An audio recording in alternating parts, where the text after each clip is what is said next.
Semangat belajar. Waduh, selamat Pak Bom Bom lagi nih, Masya Allah. Silakan, apa mau ditanya? Iya, 1400 tahun silam ini pengantar ya. Bahwasanya terkait dengan Yesus itu diterangkan di dalam Al-Quran, alladzina ikhtalafu fihi Sebentar. Coba sebutkan kata Yesus dalam Quran satu saja, di surah berapa? Ini berbicara mengenai sosok Nabi yang datang kepada Bani Israel yang yang namanya Isa bin Maryam, Rasulullah. Sebentar, yang lain tenang. Kalau tidak ada Nabi Isa alaihissalam berarti dia harus ke Zeus. Karena Isa, Yaswa dan Iso itu adalah bahasa keturunan Abraham, Ibrani, Arab dan Arab. Bahasa Yunani itu tidak dikenal. Tidak ada nabi yang menerima firman dengan menggunakan bahasa Yunani. Dan Maria orang Aramaik, orang Ibrani, orang Yahudi nggak mungkin menamai anaknya dengan nama dewa Zeus. Gitu Bom Bom. Oke, sekarang. Menurut Bro, tunggu. Ini pengantar Bang Erben. Bukan. Bahwa kalian hanya berselisih.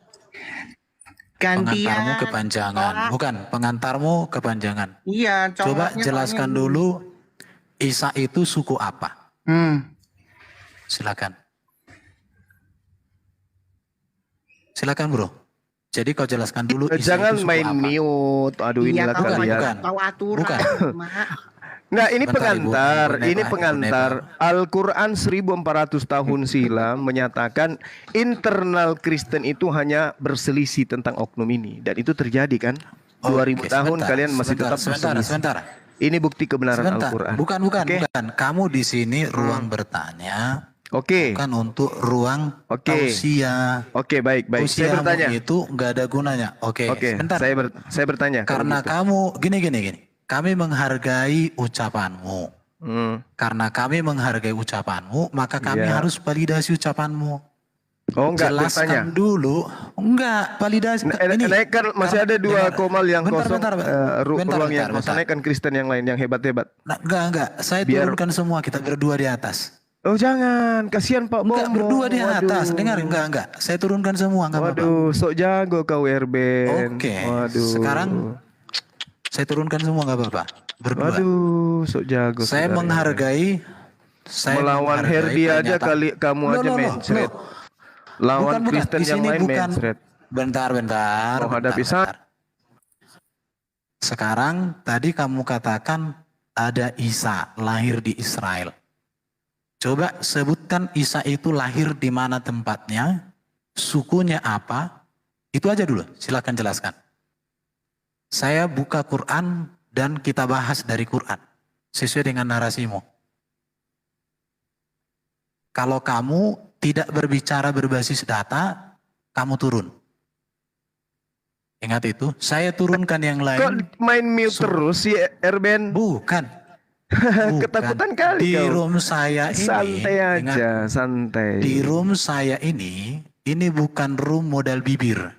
Lah, Al-Quran menerangkan, Bung. Dengarkan saya. Sebentar. Dengar. Kau sudah mendengar pertanyaan? Pertanyaan saya, Isa itu lahir di mana? Isa itu suku apa? Ya, di Al-Quran diterangkan in huwa illa abdun a'amna alaihi wa ja'alnahu matalan li bani Israel. Bentar. Dia Isa tidak lain hanyalah seorang hamba yang diberikan nikmat kenabian kepada Bani Israel sebagai contoh. Bukan. Di room saya ini tidak boleh orang berbicara tanpa data. Karena saya tidak membutuhkan bibir. Saya membutuhkan data. Silakan, di surah berapa? Isa lahir di mana? Dan Isa suku apa? Silakan. Jangan bicara di luar pertanyaan. Jadi kamu hanya bisa bertanya. Bukan, jawab dulu. Nanti saya jawab pertanyaanmu semua. Saya sudah mengatakan. Tidak ada datamu. Saya minta data. Dengarin. Suku apa Isa itu? Lahir di mana Isa itu? Surah berapa? Saya buka ini. Kamu nggak sekalian. Kamu nggak sekalian tanya nomor berapa kandangnya? Lu enggak. Enggak. Saya bisa jawab kalau Yesus itu lahir di kandang domba. Yesus itu Di suku mana Yehuda. dalilnya? Di mana Udah, dalilnya? sekarang kau jawab. Oke, lihat ya. Di mana lahir kandang domba? Di Teman-teman mana? yang ada di bawah, Di mana? seorang gurunda begitu bodoh. kok Suku bodoh? apa Isa itu? Kok bodoh? Kok Lahir bodoh? di mana Isa itu? Itu saja. Kok bodoh? Kok bodoh? Ya bodoh, kamu nggak jawab dari tadi. Lah, saya kan belum dikasih kesempatan. Loh, jawab saja surah berapa Isa lahir di mana?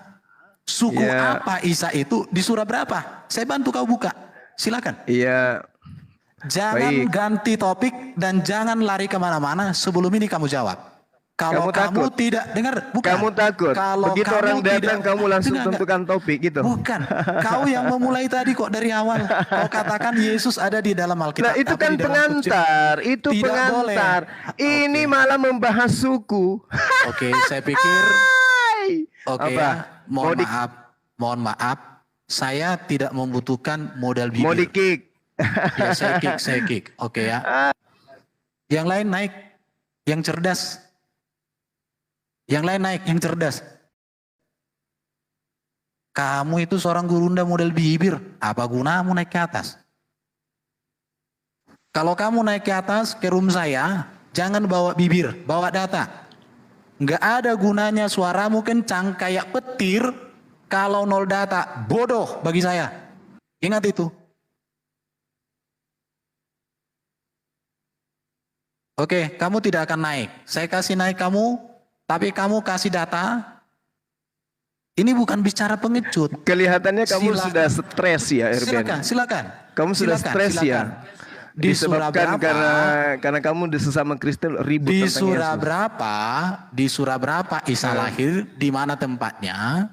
Kemudian suku apa Isa itu kau jelaskan? Ya, jadi Al-Quran itu tidak menceritakan secara detail tentang Nabi Isa alaihissalam. Itu dulu. Karena Nabi Isa, karena Al-Quran itu bukan kitab biografi seperti karangan yang ada dalam kitab Musilsilahnya dituliskan, tapi salah semua, kan gitu ya. Oke. Nah, Saya kalau pikir Al-Quran itu kamu- tidak menjelaskan, dengarkan, oke, dengarkan. Kamu tidak menjawab. Kamu tidak Dengarkan, menjawab. dengarkan. Oke, Nabi kamu Isa tidak- alaihissalam kamu tidak itu menjawab. diutus kepada Bani Israel. Kamu tidak menjawab. Oke. Kamu tidak menjawab. Jawab saja, Jawab, Suma. jawab. Jawab saja. Jawab. Yang saya sudah jelaskan Nggak ada sesuai ya? dengan Oke. Al-Quran. Oke, sekarang Pak pertanyaannya. Erben. Karena kita Masih harus bertanya? tuntaskan dulu. Bukan. Masih bertanya? Tuntaskan dulu premismu yang pertama. Iya. Apa dasarmu menyamakan Isa dengan Yesus? Yes. Kalau Isa Oke. tidak tahu kau sukunya, tidak kau tahu tempat lahirnya. Nabi Isa alaihissalam diterangkan di Al-Quran itu sebagai utusan kepada Bani Israel. As-Zukhruf ayat 59. Sekarang Ada enggak oknum? Bentar. Dengarkan. Ada enggak oknum Dengar. yang mengaku nabi dan rasul kepada Bani Israel? Bani Di dalam Israel, dengarkan, Bani Israel sudah ada sejak zaman Abraham. Iya, Tepatnya terus? itu mulai dari Yakub. Terus? Kepada Yakub sudah banyak nabi-nabi. Iya. Mulai dari Nabi Musa, Nabi Ya. Samuel, Nabi Ya, Yesaya, terus? Yeremia. Terus? Udah.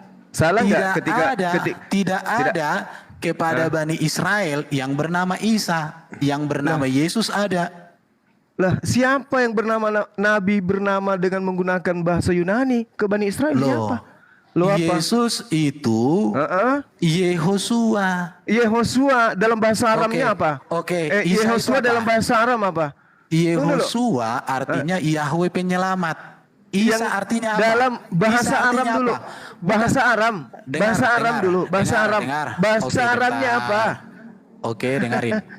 Sekarang Yesua artinya Yahweh penyelamat. Yesus juga artinya Tuhan penyelamat, Yahweh penyelamat. Isa artinya apa? Silakan jawab. Mencret. Silakan jawab.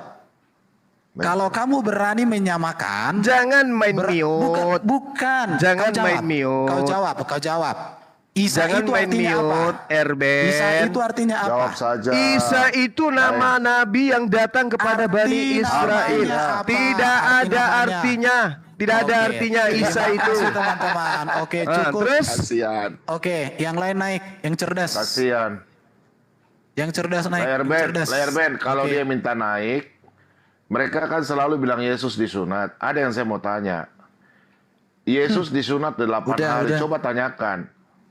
Kenapa sampai mamanya Bunda Maria itu ya bisa datang ke Bait Allah Oke, dalam hari iya. 8 Sebentar hari. ya. Coba Saya tanyakan kick itu. si Juma karena si Juma model lato-lato.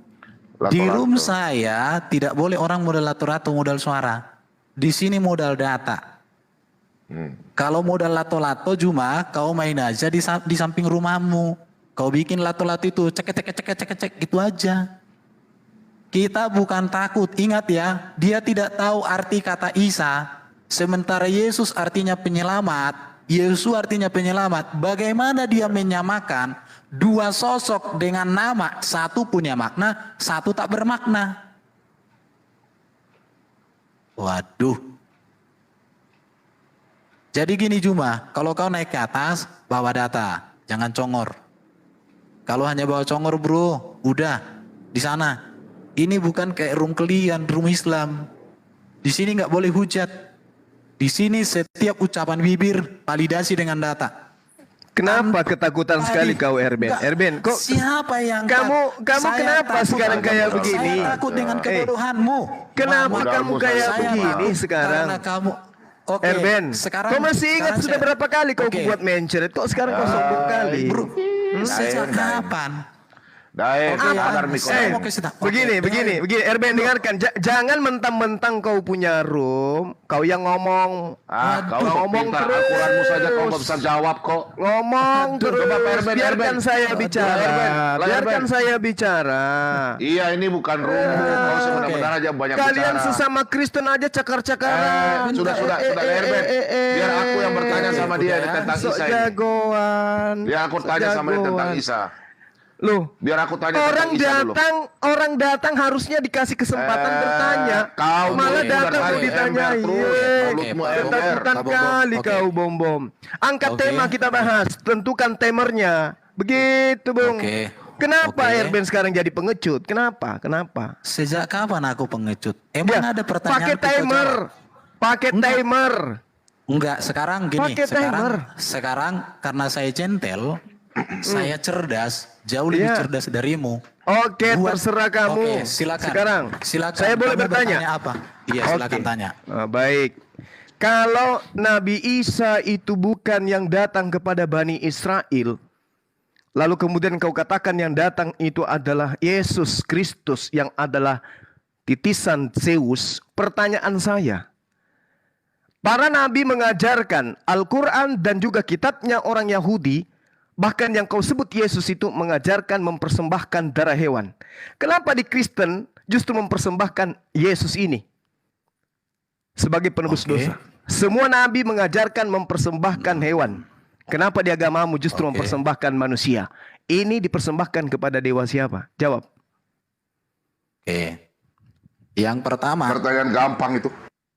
oke, yang pertama, Yesus menggenapi dan menyempurnakan seluruh korban yang memakai hewan dalam perjanjian lama.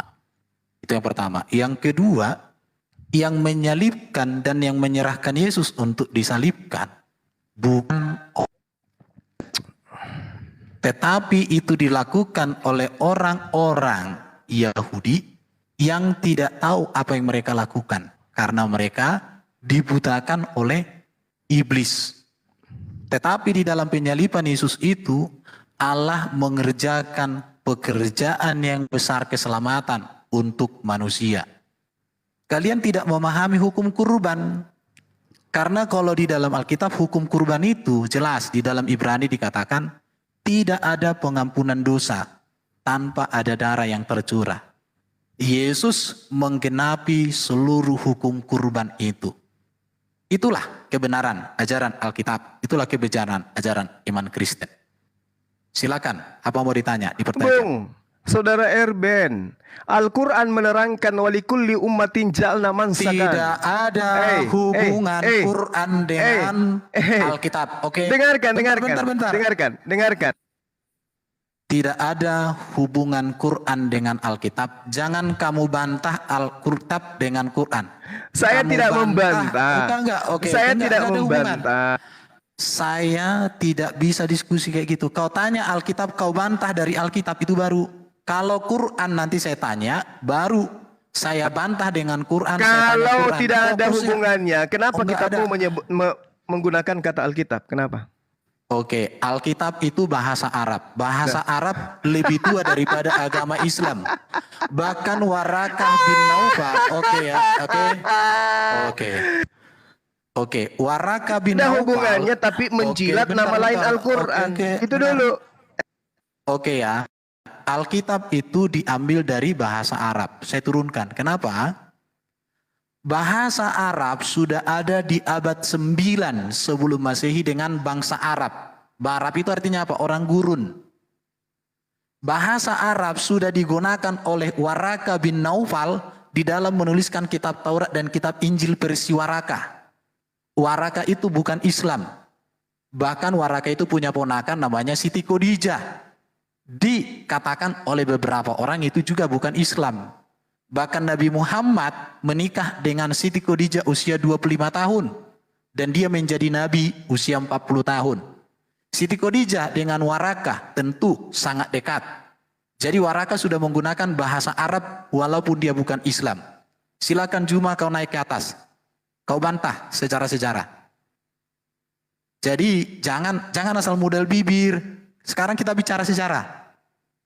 Buktikan sama saya sejarah. Kau nggak usah kayak bahwa gitu, bahasa Erben. Arab itu. Kau mencret di sini. Udah.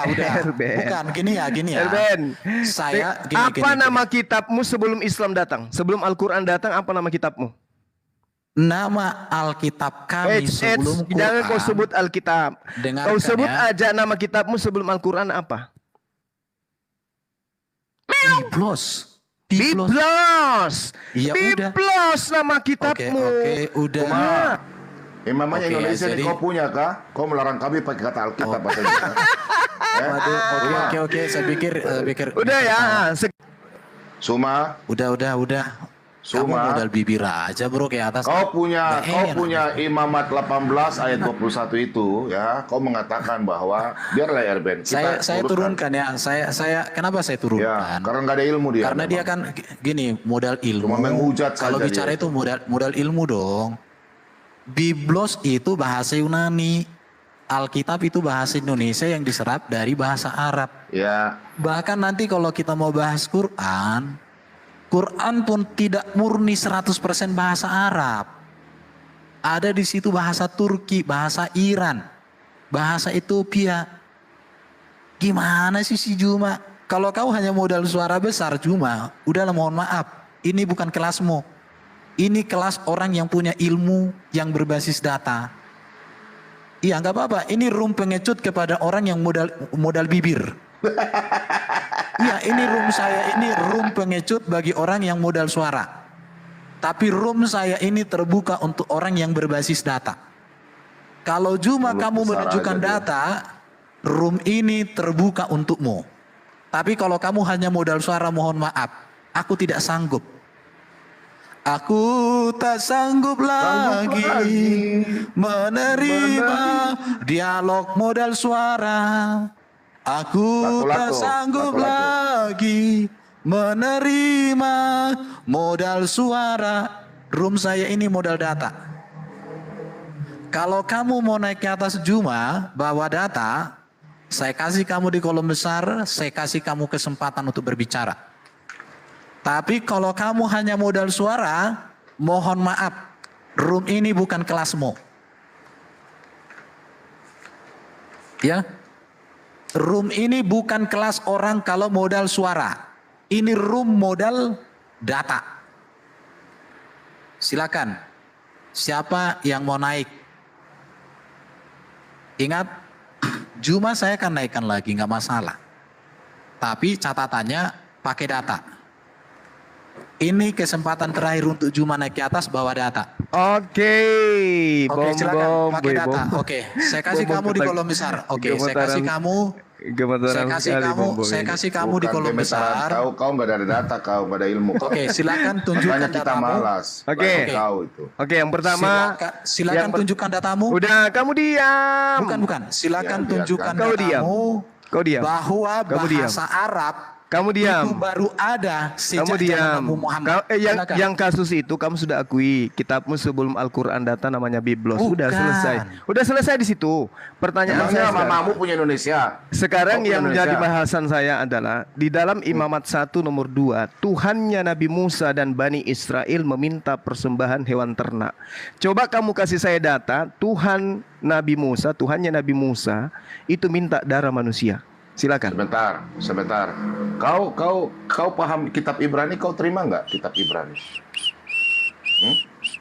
Diskusinya Jangan yang elok bersiul. dong. Jangan bersiul kayak gitu. Saya tanya kitabnya Bani Israel, bukan surat-surat Paulus. Di mana Oke. Tuhannya Bani Saya tanya, Israel Ibrani itu emangnya minta surat siapa? persembahan Oke, ya hewan sudah, biar nanti saya ternak. jawab. Itu ada. Oke. Sekarang mana Oke. dalilnya Sebentar. Tuhan Oke, sebentar. dalam perjanjian lama minta Oke ya, jadi gini. darah supaya manusia yang ada- diminta oleh Tuhan mana? Silakan Oke. datanya. Oke, sekarang gini ya. Hmm. Nanti Pak Bumbu tambahkan ya. Saya kasih tahu sama Juma. Ya, jarak naikkan imamat- lagi 3 dengan naikkan lagi 3 orang. Nggak akan sanggup Sekali kalian. nih, satu nih daeng Oke, saya turunkan ya. Yang pertama, jarak kitab imamat dengan hadirnya Yesus itu jaraknya 1500 tahun. Ingat itu Juma ya. Jadi kalau kau tanya Yesus di dalam kitab imamat, artinya kamu sudah ahistoris. Kamu tidak ngerti apa-apa. Dan wajarlah pertanyaanmu itu justru menegaskan kamu itu nggak tahu apa-apa. Kamu hanya modal suara. Tetapi kenapa Yesus harus datang? Perhatikan.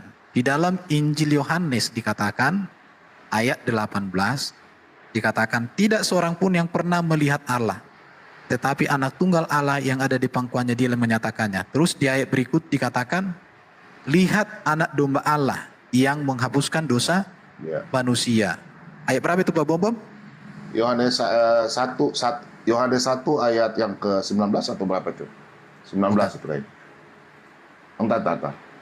Oke. Ada dikatakan di situ ya. Iya. Kamu di bawah saja karena diskusinya kan gak Nah, enak. kita jelaskan dulu pelan-pelan sama dia dulu. Iya, kita jelaskan. Nanti kamu naik Ya, lagi bertanya. Yohanes 1, lihat anak domba Allah. Oke, di 9. Pada keesokan harinya, Yohanes melihat Yesus datang kepadanya dan ia berkata, lihat anak domba Allah yang menghapus dosa dunia. Mengapa Yesus disebut anak domba Allah? Karena dialah yang menggenapi seluruh hukum kurban dalam perjanjian lama. Keluaran 12 lah. Keluaran 12 ayat Oke. 21 itu. Tipologinya. Iya, Keluaran 12 ayat 21. 21, tipe. Pak. Iya. Tipologinya. Tetapi harus dilihat, kenapa dikatakan lihat anak domba Allah yang menghapus dosa dunia? Di sini ada kata anak domba Allah dan juga menghapus dosa dunia. Yesus menggenapi seluruh kurban di dalam perjanjian lama. Sekarang saya tanya balik samamu. Apa latar belakang kurban, makna, nilai dan tujuan kurban di dalam Islam? Silakan. Maknanya apa? Dan apa hubungannya dengan ajaran orang Yahudi? Silakan jelaskan. Silakan. Saudara, jangan begitulah. Oke. Kau jangan ketakutan Enggak. sekali lah. Santai aja. Kita Jangan mau ada bahasa kita tua. mau menjelaskan. Kita mau belajar, Kamu belajar. merocos. Oke. Tadi Sekarang tadi udah. dengarkan. Udah, gini aja. Dengarkan, Bentar. Kau diam gini. Saya Allahu sudah jawab Akbar. pertanyaanmu. Sekarang kau bantah. Silakan bantah. Mana ada jawabanmu? Saya minta mana datanya Tuhan di perjanjian lama Oke. minta darah manusia. Oke. Mana? Oke, saya Mana? sudah jawab tadi. Apa jawabanmu? Di dalam perjanjian lama memang Allah selalu manusia mempersembahkan darah domba. Terus? Namun kamu lupa jawaban kami. Apa tuh? Yesus Kristus menggenapi dan menyempurnakan seluruh hukum kurban. Loh, dari mana ilmunya itu? Oke. Oh, Yesus ada nih, Keluaran 12 ayat 21. Yesus di Yohanes dalam 1. Matius 8 Diam, nomor 4 diam. mengajarkan pengikutnya mempersembahkan persembahan Musa. Di mana itu? Apa? Gampang. Saya jawab lah, Erben. Ya, silakan Ya, kamu silakan. jawab. Oke, saya baca ya, Matius 8 ya, ayat 4 ya. Ya. Betul kan? Oke, Yoi. gampang. Tunggu, saya baca dulu. Baru mau baca. Kalau lagi dijelaskan, Cari Bom, cari. Diam, kalau orang jelaskan kau diam Ya, mulut. kan ilmumu nggak Baik. ada. Tadi Yohanes 1 nomor 16 kau bilang. Sebentar, Padahal 29. ini orang ini lato-lato nih. Tuhan. Lalu Yesus berkata, dengar ya, saya jawab dulu, kau diam dulu, habis itu kita bertanya. Oke, saya Lalu buka. Yesus berkata kepadanya, ingatlah jangan engkau memberitahukan hal ini kepada siapapun, tetapi pergilah, perlihatkanlah dirimu kepada imam dan mempersembahkanlah persembahan yang diperintahkan Musa. Perhatikan, diperintahkan Musa sebagai bukti bagi mereka. Dengar ya. Di sini Yesus belum disalibkan dan mati. Jelas darahnya belum ditumpahkan. Nah, kenapa demikian? Di dalam Ibrani 9 ayat 22, di dalam adat istiadat orang Yahudi, dan itu firman Tuhan dikatakan, mulai dari Abraham, dalam darah itu, tanpa percikan darah tidak ada pengampunan dosa. Karena di dalam darah itu ada nyawa. Sesuai dalam Imamat 17 ayat 11. Pak Erben buka Imamat 17 ayat 11. Biar si Daeng ini kita kasih mencret dia dulu. Mana? Dengar dulu kita jawab. Ini bukan kita. Matius 8 nomor 4 Yesus perintahkan persembahan apa? Persembahan hewan atau persembahan Dengar, manusia? saya tahu Imamat 18. Sudah saya kasih mencret kau sekarang. Tunggu dulu, kau diam dulu. Imamat Oh, 18. mulutmu diam. Diam.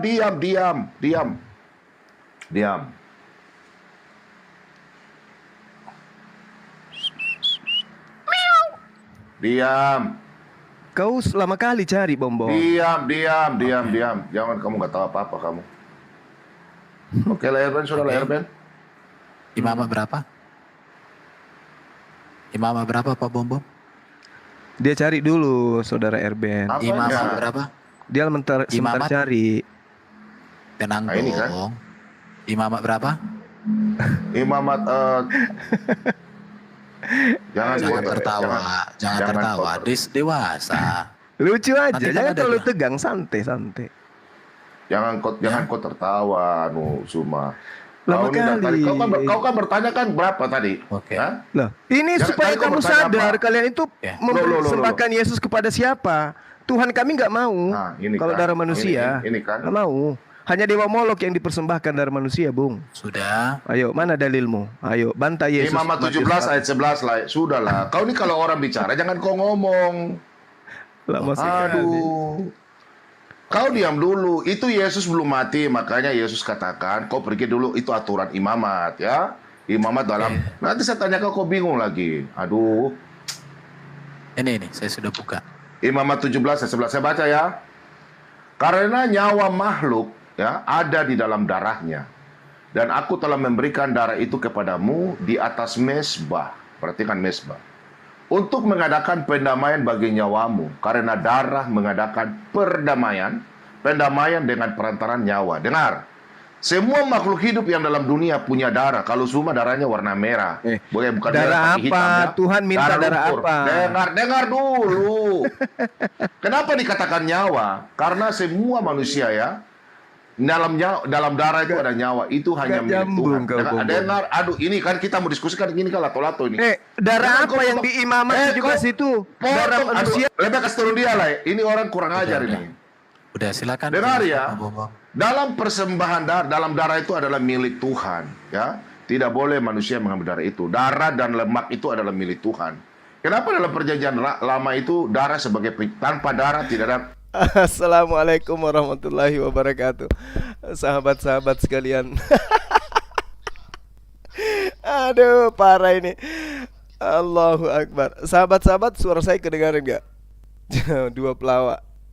Dua pelawak ini udah mampus di komalnya sendiri. Aduh, parah. Apa kamu baca, Bom? Imamat 17 itu kamu malah terjebak di sana. Imamat 17 itu membahas tentang hewan yang dipersembahkan kepada Nabi Musa, kepada keturunan Nabi Yakub. Tuhan berfirman kepada Musa, berbicaralah kepada Harun dan kepada anak-anaknya, kepada seluruh orang Israel. Katakan kepada mereka, inilah firman yang diperintahkan Tuhan. Setiap orang dari kaum Israel menyembelih lembu dan domba atau kambing, bukan manusia. Aduh, parah. La haula wala quwata illa billah. Jadi sahabat-sahabat muslim dimanapun saudara berada, tengoklah ya, bagaimana seorang bom-bom, bagaimana seorang Erben paniknya minta ampun, karena dia sudah tahu Bang Suba muncul ini pasti kita jadi kencing darah lagi nih dibuat.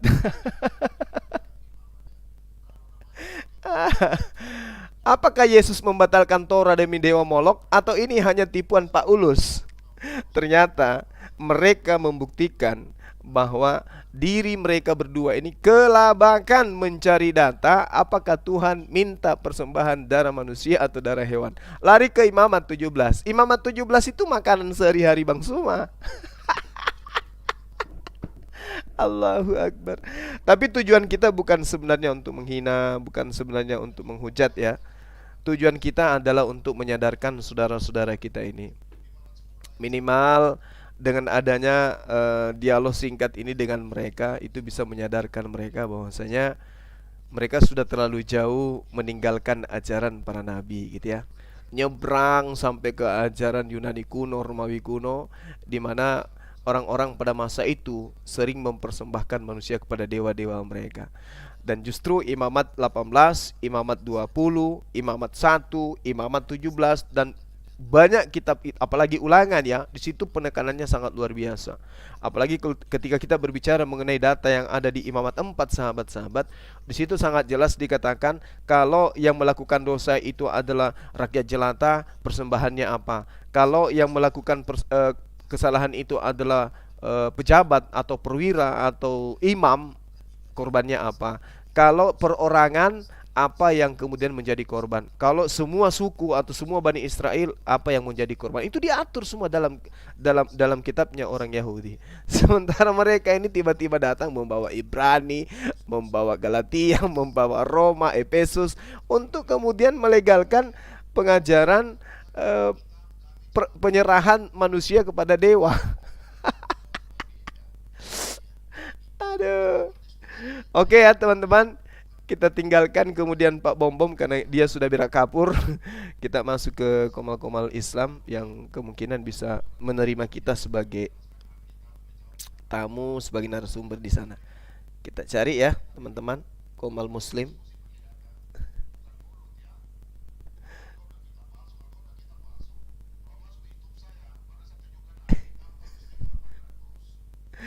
Tunjukkan Al-Quranmu tahun 1900, sama nggak dengan yang sekarang? Gitu aja. Kau punya nggak? Jangan kau bilang Alkitab palsu lah, jangan tidak mau percaya Alkitab lah. Wah itu salah itu ya. Kita Alkitab jawab dengan Alkitab. Pubal balik kau. Pakai data ya Sumaya. Jangan hanya mulut besar aja kau pulato-lato itu. Ya, Selamat malam Pak Bom. Oke, selamat malam. Selamat. Bang Erben. Erben minta waktu sedikit aja 20 detik. Silakan. Jadi 20 detik aja. Jadi kan semua tadi berkuar-kuar bahwa kapan Tuhannya Musa minta korban darah manusia. Loh, waktu Tuhan menyuruh Abraham mempersembahkan anaknya, anaknya itu hewan apa manusia semua anaknya Abraham? Keluaran 20. Dua itu diganti dengan hewan. Kejadian 22 diganti dengan hewan. Kan Tuhan pernah meminta darah manusia, yaitu anaknya Abraham. Iya. Nah, nanti walaupun nanti Itu kan artinya kan ketika- tidak jadi ditukar dengan Ya, kias tidak, itu. ya, tidak jadi kan pertanyaan cuma kapan Tuhan meminta, itu kan jelas persembahkanlah anakmu, berarti Tuhan minta. Ya, Nah, baca nggak jadi imamat, karena baca apa? imamat 1 Nggak jadi pasal karena apa? nomor 2. Nggak jadi karena apa cinta selawat? Nggak jadi karena apa? Karena di situ Tuhan mau Karena menunjukkan memang Tuhan nggak ridho, nggak mau, tidak menginginkan itu memang. Untuk itu Tidak, kan bentar menunjukkan kan pertanyaan. itu enggak, sorry Saku. Itu kan menunjukkan Begini, supaya dia Cinta. takwa. Bisa satu-satu ngomong. Oke, silakan. Ya, silakan. begini cinta kan tadi pertanyaan Suma, kapan Tuhannya Musa meminta darah manusia? Nah, waktu dia menyuruh Abraham mempersembahkan anaknya, itu darah yang dalam anaknya Abraham itu darah hewan darah manusia. Berarti dia pernah meminta darah manusia yang walaupun nanti nggak jadi. Kenapa nggak jadi? Masih ada jawabannya. Karena di situ Tuhan mau menunjukkan bahwa Tuhan menyediakan korban sendiri dari Tuhan untuk dipersembahkan kepada Tuhan sendiri. Makanya Tuhan mengutus firman seperti yang tadi Pak Bowo katakan, agar firman itu mengambil tubuh manusia sempurna yang mempunyai darah yang terdapat nyawa di dalamnya untuk dipersembahkan kepada Tuhan itu sendiri lagi, kayak domba di apa itu.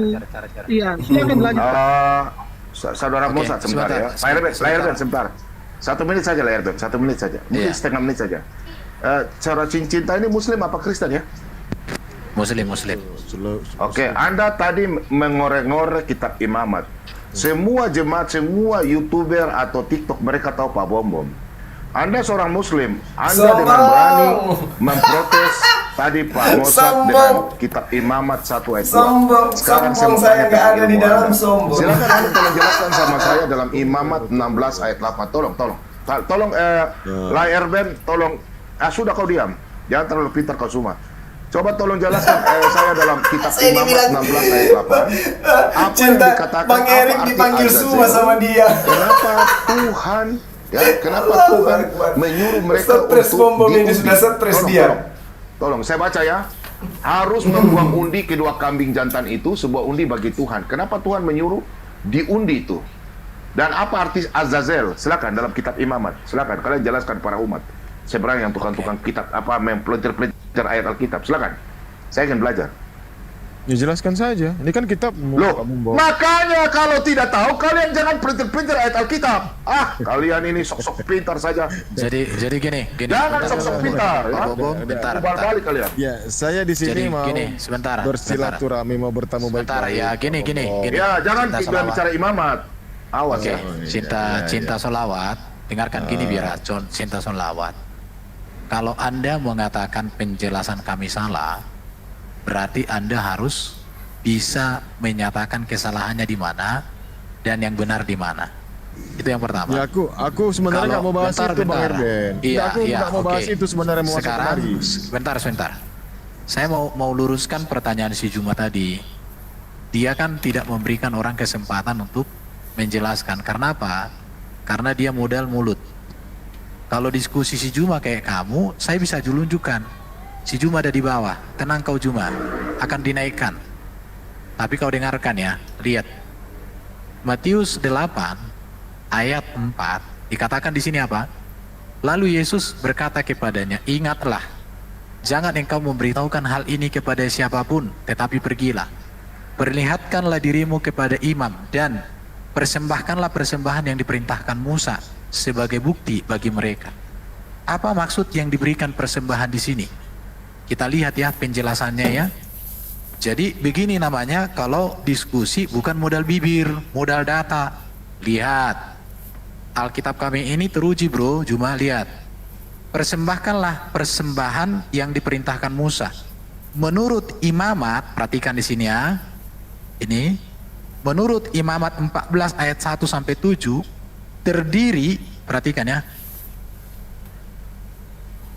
terdiri dari dua, perhatikan mana jariku, ini ya, kelihatan ini, terdiri dari 2 ekor burung, seekor burung disembelih dalam upacara dan yang satu dilepaskan.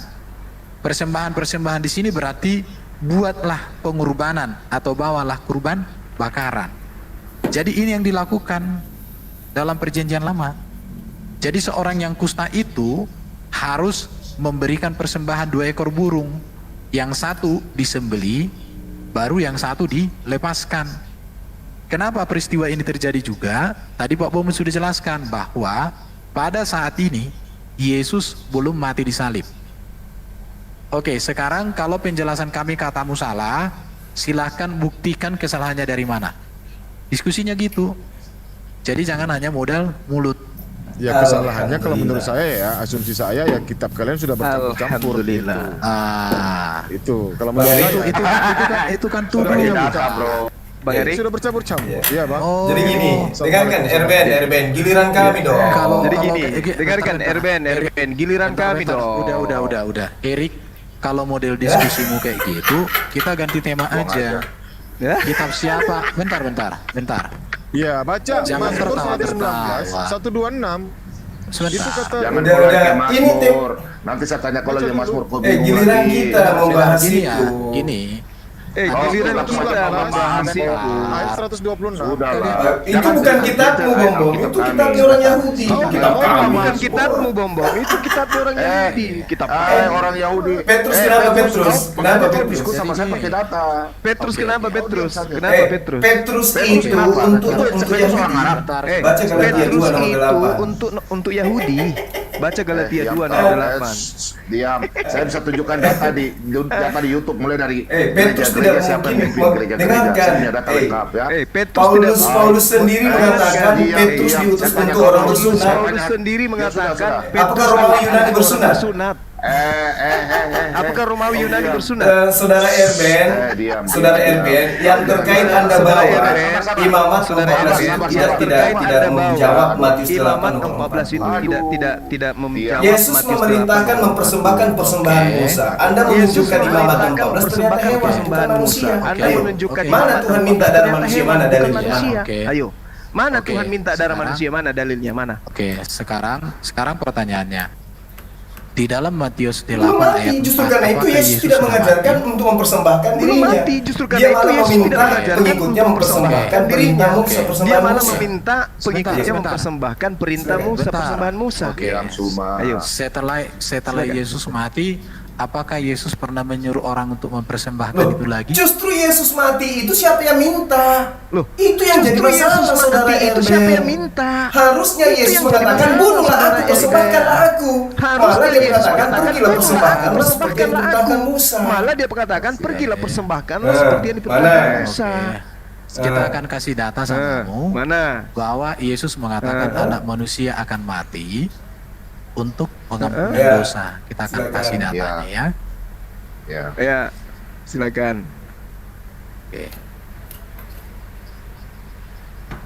Saya lagi cari data, tapi ada datanya. Pak Bombom tahu datanya di mana? Anak Tanya manusia Pak akan mati. Bombom itu lagi. ya, anak manusia akan Aduh, mati ya. mana dia tahu? Ya, 4 kali. Diam. Kami bisa. Matius 16 ayat 21 lah. Pertama 16 ayat. Gini. Matius 16 ayat 21.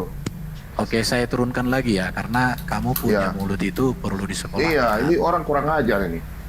Matius 16 ayat 21 lah. Santai aja lah. Sebentar. Iya, Matius 16 ayat 21 yang pertama. Ada 4 kali nanti. 4 kali. Iya, 4 kali. Jadi kita Matius kasih data. 16 ayat 21. Suma, aku kasih balik kau, Suma. Enggak usah, mulut tenang saya aja, saja tahu. tenang. Matius 16 ayat 21. 21. Pakai data ya, habis itu kita yang bertanya sama kau. Oke. Jangan kau cuma bertanya saja. Ya kalau nama Tidak yang mau dekat kan ditanya. pasti ada sanggahannya, Pak Bo. Enggak boleh. Ya, sudahlah kau diam Debat saja. sudah itu- Harus kalian juga mau ditanya. Sebentar. Al-Quranmu harus ditanya. Iya. Oke, sebentar. Sebentar ya, lihat. Sejak waktu itu Yesus mulai menyatakan kepada murid-muridnya bahwa ia harus pergi ke Yerusalem dan menanggung banyak penderitaan dari pihak tua-tua, imam-imam kepala dan ahli Taurat, lalu dibunuh dan bangkit pada hari yang ketiga. Ya. Ini sudah Lanjut menjawab. lagi. Bentar. Matius. Ini sudah sebentar, kita jelaskan. Ini sudah menjawab pertanyaan Juma. Siapa yang meminta bahwa harus darah untuk mengampuni dosa? Yang pertama, Bapa di surga dalam perjanjian lama. Tetapi dalam perjanjian baru, Yesus sendirilah yang melakukannya. Mengapa Yesus melakukan itu? Karena Yesus mengatakan, aku diutus oleh Bapakku untuk melakukan kehendak Bapakku. Apa kehendak Bapa di surga? Menebus manusia, mengampuni manusia. Yohanes 3:16. Jadi jelas, ketika Yesus menyerahkan nyawanya, maka sudah terbukti bahwa kematian Yesus itu bukanlah ulah orang Kristen, tetapi kematian Yesus itu adalah bukti bahwa Yesus menyerahkan dirinya sebagai korban tebusan bagi keselamatan manusia, dan untuk itulah Yesus diutus oleh Allah Bapa di surga. Jelas ya? Pak Bombon, ayat mana lagi Pak Bombon? 17 Matius 17, 22 dan 23. Oke, kita lihat ya teman-teman. Ini bukan Jadi kaleng-kaleng diskusi itu pakai Alkitab data. itu nanti kita akan bertanya sama kalian tentang Quran dengan pertanyaan yang sama. Matius 17 ayat berapa Pak Bombom? Ayat berapa tadi? 22. Pasal 17, Matius 17 ayat 22 dan 23. 22. Oke, saya Dan bacakan ya. 23. Itu Pada peringatan waktu kedua. Yesus dan murid-muridnya bersama-sama di Galilea, ia berkata kepada mereka, Anak manusia akan diserahkan ke dalam tangan manusia, dan mereka akan membunuh dia, dan pada hari ketiga ia akan dibangkitkan. Maka hati murid-muridnya itu pun sedih sekali. Jelas? Ini kedua. Yang ketiga Pak Bombom? Matius 20 ayat 17 sampai 19. Oke, Matius 20. Perhatikan ya. Jadi kita bicara data bukan suara. Matius 20 ayat 17 lah, 17 sampai 19. Oke, ini Pak Bombom, kalau ayat-ayat jangan tanya. Ketika Yesus akan pergi ke Yerusalem, ia memanggil ke-12 muridnya dan berkata kepada mereka di tengah jalan, sekarang kita pergi ke Yerusalem, dan anak manusia akan diserahkan kepada imam-imam kepala dan ahli-ahli Taurat, dan mereka akan menjatuhi dia hukuman mati, dan mereka akan menyerahkan dia kepada bangsa-bangsa yang tidak mengenal Allah, supaya ia diolok-olok, disesah, dan disalibkan, dan pada hari ketiga ia akan dibangkitkan. Terjawab. Yang keempat. Yang keempat, Matius 26 ayat yang pertama sampai Oke, 23 aja, cukup sampai situ aja. Matius 26. Ya, ayat 1 pertama. sampai selanjutnya, tapi ya baca sudah. Setelah Sampai Yesus 3 selesai dengan segala pengajarannya, ia berkata kepada murid-muridnya, kamu tahu bahwa 2 hari lagi akan dirayakan Paskah. Maka Paskah, akan ingat Paskah manusia, iya. Paskah di sini apa? Yesuslah menjadi domba Paskah yang sempurna. Maka anak manusia akan diserahkan untuk disembelih, dikatakan di sini ya. Oh, disalibkan, bukan disembelih. Untuk disalibkan. Jelas? Pada waktu itu berkumpullah imam-imam kepala. Jadi pertanyaan si Juma sudah terjawab. Silakan kamu naik ke atas, waktunya kamu ditanya. Mau ditanya atau enggak? Tergantung. Oh, enggak ada lagi si Juma ya. Beginilah, yang saya mau tanyakan sama mereka, mereka selalu berkata bahwa orang Kristen kenapa tidak disunat?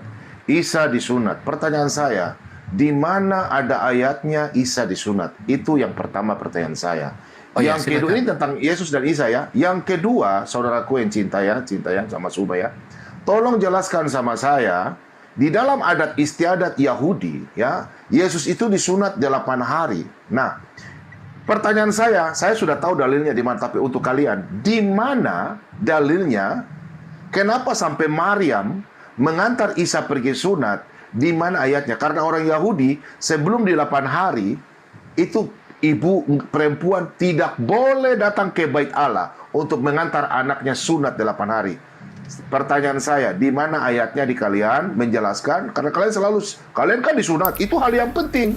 Nah, pertanyaan saya, di mana seorang ibu tidak boleh mengantar anaknya sebelum 8 hari? Silakan tunjukkan di Al-Quran. Kalau kalian tanya Alkitab, saya akan jawab. Silakan. Mana tisu Suma itu? Nggak naik-naik dia ya? Sudah ada lagi hancur kuliah dia ya? Juma. Jadi gini, gini ya, kami akan memberikan pelajaran berharga sama si Juma bagaimana cara bertanya. Sekarang pertanyaannya sudah disampaikan Pak Bobom. Kalau memang Yesus adalah Isa, Sahabat-sahabat, mana Dia buktinya mengatakan Isa saya disunat kabur. di dalam Quran? padahal apa sahabat? Siapa Baru yang saya mengantarkan diblokir. dia disunat? Mengantar. Karena dalam budaya Ya. Yahudi Diblokir harus sama bapaknya. Erben, Maka biar siapa nama terkesan bapaknya? saya yang kabur gitu. Nggak, dan mamanya, Bu. Yahudi, bapak dan mamanya. Coba lihat ya. Iya, Ada harus di ada ayat bapaknya. Teman-teman, Iya, harus ini ada saya bapaknya. minta permintaan. Sekarang Ya. Tapi apa Juma yang silakan tertulis naik di ke atas? atas menjelaskan. Anda telah diblokir oleh host. Silakan.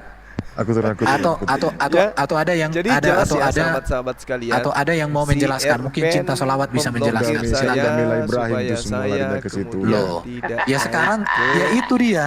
Udah sekarang komalnya silakan dia, dijelaskan. Sehingga dia Iya. dia mengatakan Dia Ya saya tidak salah, ini gitu.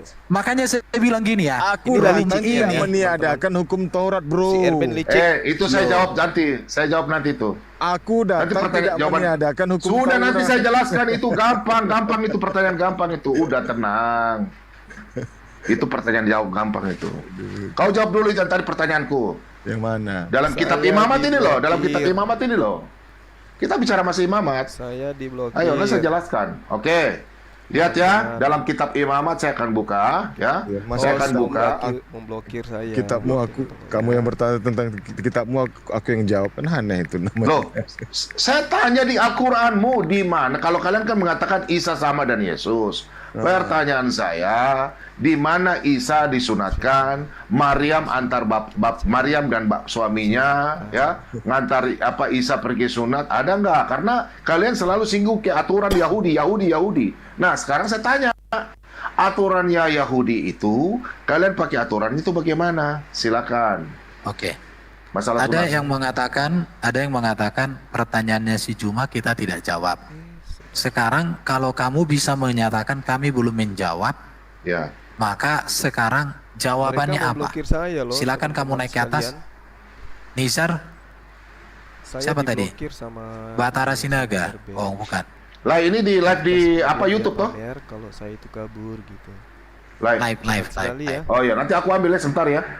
Iya, iya. Iya, sebentar aku ambil. Andi, gini ya. Jadi gini teman-teman. Diblokir Saya kan seorang guru teman-teman ya. Saya kalau membuat pertanyaan sama murid-murid saya, kalau murid saya itu menjawab salah, saya katakan jawaban kalian salah. Maka saya harus menunjukkan jawaban yang benar. Di situ ya. Ya. Tapi kalau saya permisi, katakan, Ben. bentar. Ini, Bang, Kalau saya katakan, temanmu ini maksudnya apa gitu? Dia mau menggunakan fotonya Bang Zuma, pakai nama Bang Saya Zuma, diblokir, teman-teman. terus ujung-ujungnya murtad. Maksud dia apa sekarang ini? Gitu. ya nggak tahu aku.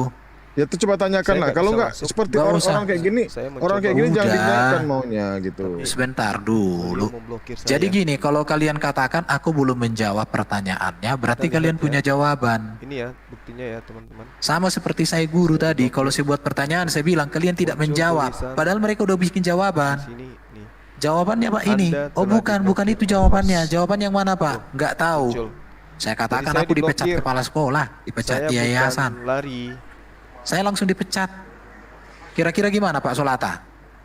Iya, Saya malah benar itu. Siap untuk ditanya. Kalau Pak Kalau kita Solata jawab itu salah, punya, gimana jawabannya? iya. Kalau Pak Solata itu seorang punya yayasan, saya ngajar di yayasan Bapak. Saya bilang kalian semua murid-murid tidak menjawab saya pertanyaan, coba tapi saya mereka cari. katakan sudah kujawab tadi Pak. Oh itu bukan jawaban. Terus mereka tanya jawaban yang benar mana Pak? Terus saya bilang nggak tahu gitu ya. Kira-kira Pak Solata apa yang Bapak Solata lakukan sama aku? Si Erben. Pasti dipecat. Si Bobo. Jadi gitu cinta solawat. Di room saya ini kita bukan adu suara. Di room saya ini adalah bicaralah berbasis Pertanyaan data. saya kemarin nggak mau bahas yang itu. Saya ada pertanyaan tadi. Dengan siapa yang tadi? Silakan Anda jelaskan apa hubungannya di Keluaran 12 nomor 14 sampai 20 sama Matius 26 Saya nomor diblokir ya, 17. teman-teman. Itu aja. Silakan dijelaskan Keluaran 12 Itu coba Anda nomor lihat. 14 sampai Tampilannya 20 jelas ya. dan Matius 26 Mereka nomor memblokir 17. Apa Bang kaitannya Zuma. di situ? Tuh, kelihatan Silakan. jelas sekali ya. Nah, begini. Silakan. Anda telah diblokir oleh Di host. dalam Ulangan 18 Begitu ayat mereka 15 bertanya, sampai selanjutnya. saya di-kick Ya. dulu, habis di-kick. Jadi gini ya, saudaraku. Keluaran Musa. 12 Saya Pak mencoba Bom Bom. untuk naik. Saya tahu, Tapi ternyata sabar. diblokir. Akhirnya dia mengatakan Keluaran bahwa 12 tuh saya tahu, Saya itu di- masa saya pengeluarannya kabur, bangsa. kata Ini makanya kau dengar dulu, jangan protes. itulah kelicikan. Musa Saudara dipakai Cinta Tuhan Selawat untuk yang mengeluarkan saya bangsa Israel dari Mesir, dari perbudakan Mesir. Saya bisa mantau Itu dari sejarahnya sana. sudah jelas dalam nubuatan Kejadian 15 ya, ayat 16. Yang mana Abraham disampaikan sama Tuhan bahwa nanti kau punya keturunan akan dijajah, Saya ya, diblokir. akan diperbudak selama 400 tahun. Ya, dengar. Musa mengeluarkan dari perbudakan Mesir. Jadi Sedangkan Bang Suma Yesus diblokir, habis itu dia mengeluarkan katakan bahwasanya umat manusia dari perbudakan mereka tidak memblokir dosa. saya. Sesuai yang mana dalam Keluaran ya 12 ada 10 tulah ya. Dan Ustaz, nanti ini kedatangan Yesus kenapa kedua nggak bisa kali ada berputar? 7 malapetaka, 7 tulah malapetaka Di kalian punya kitab Al-Quran tidak pernah dijelaskan ada 10 tula. Yang Cinta ada saya dengar selawat siapa aja yang ada ada di sana kutu tula, teman-teman? ya, Di cuma 4 bom-bom tula ini atau siapa berapa aja? tula. Coba ya Kalian juga kalau tidak saya bisa masuk ya menjelaskan teman-teman, bagaimana coba ya Musa saya klik mengeluarkan ya, saya bangsa klik Israel bom-bom. dari Mesir. Dia kan Saya lagi udah live tuh. tanya sama Saya semua, klik, semua tidak tek. ada yang bisa menjawab. Hanya Alkitab yang bisa menjawab Mau bangsa masuk. Israel keluar dari Mesir. Nah, sekarang dengan kita 10 cari, tula. kita cari apa hubungannya? bom-bom ini. Dikatakan dalam Kejadian 26 ya, 26 ayat Nggak 1 bisa sampai ya, seterusnya. teman. Di situ Yesus katakan, Saya inilah diblokir darah permanen. perjanjian yang ditumpahkan bagi kamu. Saya Ingat, dibagi ya. darah perjanjian. Ya Oke? Allah. Dalam Keluaran 24 Aduh. ayat 8. Tunggu saya lihat dulu ya, sahabat saya. Perhatikan ya. Nah, supaya Anda paham. Curang kali Saya mereka. baca dulu ya. Keluaran 24 ayat 8. Nggak mesti harus kayak gitu Kemudian kali. Musa mengambil Pas darah giliran itu, ingat, kita darah, katanya mau darah tanya itu dan Al-Quran, menghilangkannya tapi pada Bang bangsa Suma nggak itu. naik lagi. Bangsa ya, bangsa Israel. Serta berkata, inilah dikatakan darah perjanjian Bang yang Suma diadakan kabur. Tuhan dengan kamu berdasarkan segala firman ini. Aduh. Perhatikan. Mulai dari sini setelah Cinta bangsa Israel keluar selawat, dari Mesir, nomor Musa kontaknya menabiskan berapa ya? bangsa Coba-coba Israel aku dengan ini ya. darah. Karena tanpa darah tidak ada pengampunan Oke, dosa oke, dan oke. penyucian. Betul. Ya. Coba aku Dan kirim kalau kita ke. lihat di dalam Tapi kitab gimana Yeremia, caranya ngirim? Nah, Bukti kenapa sampai ada hubungannya Matius ini ya. 26 kan? Ke Sebentar, cinta saya baca. selawat. Tapi cinta selawat Yeremia juga 31 dia kan ayat harusnya 31 muncul di HP saya kan harusnya dia sampai live. 34. Tapi kok sih Sesungguhnya dia akan nggak datang live? waktunya, demikian firman Tuhan. Aku akan, perhatikan, aku akan mengadakan perjanjian baru. Ingat, perjanjian baru dengan kaum Israel dan kaum Yehuda. Bukan seperti perjanjian yang telah kuadakan nenek moyang ya, dengan perjanjian dengan nenek kirim. moyang mereka pada waktu aku memegang tangan mereka untuk membawa mereka keluar. Ingat, keluar dari tanah Mesir. Perjanjianku itu telah mereka ingkari, meskipun aku menjadi Gimana Tuhan ya, teman-teman? yang berkuasa atas Cara mereka. ngirim Demikian firman Tuhan. foto ya, Tetapi di- beginilah perjanjian yang kuadakan dengan kaum Israel sesudah waktu itu. Demikian firman Tuhan, aku akan, perhatikan, aku akan menaruh Tauratku ke dalam batin mereka Parah dan ini, menuliskannya parah. dalam hati mereka, maka aku akan Kalau menjadi Allah di mereka. TikTok Perhatikan, itu Allah bisa mereka. nggak ngirim? Dan mereka akan menjadi ngirim pesan. umatku. Ngirim Dan pesan, tidak usah lagi terus orang mengajar masuk mana? sesamanya Untuk ngirim atau file mengajar ini. saudaranya Cinta dengan selawat. mengatakan, kenalah Gimana caranya? Tuhan, sebab mereka semua besar kecil, aku mengenal aku. Demikianlah firman Tuhan, sebab aku mengampuni kesalahan mereka dan tidak lagi mengingat dosa mereka. Apa Bikin perjanjian profil barunya? di mana? Ya, sebelum saya lari ke Matius 26, Bikin kita profil di buka di mana? dalam Lukas 22. Lukas 22 ayat yang ke-19 dan 20. Nah, saya baca dulu. Kau kan tanya Matius. Nah, lalu ia mengambil roti, mengucap syukur, memecah-mecahkannya dan memberikannya kepada mereka, katanya, inilah tubuhku Disengat yang aja diserahkan bunda bagi roti kamu. blokirnya. Sudah. Perbuatlah ini menjadi Kan sudah tuh, peringatan sudah akan diblokir. aku. Terus Demikian kita juga mau kirim dibuatnya ke cinta dengan selawat, cawan. saya nggak tahu Perhatikan, nomor cawan HP-nya. ini adalah murka. Siapa ya. aja yang muslim Cawan ada ini di bukan sana? sembarang Coba kita cawan. lihat ya, teman-teman. Cawan sesudah Ada nggak makan, muslim ia di sana? berkata, cawan ini adalah, kembali ke tadi Ben-Hur. kitab Keluaran 24 ayat 8, Mossad Ibrani- Al-Furu, Yeremia Mossad 31, Al-Furu. Coba aku cari dulu ya. Cawan ini adalah perjanjian Mossad Al-Furu. baru oleh darahku yang ditumpahkan bagi kamu. Makanya Yesus katakan dalam Matius 26 ayat 26 sampai 28. Susah Matius memang. 26 ayat Karena yang kalian itu ke-26 dewa sampai pagan, 28. dewa Bunyinya molok. demikian. Mungkin Dan ketika jangan terlalu Nah lah. terlalu banyak Biarkan itu pelurunya terbukti. ditembakkan supaya gimana cinta selawat. Kalau Semua kami blokir tidak menjawab, saya, loh. jawaban seharusnya bagaimana? Gimana ini? Ini Juma 08 ku Murtad ini pertanyaan- siapa ini? Yang ku pertanyakan Kenapa kayak gitu ya? perayaannya Bang Hermen. Cinta selawat Perayaannya. 2. Perayaan apa? Oh, cinta selawat Perayaan 2. apa? Pasca. Di Cinta Keluaran selawat. 12. Iya. Nah, Orang Yahudi apakah merayakan Sabar Paskah? ya. Saya tanya. iya. Sabar ya, merayakan. teman-teman. Merayakan. Kami merayakan Paskah. Bismillah. Orang Kami Yahudi merayakan merayakan Paskah. Berarti mereka Merayakan. meyakini bahwasannya Sama Yesus mati. aja. Kamu tahu arti Paskah enggak? Kau tahu Paskah enggak? Kau mengerti Paskah enggak? Bisa? Ya apa itu? Nah, Akun Silakan. saya Paskah diblokir artinya apa kayak- mereka Oh, coba aku bebas ganti atau akun keluar ya. dari Mesir, perbudakan itu. Dalam Keluaran 12, yang mana katakan Keluaran 12 ayat yang ke-21. Saya baca ya. Itu Paskah. Ya. Saya sudah jelaskan dari awal, makanya simak dong. Keluaran 12 ayat 21, saya baca ya. Nah, di sini ya. Lalu Musa mengambil semua tua-tua Israel, berkata kepada mereka, pergilah ambil kambing domba untuk kaummu dan sembelilah anak domba Paskah. Nah, untuk itu Yesus dikatakan oleh Yohanes Pembaptis, ingat, Yohanes Pembaptis itu dalam Lukas 1 ayat 76. Dialah nabi yang tinggi diangkat oleh Tuhan sendiri sesuai nubuatan. Dalam Yesaya 40 ayat yang ketiga, ya, dan Maliaki 3 ayat yang pertama. Ya, di situ dialah yang mempersiapkan jalan untuk anak domba. Dia mempersiapkan jalan untuk Tuhan. Makanya Yohanes berkata dalam Yohanes 1 ayat yang ke-29, dia sendiri berkata, lihatlah anak domba Allah yang menghapus dosa manusia. Dialah anak domba Paskah. Makanya kita Kristen mengadakan Paskah untuk pembebasan dari perbudakan dosa manusia. Sedangkan Israel memperingati Paskah dari perbudakan dosa perbudakan Mesir sesuai dalam Kejadian 15 ayat 16 itu. Silakan. Iya. Jadi Paskah itu bro berbicara tentang kemenangan, kebebasan, kelepasan bangsa Israel dari perbudakan di Mesir.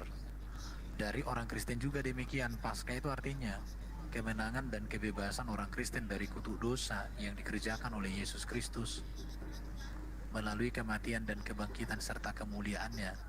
Itulah makna Paskah bagi orang Kristen. Makanya Paskah di dalam Yahudi disempurnakan dan digenapi oleh Yesus Kristus. Jadi kalau cuma bertanya di perjanjian lama untuk Yesus, itu pertanyaan ahistoris. Dan itu menunjukkan orangnya tidak mau belajar. Alkitab kami itu ditulis 1500 tahun. Jadi setiap kitab itu memiliki konteks. Setiap kitab itu memiliki konteksnya, memiliki pemahaman. Jadi tidak bisa asal sapu rata, itu nggak boleh kayak gitu. Bisa Erben. Oke, sebentar. Cinta Juma 08 siapa nih? Open mic dulu. Halo, Juma 08. Iya. Shalom. Kristen atau Islam? Hotel lah pasti bro. Hah? Kristen atau Islam? Kristen lah pastinya. Mana ada Kristen, mana ada Islam kayak gini. Saya Oh, oke. Gayanya pun udah gaya habis minum tua itu. Oke. masuk Kristen. Baru Oke, cinta selawat. Atau ada Muslim yang mau bertanya di bawah? Biar kita ganti. Oke lah, terima kasih lah di sini bis. Oke. Thank you. Oke. Terima kasih. Terima kasih Jadi semuanya. bilang ya sama Juma di room Erben, diskusi, dialog, debat bukan adu suara. Tapi diskusi, debat itu berbasis data. Siapapun bisa naik ke atas untuk berdiskusi. Erben, Yuk. aku mandi dulu ya. Aku keluar nanti aku masuk lagi ya. Aku mandi dulu. Oke. Ya baru pulang jadi, baru pulang. Belum mandi Oke, lagi. nggak apa-apa, siap. Gak enak sekali. Bom ngapain kau blokir saya, Bom? Oke, Apa kau bilang? silakan. Apa kau Ini ada bilang? Juma naik ke atas. Apa kau bilang? Om, kenapa kamu blokir saya? Siapa yang blokir? Bom. Oke. Siapa yang blokir? Oke. Iya, yang host di sini siapa? Loh, Siapa yang blokir? siapa yang blokir? Siapa yang blokir? Ini roomnya siapa sekarang? Aduh. Nah inilah iblis ini tukang Udah. tipu nih. Udah. Saya Diskusi. masuk Waduh. Coba tanya Erben Udah. dulu, coba tanya. Kamu Udah. blokir saya atau tidak, Erben? Kamu datang ke atas mau bertanya apa mau berpolemik? Kalian itu udah Setan kumis ini. atas bawah, bukan? Kamu udah kumis atas bawah, tapi kelakuan kayak anak kecil kan gak Anak baik. kecil. Kenapa? Saya tanya dulu, kenapa Udah. saya Gak diblokir? ada. Kenapa? Gak ada yang blokir Hah? kau, gak ada yang blokir. Gak Apa? ada yang blokir. Ah, Tidak lihatlah ada yang teman-teman. blokir. Lihatlah teman-teman ini. Seorang Erben Waduh. masih bisa sempat juga berbohong.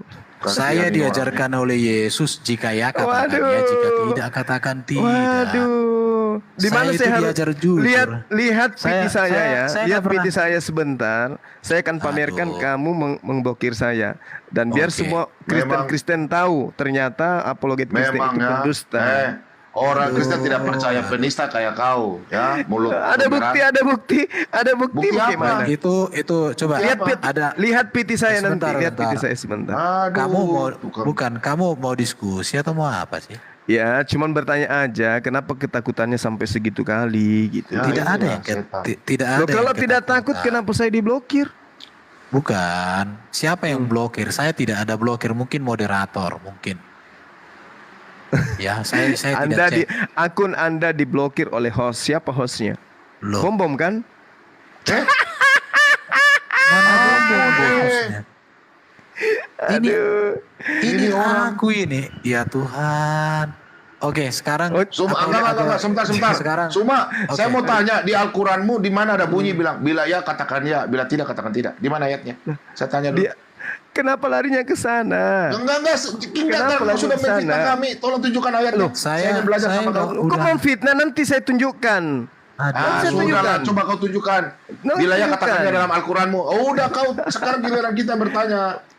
Bagaimana kau mengatakan Al-Quran yang katakan ya, sementara Paulus sendiri berkata Sudah jangan lari. firman. Tapi bohong. Kau, saya bertanya tentang Alkitab, saya tunjukkan Injil Matius. Daeng. Kau diskusikan tidak, Daeng?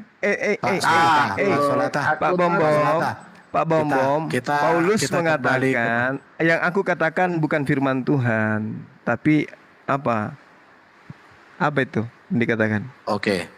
Jadi gini, Bro Juma. Malah dia Sekalipun katakan. sebentar, Ya, saya mau jawab. gimana? Saya mau jawab. Kembali ke tema aja tadi. Sebentar. Ben. Saya harus jawab dulu dong framingmu tadi. Sekalipun kan memang- bagi kamu kalau orang ngomong mulut kau itu pantat ayam.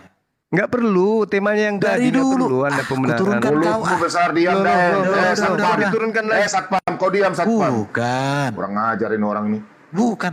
Kau dari tadi itu nggak bisa merem mulutnya. Kamu itu kumis atas bawah kelakuan anak kecil, bro. Kau bilang Paulus tidak menyampaikan firman. Sekarang saya katakan sama kau. Sekalipun bagi kau perkataan Paulus itu bukan kebenaran. Toh etika dan moral Paulus jauh lebih mulia daripada apa yang kamu agungkan. Paulus nggak pernah menyuruh kita berbuat dosa, berbuat jahat, berbuat buruk. Bahkan Paulus itu ajarannya kalau diterapkan di Indonesia tidak ada hukum yang bertentangan. Kelakuan Paulus dan ajaran Paulus tidak ada yang bertentangan. Kamu heran. Surat Yasin 14. Menurut imam besar, seorang guru besar Islam atau seorang ulama besar Islam, kata ada dengan 3 orang lain mengatakan Paulus itu murid orang benar.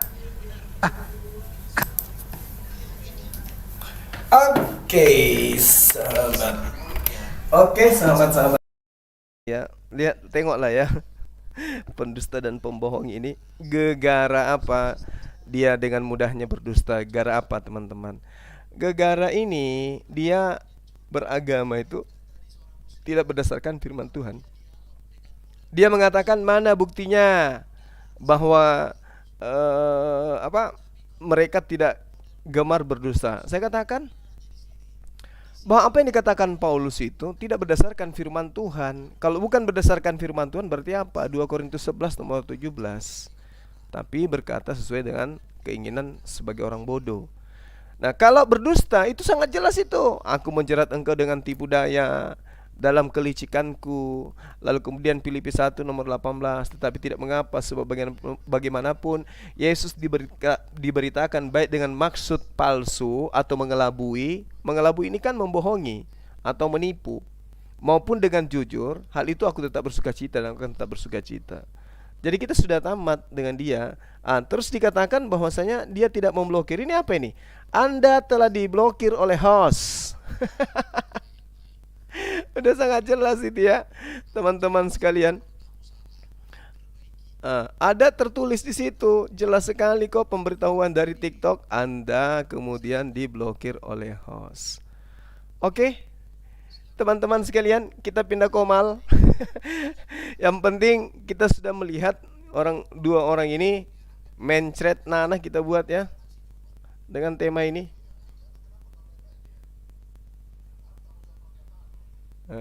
Sementara mereka masih berselisih. Al-Quranul Karim surah An-Nisa ayat 157 bahwa orang-orang yang terkait Isa Yesus mereka hanya berselisih paham tentang Yesus. Dan sampai hari ini sudah 2000 tahun mereka masih berselisih paham, membuktikan kebenaran Al-Quran. Masya Allah. Oke ya teman-teman, saya cari komal dulu ya. Tetap di tempat, kita cari komal yang mana komal yang bisa kita masuk. Musa. Lanjut. Oh, sama. Shalom, selamat malam. Oh, kalau puangnya Musa, darahkah persembahkan darah manusia? Sudahlah, tadi sudah dijawab tadi. Kau tidak memahami. Kau mau dijawab pakai data. Sudah dijawab itu. Nggak ada di situ itu bombong. Pertanyaannya Bang Suma. Sudah dijawab. Sudahlah, tadi kita sudah jawab. Oke, sekarang gini. Ya, sebentar. Hati asumsi. Kamu bilang kan kami tidak menjawab. Sekarang jawaban kami seharusnya apa? Jawabannya ya seharusnya gini, Tuhan kamu dengan Tuhannya Musa beda. Itu aja. Loh, kan gitu. Musa mempersembahkan domba. Iya. Pakai otak, pakai data. Oke, jadi artinya gini. Jangan biongo. Jadi gini ya, hati asumsi. Kalau kamu menjawab seperti itu, Tuhan kami dengan Tuhan Musa itu kau bilang tidak sama.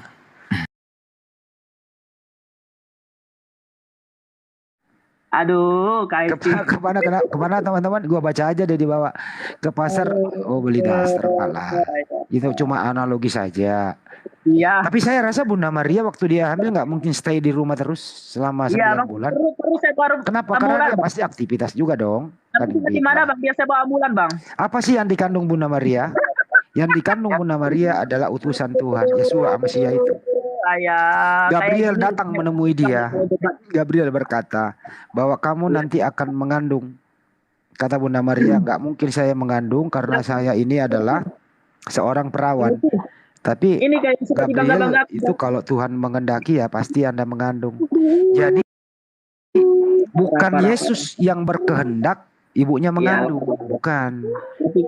Yesus yang berkehendak ibunya. Assalamualaikum warahmatullahi wabarakatuh. Assalamualaikum. Waalaikumsalam warahmatullahi wabarakatuh. Ada yang mau diterapi kah? Ini anak. ada ini Bang Juma, terapin aja tuh si Berkat ya. Bawa di rumah sakit dulu deh. Waalaikumsalam warahmatullahi wabarakatuh. Tolong diobati nih Pak Bang Jumat. Kebanyakan minum Kalpanax. Kok minum Kalpanax? Kalpanax itu bukan untuk diminum Bang, ditetes di mata. Itu loh. Itu salah juga. Bang Juma. Iya. Saya mau bertanya, ini si Andi Celebes ini kayak gini kah cara debat orang Islam Bang Juma? Kenapa beliau? Dari tadi tidak berhenti ngomong, dia memaksakan kehendaknya tuh ngerosot dari tadi kayak gini rupanya ya kalau orang Islam debat ya Bang ya? Tergantung lawannya, tergantung pasiennya. Kalau pasiennya itu akut, biasanya dokternya malah gunakan gergaji. Gitu. Malu saya Bang kalau kayak gitu. Seolah-olah saya kayak orang gila gitu kan. Lah, kan Markus 5 orang-orang yang menyembah Yesus itu adalah orang yang kerasukan roh jahat. Orang gila itu. Iya, Markus 5. Setelah dia waras, dia tidak lagi menyembah Yesus. Coba Anda baca. Ya silakan buka. Markus 5 nomor 1 sampai akhir, coba baca. Iya. Nomor 15-nya itu setelah waras, orang itu nggak lagi nyembah Yesus. Dan memang di dalam 1 Korintus 4 nomor 10 dikatakan Kristen bodoh karena Yesus. Kan ada memang datanya kayak gitu. Iya memang, betul. Jadi itu bukan fitnah. Jadi kalau Anda merasa kayak gila ya mungkin memang betulan Bang. Bagaimana dia nggak bodoh? Orang dia masukkan Tuhan dalam kandungan. Enggak juga Tuhannya dipersembahkan ke Dewa Molok juga Bang. Ya itu dia masalahnya. Waduh, ini orang kalian. Kalau kayak gini berarti kalian sedang melogikakan Tuhan, sedangkan Tuhan tidak bisa dilogikakan. Nah, kalau Tuhan tidak bisa dilogikakan, apakah Tuhan bisa dibiologikan? Sekarang begini, bagaimana kita membuktikan dia adalah Tuhan? Sekarang kita masing-masing mempunyai Bible, mempunyai kitab.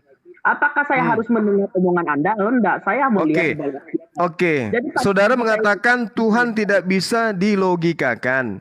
Apakah Tuhan bisa dibiologiskan? Maksudnya begini, Bang. Tuhan itu tidak bisa dilogikakan secara prinsip pemikiran manusia. Tapi apakah Tuhan bisa dibiologiskan menjadi tubuh manusia?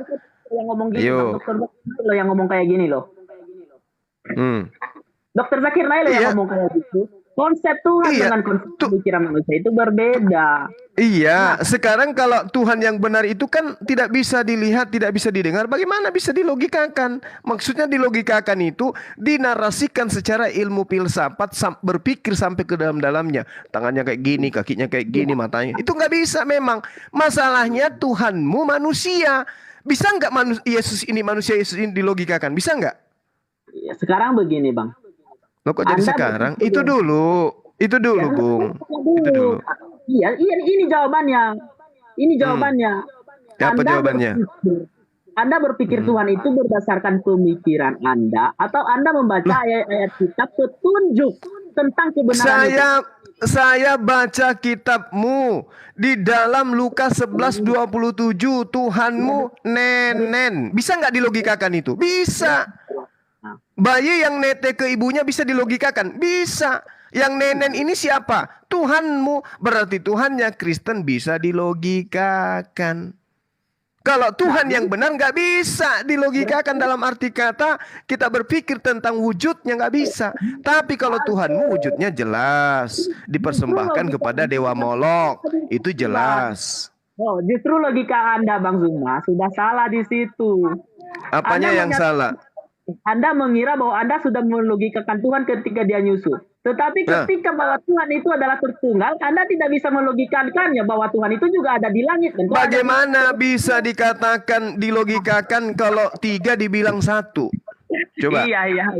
Sekarang begini, Zuma. Bagaimana Anda bisa mengatakan dia 1 tapi dia 3? Coba Anda logikakan. Kayak mana Anda bisa? Sesuatu yang 3 dianggap 1 itu gimana ceritanya? Iya, Bang, sekarang saya jelaskan. Anda punya roh, nah. Saya punya roh. Nah, berarti Anda berapa? Ya, saya 1. Ya, berarti roh Anda bukan. Lah, gimana ceritanya? Yang dikatakan suma itu adalah unsur yang terdiri jasad dan ruh dan jiwa. Itu dikatakan suma. Kalau dia sudah tidak punya jasad, itu bukan suma, tapi roh suma. Kalau dia tidak punya roh, itu bukan suma, tapi mayat suma. Kalau dua-duanya baru dikatakan manusia suma. Itu baru suma. Nah sekarang Anda memisahkan Yesus dan Tuhannya. Bagaimana Anda bisa mengatakan Yesus itu adalah Bapa itu sendiri sementara Bapa tidak nete, Yesus nete? Berarti Anda sedang membatasi Tuhan. Loh, justru Anda yang membatasi Tuhan. Karena ketika Tuhan itu menjadi manusia, dia tidak bisa berbuat apa-apa. Dengarkan. Yesus mengatakan di dalam Yohanes 5 nomor 30, Aku tidak dapat berbuat apa-apa dari diriku sendiri. Kami umat Islam mengakui yang tidak dapat berbuat apa-apa itu hanya Nabi dan Rasul. Tapi Anda yang tidak dapat berbuat apa-apa itu adalah Tuhan. Berarti Anda sedang membatasi Tuhan. Bukan kami. Saya tak membatasi Tuhan, justru Anda yang membatasi Tuhan, kan? Sekarang begini.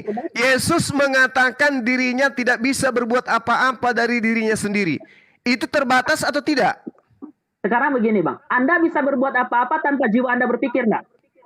Loh, sekarang Yesus itu mengatakan apa di dalam Yohanes 5 nomor 30? Itu adalah tubuh. Sedangkan yang bisa berkata itu adalah jiwa. Maksud Anda Yesus dan jiwanya itu terpisah gitu? Ya jelas. Loh, jadi yang takut kepada malaikat itu siapa? Dia bukan takut. Jadi apa namanya? Yesus ketakutan dan keringatnya seperti titik-titik darah. Itu apa? Salah terjemah. Itu bukan salah terjemah. Tapi ya itu kan tubuhnya. Jiwanya kan berbeda. Apakah tubuh ini bisa takut tanpa jiwa? Meong. Iya, apakah tubuh ini bisa takut tanpa jiwa? Ya jelas-jelas dia tidak takut di situ kan. Secara jiwanya yang Udah saudaraku, adalah lebih baik Anda duduk, Anda belajar sama kami ini yang paham Bible daripada Anda ngotot mempertahankan sesuatu yang Bible Anda saja membantah konsep Anda, kan gitu. Saya percaya Anda itu apa? Coba Abang buka di dalam. Saya sebenarnya waktu itu pengen bahas Anda mengangkat Yesaya 53 ini. Iya, Dan kebetulan silakan. saya ketemu dengan Silakan. Anda. Silakan, Ya. silakan. Anda ada apa dengan Yesaya 53? Silakan. Anda mengatakan pada waktu itu kepada siapa itu? Saya mau naik waktu itu lagi tidak diinikan. Saya mau bahas Silakan, ayat silakan. Ya mari kita bahas. Iya. Yesaya 53, silakan. Kalau dikasih waktu, silakan. Siapakah yang percaya kepada berita yang kami dengar? Dan kepada siapakah tangan kuasaan Tuhan dinyatakan? Sebagai Iya. taruh ia tumbuh di hadapan Tuhan. Dan sebagai Iya. tunas di tanah kering, ia tidak Iya. tampan dan semaraknya pun tidak ada. Sehingga kita memandang dia dan rupa pun tidak sehingga menginginkannya. Jadi ini, pasal 2 ini adalah ayat yang Iya. menunjukkan bahwa pada saat itu Yesus itu bonyok itu, dan ini sudah terjadi. Kemudian ia dihina, itu juga sudah terjadi. Ia dihina. Tunggu. Jangan tergesa-gesa. Kalau mau bahas, ikutkan saya dalam membahas. Di data yang Anda baca, di situ dikatakan tunas dari tanah kering. Apa maksudnya? Kalau menurut Anda apa? Lah, pertanyaannya, apakah Yesus ini berasal dari wanita mandul? Emang di situ dikatakan mandul? Kan tanah kering. Kan tanah kering. Maksudnya itu kan tanah tandus. Tunas dari tanah kering. Yesus itu adalah tunas. Menurut Anda kan? Tunas Daud kan? Keturunan Daud kan? Kering di sini berarti wanita yang mandul. Wanita yang tidak lagi subur-suburnya. Apakah Maria itu adalah wanita mandul? Wanita tua renta? Atau dia adalah gadis perawan? Itu aja dulu. Saya mau tanya, emang Anda dulu sudah ada pada waktu Yesus ini lahir membuktikan bahwa Maria ini tidak mandul? Berarti Anda mengambil kitabnya Yahudi untuk cocokologi. Karena yang di dalam kitabnya orang Yahudi, Yesaya 53, dikatakan, siapakah yang percaya kepada berita yang kami dengar, dan kepada siapakah tangan kekuasaan Tuhan dinyatakan. Nomor dua apa yang dikatakan di sana? Nomor 2-nya. Sebagai taruh ia tumbuh di hadapan Tuhan, sebagai tunas dari tanah kering. Bang, saya mau ngomong dulu sama Bang Zuma ini. Sebelum ada kitab Injil, yang ada itu adalah kitab Taurat, Bang. Betul. Makanya semena-mena pengarang kitab Anda mengambil cocokologi mengambil kitab orang untuk mencocokologikan untuk dijual ke Romawi dan Yunani. Sekarang kalau Anda diminta pertanggungjawaban, apakah Maria itu tanah kering? Ya bisa jadi. Loh, bagaimana Anda mengatakan bisa jadi? Katanya dia perawan masih muda.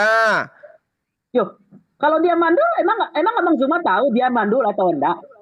Lah, buktinya bagaimana Anda bisa mengatakan mandul sementara dia tidak pernah digagahi oleh lelaki?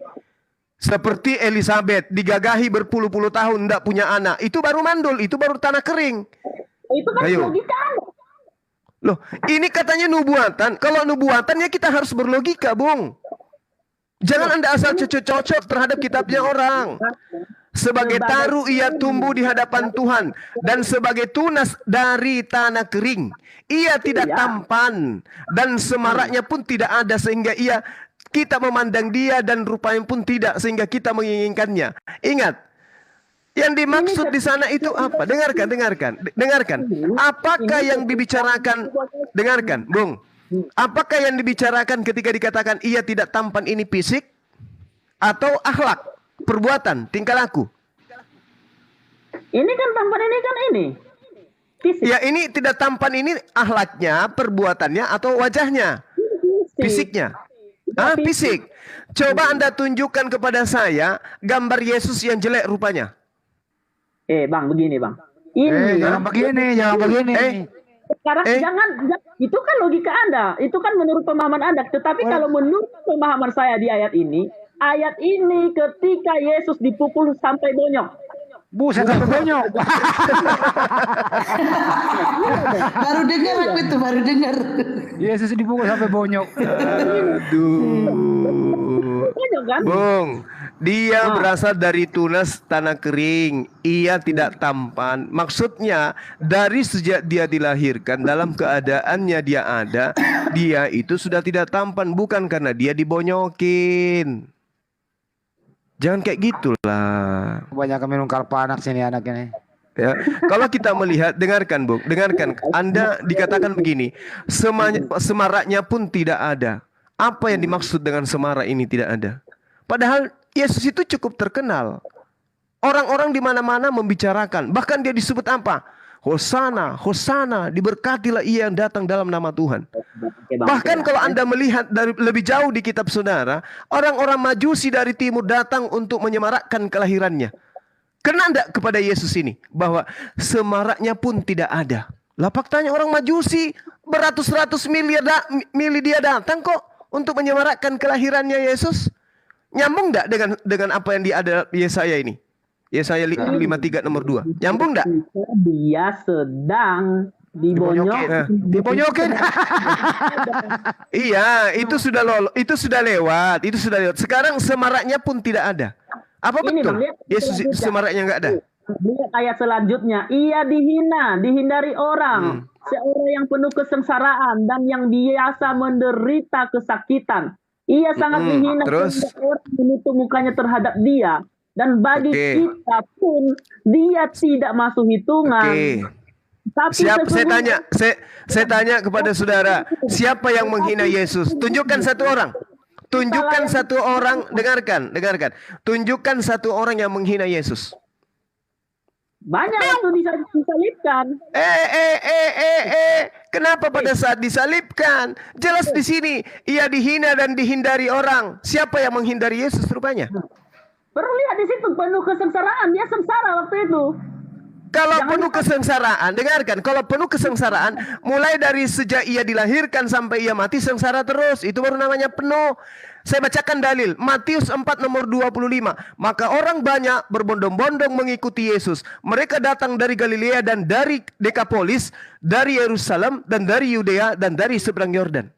Iya. Di dalam Matius 5 nomor 1 nomor 2, dengarkan. Ketika Yesus melihat orang banyak itu, naiklah ia ke atas bukit dan setelah ia duduk, datanglah murid-muridnya kepadanya. Maka Yesus pun mulai berbicara dan mengajar mereka.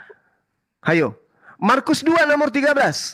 Sesudah itu Yesus pergi ke pantai danau dan seluruh orang banyak datang kepadanya, lalu ia mengajar orang banyak tersebut. Di sini dikatakan apa? Ia dihina, dihindari orang. Mana ada dihindari orang berbondong-bondong menjadi pengikutnya, berbondong-bondong mengikuti dia. Cocok enggak dengan Yesus? Iya. Oke, udah. Iya apa? Iya apa? Iya apa? Yesus dihindari orang. Dijawab langsung oleh Markus 2 nomor 13. Sesudah itu Yesus pergi lagi ke pantai danau.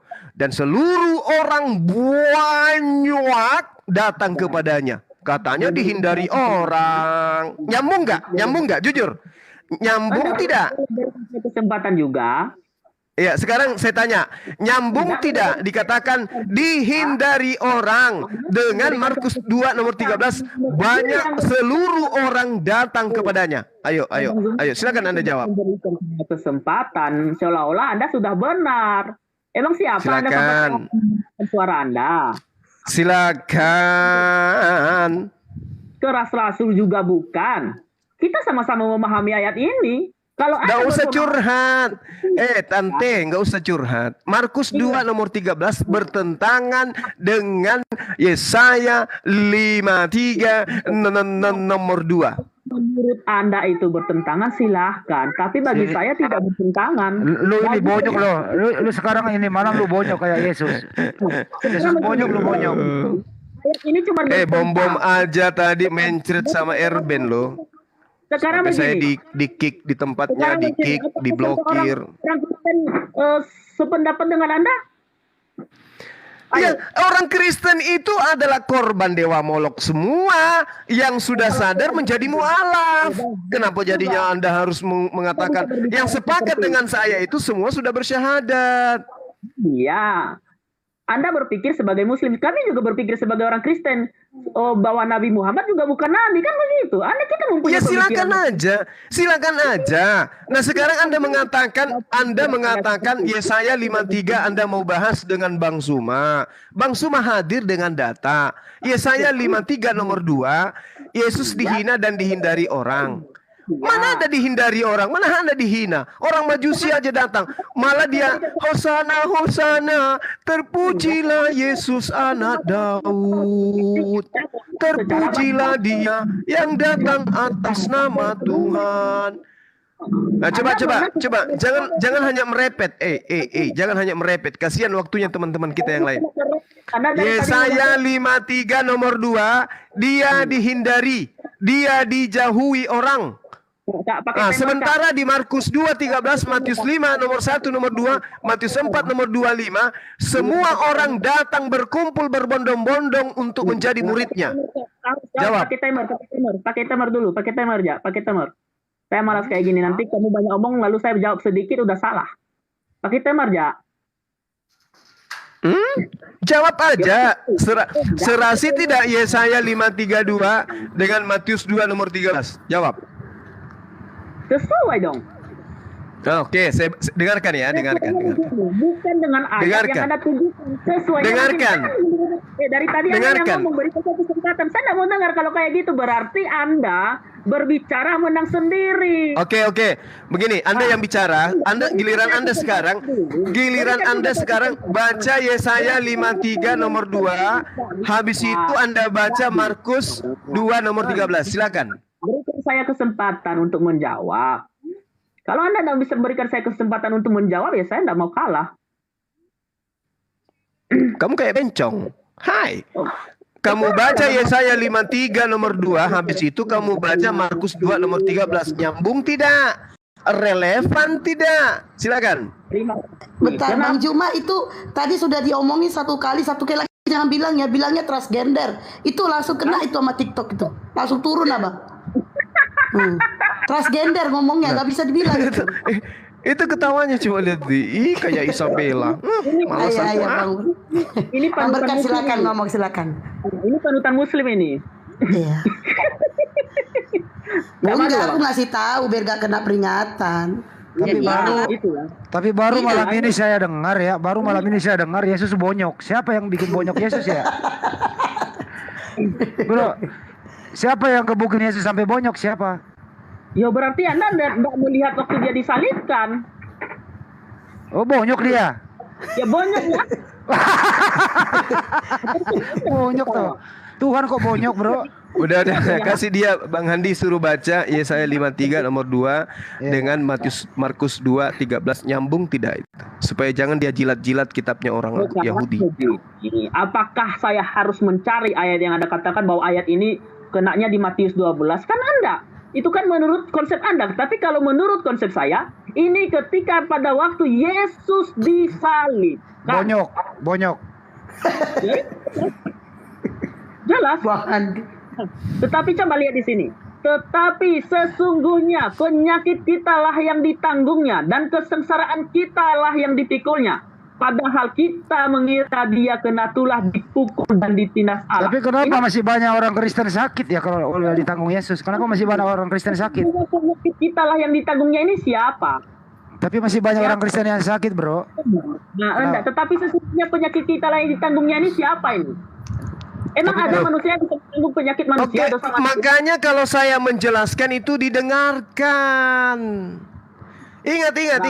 Di dalam Yesaya 53 nomor 4, nomor 6 bahkan, tetapi sesungguhnya penyakit kitalah yang ditanggungnya dan kesengsaraan kitalah yang dipikulnya. Padahal kita mengira dia kena tulah, dipukul dan ditindas oleh Tuhan, tetapi dia tertikam oleh karena pemberontakan kita. Kamu harus tahu, setiap utusan Tuhan pasti mengalami hal ini. Dimusuhi umatnya, dibenci umatnya, semua nabi. Coba tunjukkan kepada saya, nabi mana yang begitu datang langsung diterima kaumnya? Siapa? Tunjukkan ke saya. Nabi itu bisa menanggung dosa manusia ya. La haula wala quwata illa billah. Para nabi rela menderita demi untuk menegakkan hukum yang diperintahkan Tuhan untuk ia sampaikan. Contoh, bukan hanya Yesus yang menderita oleh kelakuan kaumnya. Seluruh utusan menanggung derita pengusiran, intimidasi, hingga ancaman pembunuhan. Hanya karena Iyalah. menginginkan kaumnya beriman kepada Tuhan saja. Itu yang perlu saudara pahami. Tadi di atas, di Yesaya 53 nomor 2, Anda tidak membantah. Iya, sekarang begini. Yesus dijauhi orang, tapi data di dalam kitabmu, Yesus didatangi orang, orang berbondong-bondong ke dia. Nyambung nggak itu? Nyambung nggak? Logikanya begini, saya tanya dulu logika. Anda tadi bahas Nabi. Abang tadi bahas Nabi. Emang ada Nabi yang menanggung dosa manusia di sini, tetapi sesungguhnya penyakit Di mana? Di mana dikatakan di Yesaya 53 bahwa dosa kita ditanggung? Di mana? Yo, ini Gimana? penyakit kita. Emang ada Nabi menanggung penyakit? Loh, ini maksudnya apa? Coba saya bacakan. Tetapi sesungguhnya penyakit kita lah yang ditanggung. Oke. Sekarang siapa yang ditanggung Nabi? Penyakit siapa yang ditanggung Nabi pada saat itu? Yesaya 53 ini jelas sekali dikatakan bahwasanya di nomor 4. Mas, saya mau tanya dulu. Penyakit siapa yang ditanggung Nabi pada saat itu? Kalau itu untuk Nabi, penyakit siapa yang dia tanggung? Oke, kita lihat di original teksnya, ya. Ketika kemudian dikatakan di situ, dengarkan. Original teksnya ketika kita melihat di situ jelas sekali dikatakan coli. Coli itu artinya penderitaan atau kepedihan, atau kesakitan, atau luka, atau penyakit. Artinya bukan penyakit dalam arti kata panu, kudis, kurap seperti penyakitmu, bukan. Maksud daripada penyakit di sini adalah penderitaan. Para nabi itu rela menderita demi untuk menyelamatkan kaumnya. Semua nabi begitu. Semua nabi, bahkan Abraham rela membunuh anaknya demi untuk keselamatan keturunannya.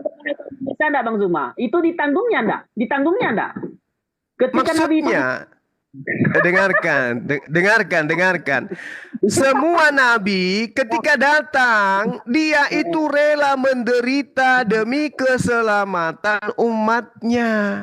Tidak ada itu nabi, dengarkan, tidak ada itu nabi yang datang kemudian lalu melanggar perintah Tuhan yang datang kepadanya. Makanya dikatakan di sana coli. Coli itu yang sering kamu lakukan. Coli itu artinya penderitaan, kepedihan, kesakitan, luka, derita daripada kaumnya yang harusnya mereka yang tanggung, ditanggung oleh sang nabi dan rasul ini.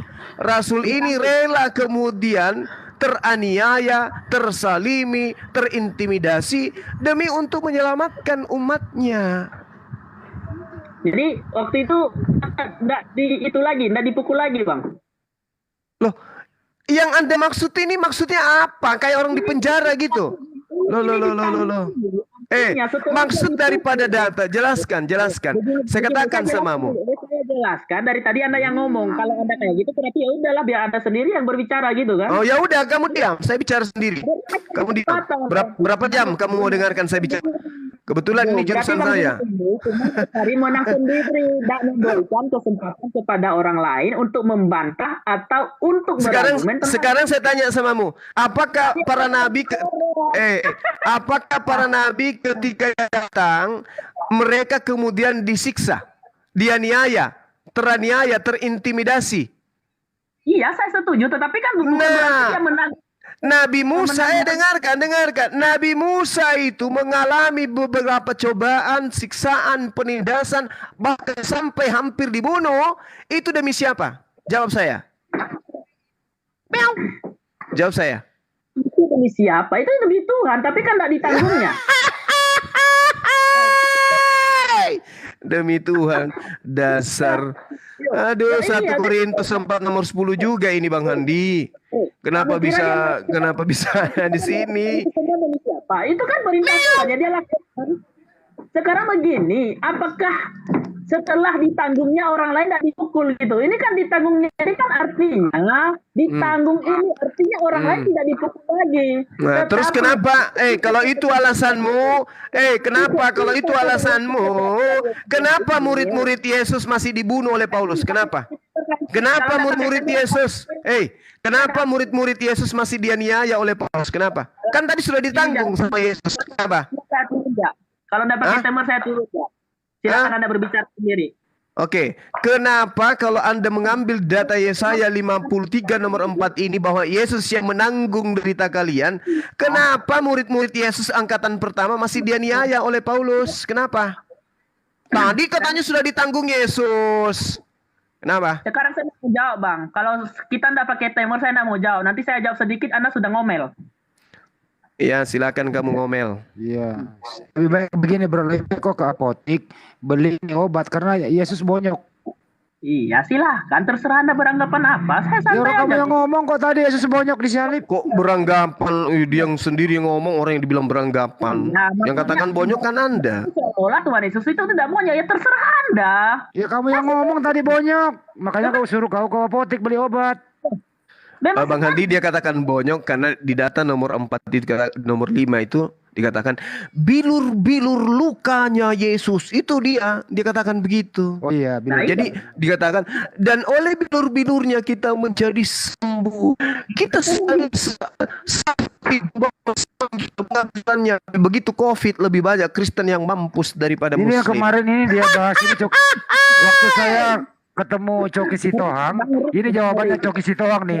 Baru saya bantah sekali, langsung aku di-kick sama Coki Sitohang karena bilur-bilur nih. Aduh, parah ini, parah. Padahal cerita yang dibangun untuk Yesus itu untuk dipersembahkan ke Dewa Molok. Bang Zuma, siapa nabi yang sudah menanggung semua pukulan, derita, penyakit, kesengsaraan ditimpakan semua kepada itu? Enggak ada. Termasuk Yesus. Termasuk Yesus.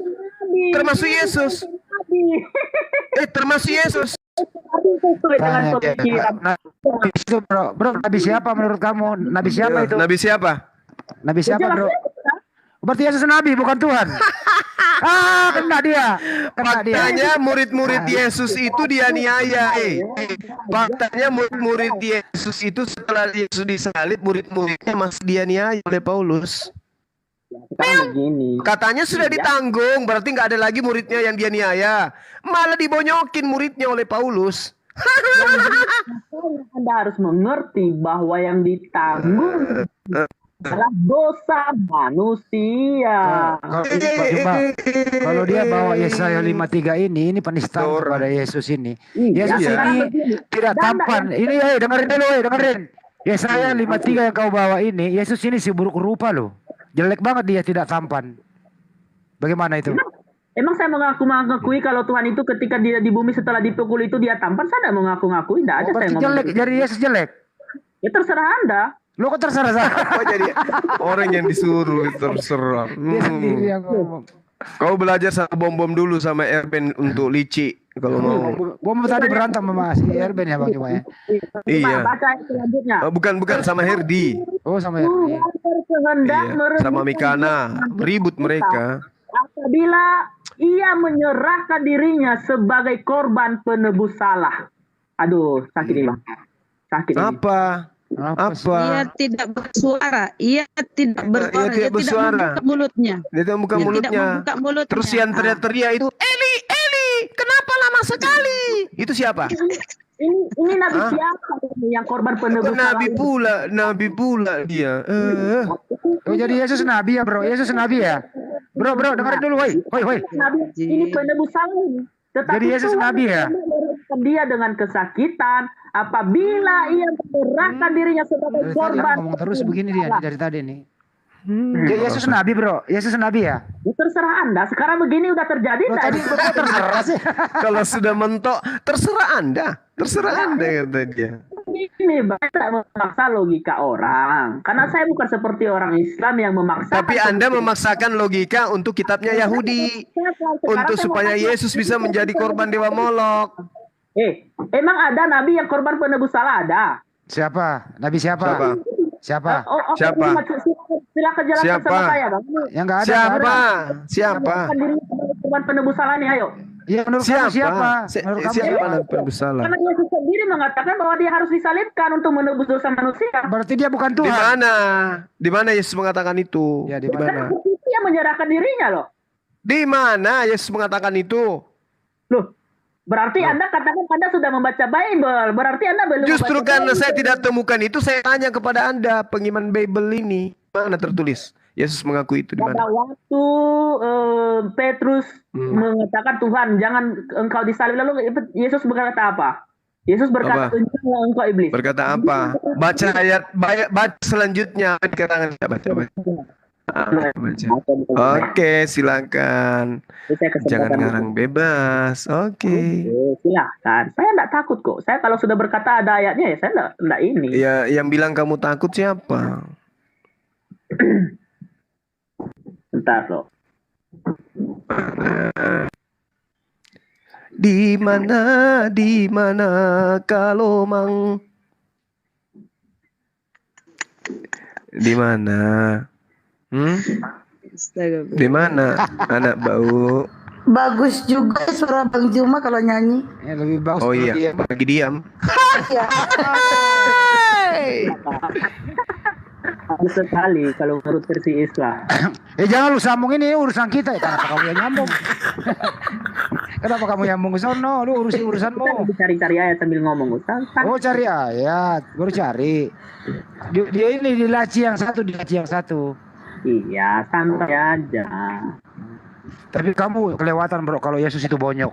Gak boleh begitu. Memang dia bonyok? La haula quwata illa billah. Berarti mukanya juga dihajar ya sampai bonyok ya. Dicambuk Bang. Bonyok itu kalau bonyok itu muka, wajah. Itu bonyok kalau wajah. Kalau badan nggak bonyok namanya, itu luka-luka. Assalamualaikum warahmatullahi wabarakatuh. Waalaikumsalam warahmatullahi wabarakatuh. Pak Ustadz Unggul bawa bawa Kalpanax atau Yodium pakai itu obat luka. Ada yang bonyok nih. Wah, jangan begitulah. Kalpanax, Bang. Nggak boleh. Aku manggil Yesus saja my sweet Jesus ya. Nggak boleh, apalagi kau Kristen bilang-bilang Yesus bonyok, nggak boleh nak. Emang Yesus kenyataannya menurut saya sampai bonyok kok ya terserah saya. Bonyok ya, Tuhannya bonyok. Kalau aku umat Islam nggak boleh ya, manggil Yesus bonyok tuh nggak boleh. Sedikit aja Bunda minta izin. Sekali saya kata.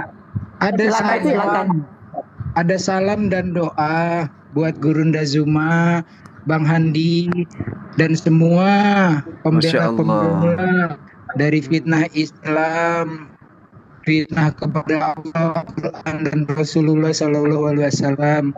Dapat salam dan doa dari istriku buat semua pejuang. Masya Allah, doa yang sama akhi untuk selalu nangis. Ipar saya. Istriku tuh selalu nangis kalau mendengar pembela-pembela Islam sedang berada di gelanggang mempertahankan, mematahkan fitnah-fitnah mereka. Jadi saya datang hanya untuk mengucapkan salam dan doa.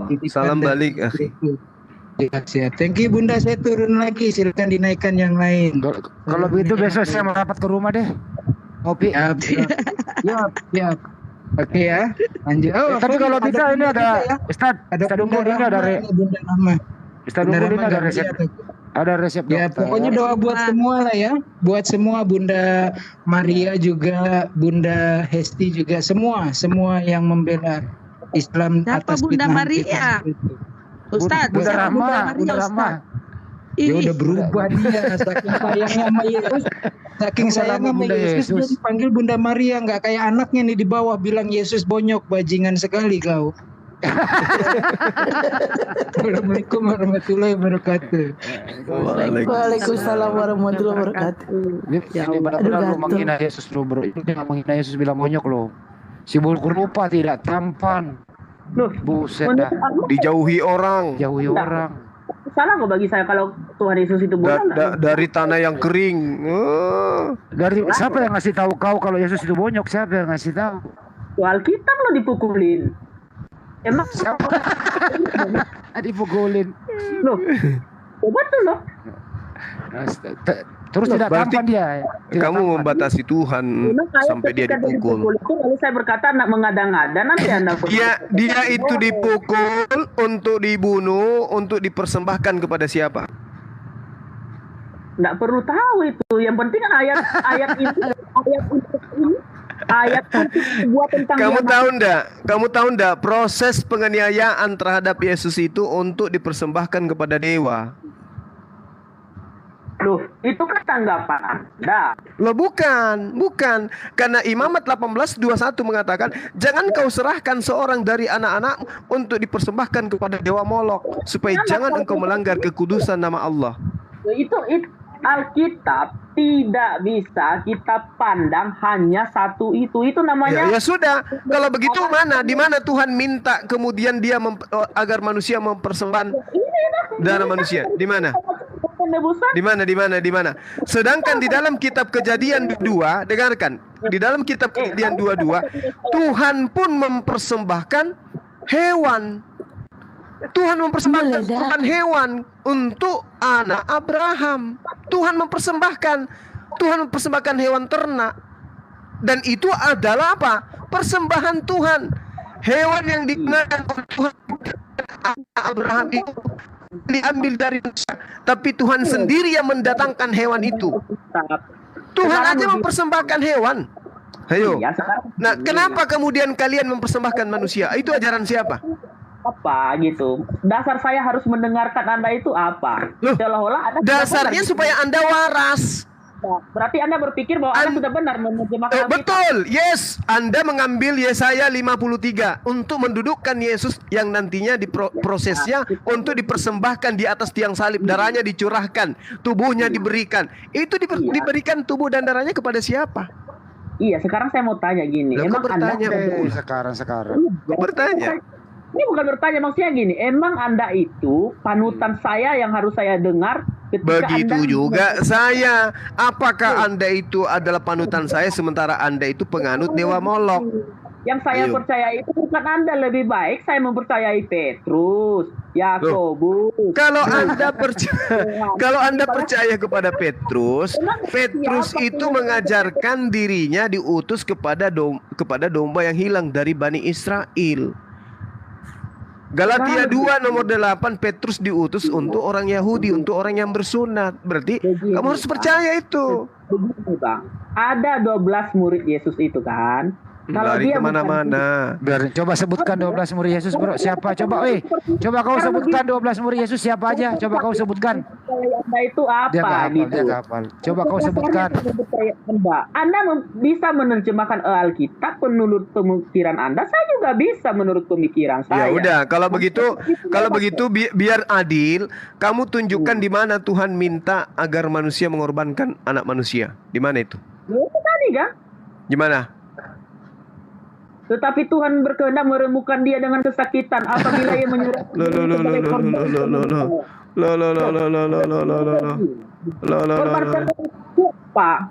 Nggak nyambung. Yesaya 53 itu diperuntukkan untuk keadaan Israel pada saat pembuangan di Babylon, di Babylon.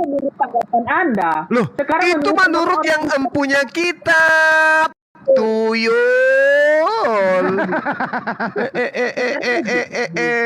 Kamu itu Kristen cuman mengambil kitabnya Yahudi mencocok-cocokkan dengan imanmu. Yang empunya kitab tidak mengimani seperti itu. Yang mana yang harus kita percaya? Yang punya kitab atau kalian? Yang dari Romawi Yunani ini, yang dibawa oleh penjajah ini, yang mana yang harus kita percaya? Berarti kita percaya sama orang Yahudi ya? Yes, berdasarkan Yesaya 53 itu adalah keadaan Israel yang ditinggal oleh Tuhan. Ya, sekarang kita sepakat sama orang Yahudi ya. Ya, dalam hal Yesaya 53, tuyul. Deal ya. Paulus. Ini korban dewa Molok kayak gini dia. Emang orang Yahudi mengakui Muhammad itu nabi ya? Loh, emang Yesaya 53 itu membahas tentang beliau? Iya, berarti sekarang begini juga. Emang orang Yahudi Yesaya itu 53 ayat Nenekmu 5. kiper, Yesaya 53 yang kamu ambil, yang kamu rampok itu dari kitabnya Yahudi, kamu jadikan dia dasar sebagai penegasan bahwa Tuhan minta mempersembahkan darah manusia anak Maria. Anda mengambil kitabnya orang Yahudi. Sekarang mana yang kami ambil di dalam kitabnya orang Yahudi yang kami katakan itu menceritakan tentang baginda Rasulullah Muhammad sallallahu alaihi wasallam? Mana? dengar Mana di Al-Quran ditempelkan kitabnya Yahudi? Mana? Supaya baginda Rasulullah Muhammad SAW itu dikenal sebagai Nabi, kitabnya Yahudi kita tempel di Al-Quran. Dikatakan di situ Al-Quran lama. Baru firman Allah yang datang kepada baginda Rasulullah Muhammad SAW disebut apa? Firman Al-Quran baru. Mana ada? Sekarang agamamu mengambil kitabnya orang Yahudi, tempelkan di dalam kitab Romawi, lantas Anda katakan itu untuk Yesus. Lah yang punya kitab tidak mengakui itu. Apa enggak malu? Cuman menangnya rocot rupanya, Anda ada menang ini. Apa enggak malu? Anda mengambil kitabnya orang Yahudi, Anda cocok-cocokkan itu untuk Yesus, sementara yang punya kitab tidak mengakui itu untuk Yesus. Apa enggak malu? Iya. Oke, berarti Nabi Muhammad itu datangnya dari mana, Bang? Ada Memang datanya, Bang? di mana di Islam mengatakan bahwa di dalam Yesaya, di dalam Imamat diceritakan bahwa itu adalah baginda Rasulullah Muhammad SAW. Di mana di Al-Quran dikatakan itu? Di mana? Anda percaya Nabi Muhammad itu dari mana? Dari Al-Quran. Dari Al-Quran. Yes. Masalahmu? Taurat sebelumnya itu salah ya? Loh, apa hubungannya dengan Taurat? Di dalam Taurat tidak pernah menubuatkan namanya Muhammad, tidak ada. Mana coba lihat Tauratnya mana? Tunjukkan ke saya Tauratnya. Justru saya yang meminta kepada Anda tunjukkan ayatnya jikalau ada di dalam Taurat menubuatkan Muhammad. Lalu yang mengatakan itu kamu kan? Kamu kan yang mengatakan itu, kamulah yang tunjukkan Tauratnya. Mana Tauratnya? Mana? Tauratnya itu di mana? Tunjukkan Tauratnya kepada saya. Mana itu Taurat? Kalau di Taurat yang kamu tunjukkan betul-betul nggak ada nama baginda Rasul Muhammad SAW. Mana Tauratnya? Tunjukkan ke saya. Ngerti bahasa Indonesia. Kau katakan bahwa di dalam Taurat tidak ada nama baginda Rasulullah Muhammad SAW. Taurat yang kamu maksud itu yang dibawa oleh penjajah gitu? Hah? Iya, sekarang gini. Tunjukkan kepada saya di dalam Taurat. Mana Tauratnya? Tauratnya mana? Mana Tauratnya? Tunjukkan ke saya. Anda. Mana Tauratnya? Terserah Anda mau ambil di mana. Nenekmu kiper. Al-Quran mengatakan ya ahlal kitab lima talbisunal haqqa bil batili wa taktumunal haqqa wa antum ta'lamun. Wahai ahli kitab, mengapa kamu mencampur adukkan kebenaran dengan kebatilan dan kamu menyembunyikan kebenaran padahal kamu mengetahui? Al-Quran mengatakan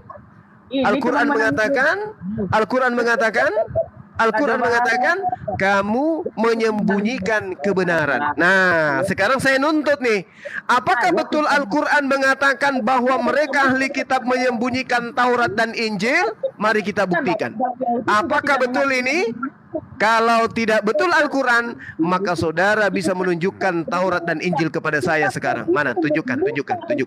Dia ngomong terus dia banyak Pak, percuma. Enggak, dia dengar ngomong terus dia. Dari tadi dia kebanyakan minum kalau panak. Dengarkan.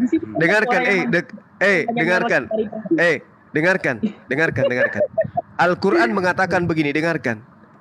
Ya ahlal kitab. Bang Zuma. Tunjukkan saya dulu nubuat tentang Nabi Muhammad.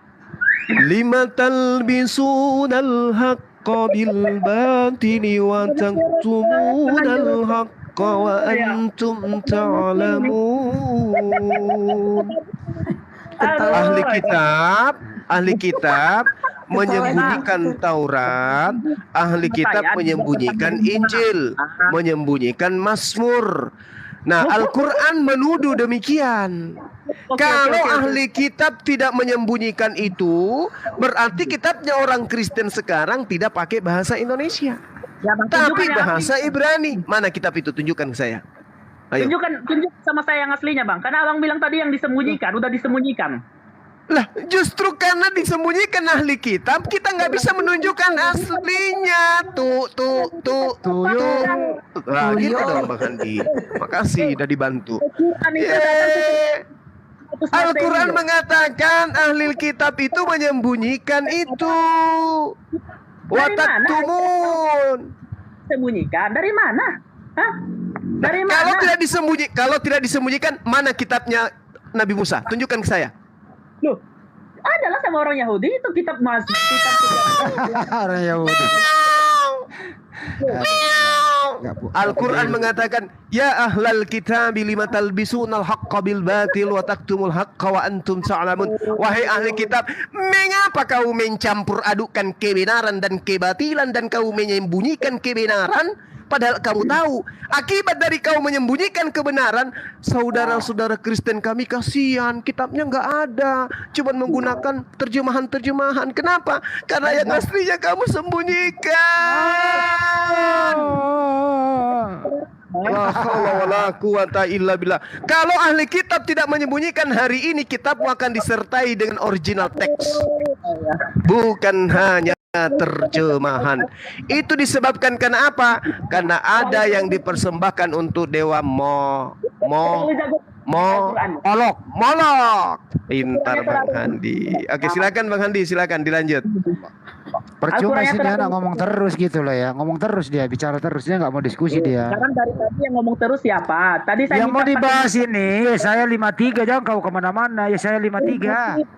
Ngeri itu. Kamu yang bawa topik bro, kamu yang bawa topik ya, saya 53. Loh, saya bawa topik, tapi Bang Zuma dari tadi nggak mau ngomong, nggak mau ya, ini. Sekarang bahas lagi ya, saya 53, udah mulai lagi dari awal. Tapi tadi kan kamu sudah ngomong terus. Kita kan dari tadi gantian. Kenapa sih kamu selalu menuduh aku?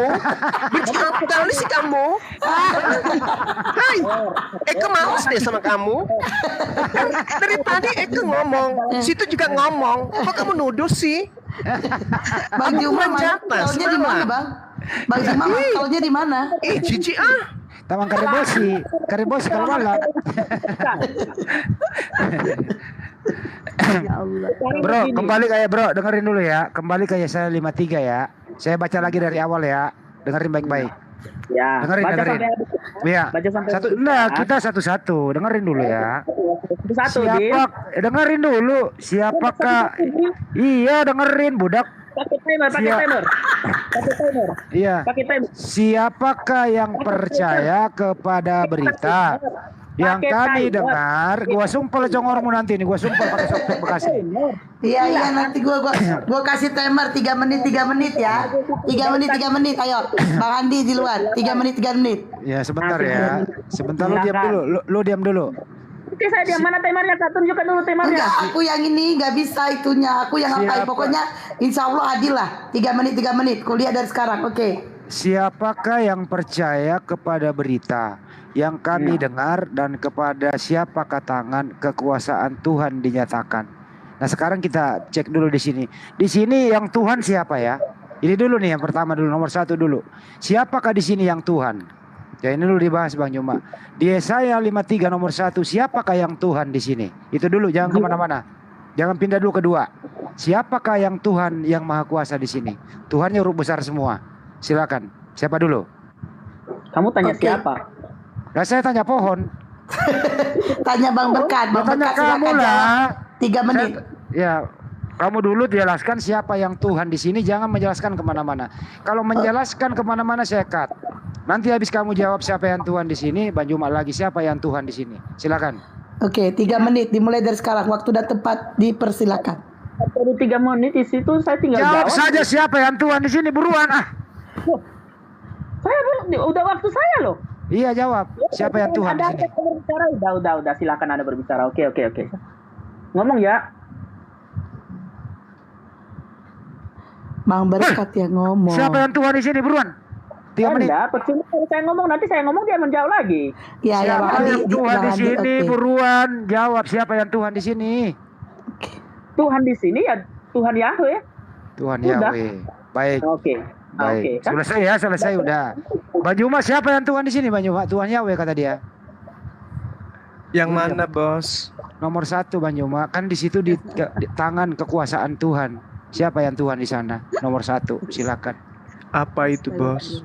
Siapakah percaya kepada berita yang kami dengar dan kepada siapakah tangan kekuasaan Tuhan dinyatakan? Siapakah di sini Tuhan yang berkuasa? Menurut dia Yahweh. Silakan Bang Juma. Siapakah yang percaya kepada berita yang kami dengar dan kepada siapakah tangan kekuasaan Tuhan dinyatakan? Tuhan di sini Hasem. Hasem. Baik. Berarti bukan Yesus ya? Bukan. Bukan. Berkat? Bukan Yesus ya? Iya, bukan Yesus, karena Bukan dia belum Yesus. datang. Oke, Belum kalau dia belum datang. Lanjut nomor 2 ya. Lanjut nomor 2. Sebagai taruk, ia tumbuh di hadapan Tuhan dan sebagai tunas dari tanah kering. Ia tidak tampan dan semaraknya pun tidak ada, sehingga kita memandang dia dan rupa pun tidak, sehingga ia menginginkannya. Pertanyaan di sini yang tidak tampan siapa? Di situ tidak tampan yang dimaksud itu ketika pada waktu Yesus dipukuli dan disalibkan. Berarti yang tidak tampan adalah Yesus, betul? Ya, Yesus, iya. Oke, Yesus. baik. Bang Juma setuju? Yesus tidak tampan? Enggak, Yesaya 53 nomor 2 itu bercerita tentang keadaan Bani Israel pada saat masa pembuangan. Oke, lanjut lagi ya. Di sini apa yang dimaksud dengan tanah kering? Silakan kawan Yas dulu. Tanah kering di sini belum saya terjemahkan. Apa terjemahan Anda? Kamu nggak bisa jawab tanah kering apa itu maksudnya? Tanah kering ya tanah kering. Itu kan perumpamaan. Kan dari awal kan sudah ini kan perumpamaan dari awal kan sebagai taruk ia tumbuh di hadapan Tuhan dan sebagai tunas dan tanah kering itu kan perumpamaan. Apa maksudnya itu? Loh, itu maksudnya bahwa dia dihina dihindari orang, penuh kesengsaraan dan menderita kesakitan, ia dihina sehingga orang menutup mukanya terhadap dia dan bagi kita pun dia tidak masuk hitungan. Itu sebenarnya lanjutannya. Oke, Karena siapa itu yang dihina di sana? Siapa yang dihina? Yesus lah, Yesus. Apakah Yesus sudah ada di zaman itu? Loh, ini kan nubuat tentang dia. Oh, nubuatan. Baik. Silakan Bang Juma lagi disangka. Anda diam dulu, giliran Bang Juma lagi. Oke, silakan Bang Juma. Iya. Jadi kalau saya memahami ini tanah kering di sini adalah wanita mandul, yaitu Sarah yang kemudian keturunannya kelak ya dari tanah kering, artinya mereka sempat diperbudak. Tidak dipandang Israel itu, diperbudak oleh Mesir. Jadi ini berbicara mengenai nasib Bani Israel, bukan orang per orang. Lanjut. Bukan untuk Yesus ya. Nehi. Baik, kita lanjut nomor 3. Bagus ini ya. Ia dihina dan dihindari. Seorang yang penuh kesengsaraan, yang biasa menderita kesakitan, ia sangat dihina sehingga orang menutup mukanya terhadap dia dan bagi kita pun ia tidak masuk hitungan. Di sini yang tidak masuk hitungan siapa? Berkat, silakan kamu dulu. Tidak masuk hitungan apa? Dia maksudnya di sini tidak masuk hitungan itu. Orang Yahudi pada waktu itu tidak menghitungkannya, justru dia dibunuh. Makanya dikatakan tidak masuk hitungan. Pada waktu itu kan dia diolok-olok ketika dia disalib itu. Kan belum terjadi ini baru. Ini kan baru nubuatan. Loh, itu udah terjadi. Itu nubuatan yang terjadi kepada Yesus, yang sudah terjadi kepada Yesus. Ini kan ayat sebelumnya. Baik. Udah. Di sini siapa yang kesakitan? Yesus. Oke, di sini siapa yang menutup mukanya? Orang. Siapa orang namanya? pada waktu disalibkan itu. Saya belum pernah lihat, saya belum pernah mendengar Yesus disalib di mukanya ditutup. Emang ada? Di situ apa tuh? Coba baca dulu, baca lagi. Di situ orang, bukan Yesus yang menutup mukanya, sehingga saya baca ya. Ia sangat dihina sehingga orang menutup mukanya terhadap dia. Itu aja. Orang menutup muka Yesus. Aduh, belajar bahasa Indonesia yang baik, Bang. Saya baca lagi ya bahasa Indonesianya ya. Dengerin dulu ya. Ini udah mulai baik loh, udah mulai kondusif nih. Ya. Dan yang biasa menderita kesakitan, ia sangat dihina. Dengerin dulu. biar nyambung teman. Ini belum giliran Banyumas loh. Ya, sangat dihina sehingga orang menutup mukanya terhadap dia, dan bagi kita pun tidak masuk hitungan. Ada orang menutup mukanya, bro. Aduh, belajar bahasa Indonesia bang, belajar bahasa Indonesia bang. Terus di sini muka ya, terus di sini siapa muka yang ditutup kalau bukan mukanya Yesus? Siapa muka? Yang menutup muka di sini adalah orang lain bang. Ia sangat dihina sehingga orang menutup mukanya terhadap dia. Artinya orang itu menutup mukanya terhadap Yesus. Terhadap siapa dia. Orang itu? Siapa orang itu yang menutup muka? Yo, jelas kan pada waktu Yesus disalib kan banyak orang wih gitu kan, ngolok-ngolok kan, itu kan sama seperti menutup muka, tidak peduli. Oke, baik, Bang Juma lagi yang memberi penjelasan. Anda stay dulu, Anda kami tidak bantah, diskusi yang sehat. Giliran Bang Juma lagi, Anda diam ya. Ya. Siapa yang menghina dan menghindari Yesus? Nggak ada, kecuali hanya ahli-ahli kitab yang telah menyelewengkan ajaran Musa. Sementara masyarakat biasa ya lebih cinta kepada Yesus, selalu mengikuti kemanapun Yesus pergi. Bahkan beliau memiliki beberapa murid, 12 murid. Ya. Lalu murid ini berasal dari 12 suku dari Bani Israel. Bayangkan itu. 12 suku Bani Israel, di masing-masing suku ada muridnya. Matius 21 nomor 9. Dan orang banyak yang berjalan di depan Yesus dan mengikuti Yesus dari belakang berseru-seru, katanya, Hosana bagi Yesus anak Daud, diberkatilah Yesus yang datang dalam nama Tuhan, Hosana di tempat yang maha tinggi. Apakah ini dihindari? Apakah ini dihina? Sangat-sangat tidak cocok. Matius 4 nomor 25. Maka orang banyak berbondong-bondong mengikuti Yesus.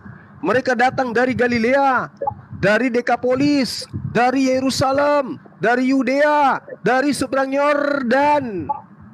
Matius 5 nomor 1. Ketika Yesus melihat orang banyak itu, naiklah ia ke atas bukit, dan setelah ia duduk, datanglah murid-muridnya kepadanya. Maka Yesus pun mulai berbicara dan mengajar mereka. Matius 2 nomor 13. Sesudah itu Yesus pergi lagi ke pantai danau, dan seluruh orang,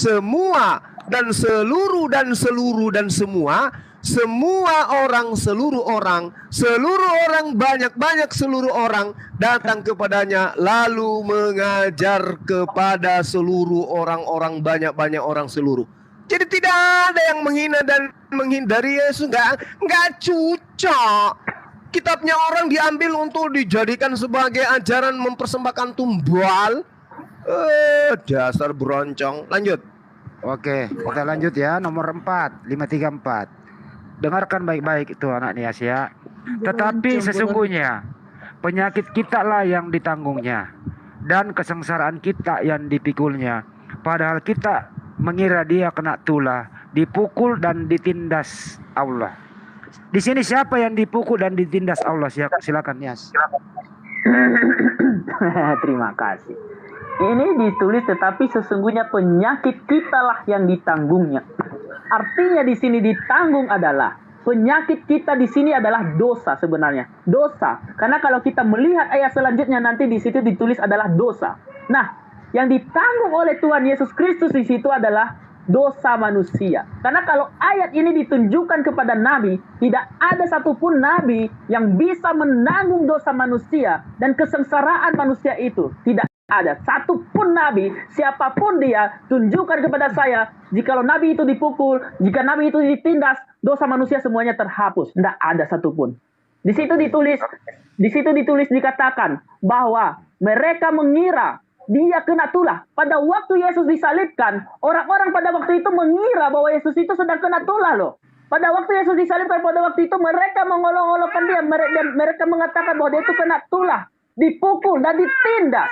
Kenapa harus dipukul dan ditindas? Karena itu adalah tujuannya datang ke dunia ini. Supaya dia menyelamatkan manusia yang ada di seluruh dunia ini. Bagi yang percaya kepadanya. Oke, terima kasih. Di situ Yesus waktu itu dia seorang nabi ya. Betul? Betul? Abang mau bahas nabi atau mau bahas ayat ini? Tadi Anda mengatakan di situ nabi loh yang menanggung. Yesus nabi ya, Bang, di situ tadi ya. kalau abang tadi kalau Anda menanyakan ayat ini melalui versi masing-masing silahkan. Sekarang Anda sudah mulai ini. Nggak dengerin dulu bro, sebelum ke Bang Juma. Katanya hanya satu nabi yang menanggung daripada penyakit itu. Nabi itu adalah siapa? Dengerin dulu. Nabi itu siapa? Tadi yang saya katakan tidak ada seorang pun nabi. Bukan saya katakan Yesus nabi. Tidak ada. Garis bawahi. Tidak ada seorang pun nabi yang menanggung dosa-dosa, menanggung kesengsaraan manusia itu tidak ada. Itu Bang yang saya katakan. Saya tidak katakan nabi. Oke, waktu terakhir ya sebelum ke Bang Nyoma. Di sini Yesus sebagai apa? Sebagai nabi apa sebagai Tuhan? Sebagai Tuhan dia di sini. Oke, berarti Tuhan dipukul. Iya. Oke, baik. Tuhan dipukul sampai bonyok ya. Iya. Oke, baik. Makasih. Bang Nyoma lagi deh. Silakan Bang Nyoma. Tuhan dipukul sampai bonyok. Silakan. Salah. Saya sudah katakan dari urutan data nomor 1 di Yesaya 53 itu untuk Bani Israel. Keadaan Bani Israel. Yesaya 53 nomor 4, nomor 5, nomor 6, nomor 7. Sesungguhnya penyakit kita yang ditanggungnya dan kesengsaraan kita dipikulnya.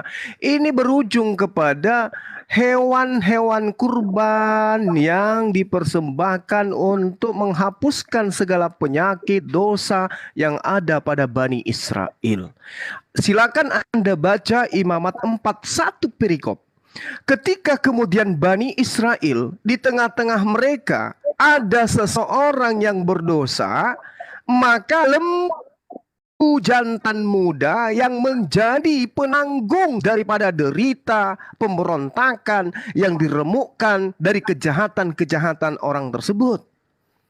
Ketika kemudian orang tersebut seluruh Bani Israel bersalah di dalam Imamat 4:13 sampai nomor 14, maka Tuhan menjadikan derita mereka ini diberikan kepada seekor lembu jantan muda.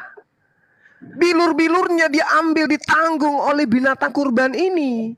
Ketika kemudian tokoh agama, seorang imam, seorang rabi yang melakukan dosa, di dalam Imamat 4 nomor 22 sampai nomor 23, yang menjadi penanggung daripada perbuatan mereka adalah kambing jantan.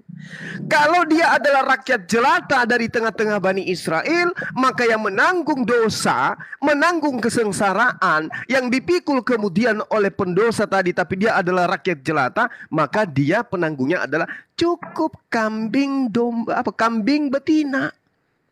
Jadi yang dimaksud, yang diceritakan dalam Yesaya 53 nomor 4 dan seterusnya, itu berbicara tentang hewan yang menjadi korban demi mereka Bani Israel. Itu data. Jangan berasumsi di luar daripada pemahaman yang mempunyai kitab. Oke? Jadi yang dimaksud di sini adalah prosesi dosa-dosa Bani Israel ditebus oleh Tuhan dengan menggunakan 1 lembu jantan muda, 2 lembu jantan, 3 kambing jantan, 4 kambing betina atau domba betina. Gak ada itu manusia diminta untuk dipersembahkan tanahnya, gak ada, kecuali ajaran pagan Romawi Yunani yang merebak sampai ke Nusantara melalui penjajah. Begitu Bang Handi. Masih mau datang besok? Oke, lanjut lagi ya. Ini kondusif nih.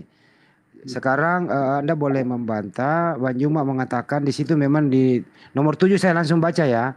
Dia dianiaya, tetapi dia membiarkan diri tertindas dan tidak membuka mulutnya seperti anak domba yang dibawa ke pembantaian. Seperti induk domba. Dengerin dulu, nanti habis ini baru kau lagi. Anda sudah melangkah dari tadi satu-satu ayat, sekarang sudah melangkah. Oke, nomor 6 dulu nggak apa-apa. Kita sekalian sesat. Ya ini saya bacakan nomor 6. Oh, Anda melangkahi. Dari atas berurutan sekali sekarang melangkahi. Tidak bisa. Ya udah, saya ini kasih kembali ke nomor 6. Nah, ini bukan nomor 6 dong. Tadi kan nomor 5 udah. Ini tetapi dia tertinkam oleh pemberontakan kita. Kamu udah baca. Baik, nomor 5 saya baca.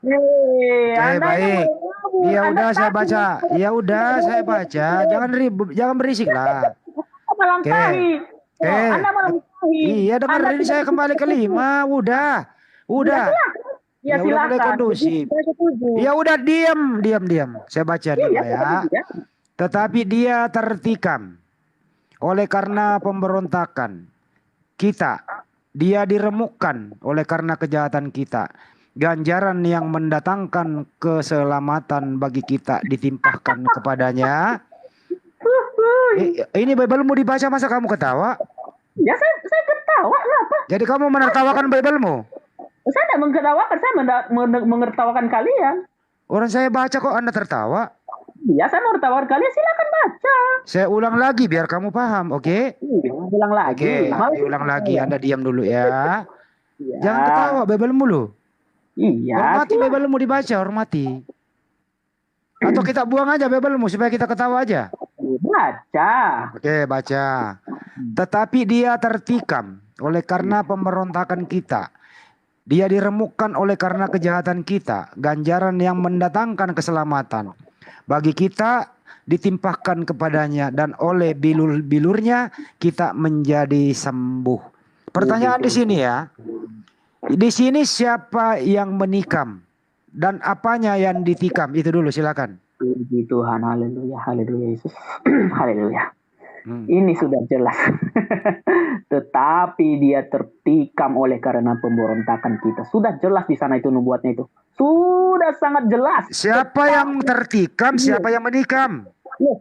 Saya menjelaskan atau Anda mau ngomong? Silakan Anda ngomong, silakan. Ya, pertanyaannya di sini adalah siapa yang tertikam dan siapa yang menikam? Silakan. Ya, udah selesai ngomongnya. Udah. Atau masih banyak orang? Jawab siapa yang tertikam? Mau dia, Pak? Ya. Ya, oke.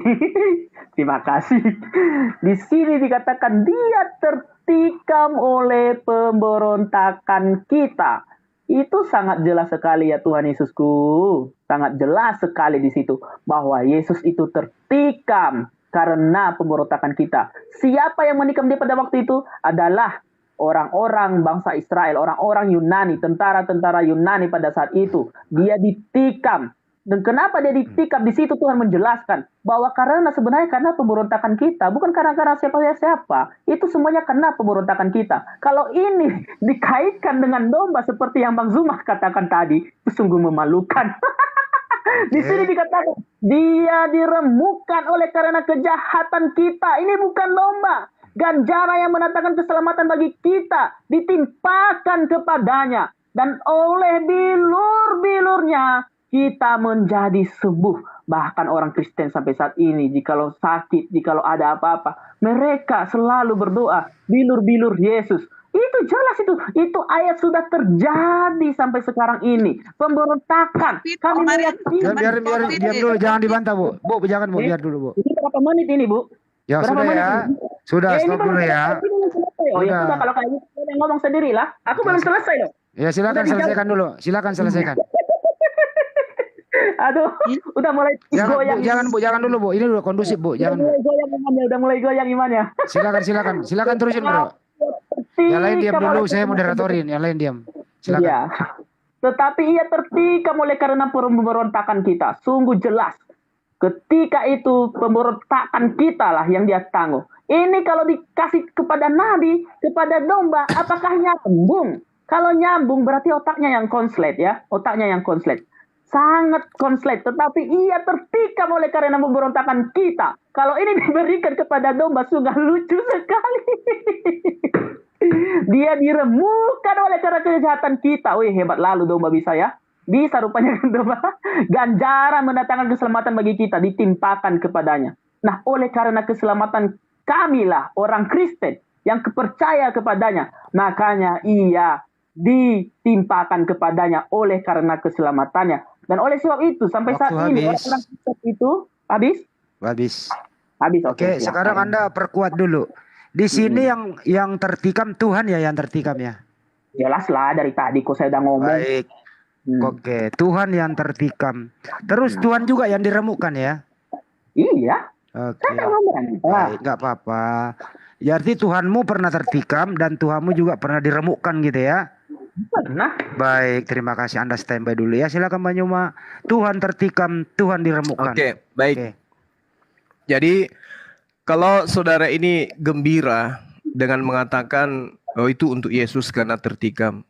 Nah, bisa nggak saya minta data Yesus diremukkan? Oke, gitu aja. Kamu bisa mencari data dulu bro ya. Saya kasih waktu kamu mencari data. Bang Juma nanti bicara waktunya dihabiskan. Sambil kamu mencari data. Di mana datanya Yesus diremukkan. Bang Juma lanjut dulu sambil dia cari data. Iya. Jadi kalau berbicara mengenai Yesaya 53 nomor 5 ya kalau nggak salah. Bahwasanya tetapi dia tertikam oleh karena pemberontakan kita.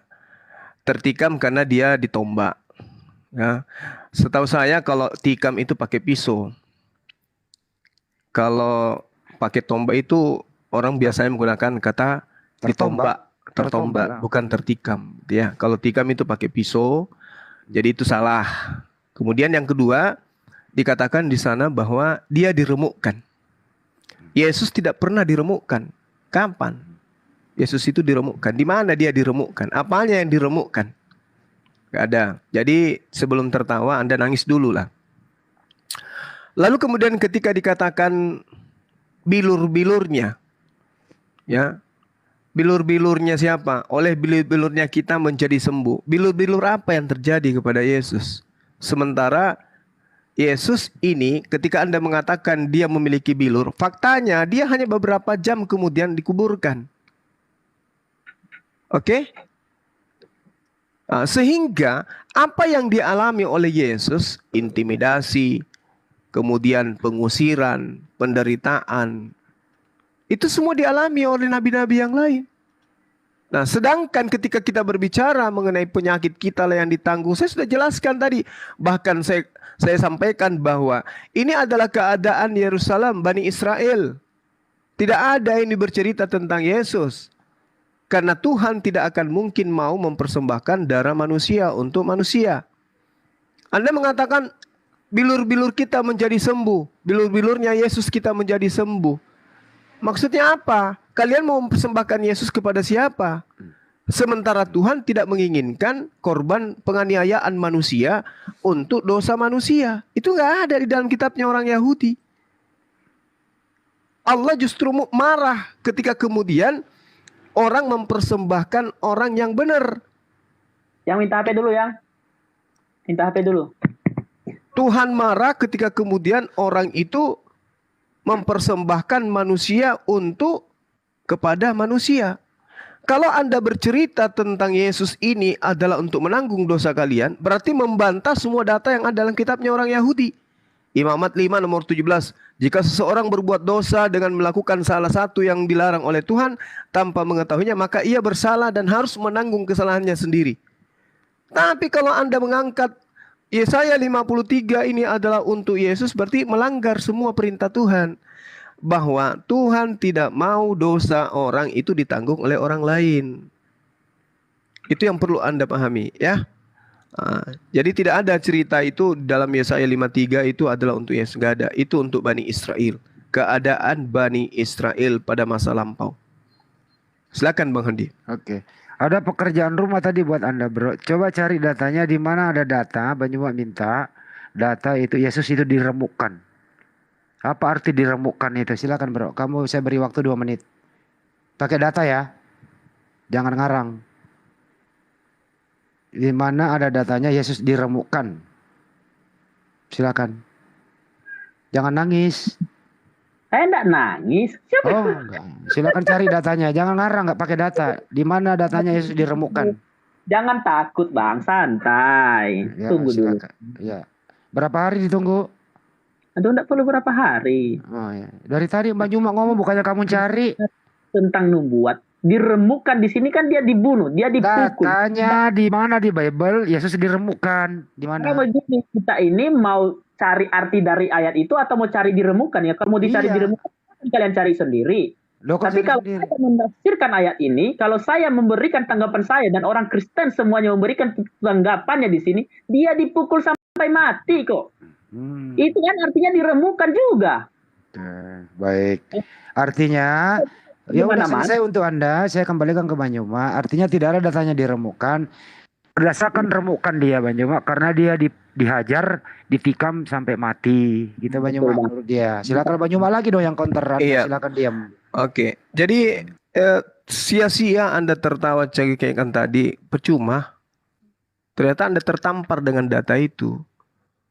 Yehezkiel 18, orang yang berbuat dosa itu yang harus mati. Yesus berbuat dosa kah? Anak tidak akan turut menanggung kesalahan ayahnya, dan ayah tidak akan turut menanggung kesalahan anaknya. Orang benar akan menerima berkat kebenarannya, dan kepastikan orang fasik akan tertanggung atasnya. Apakah Yesus orang fasik sampai dia harus menanggung dosa-dosa kalian?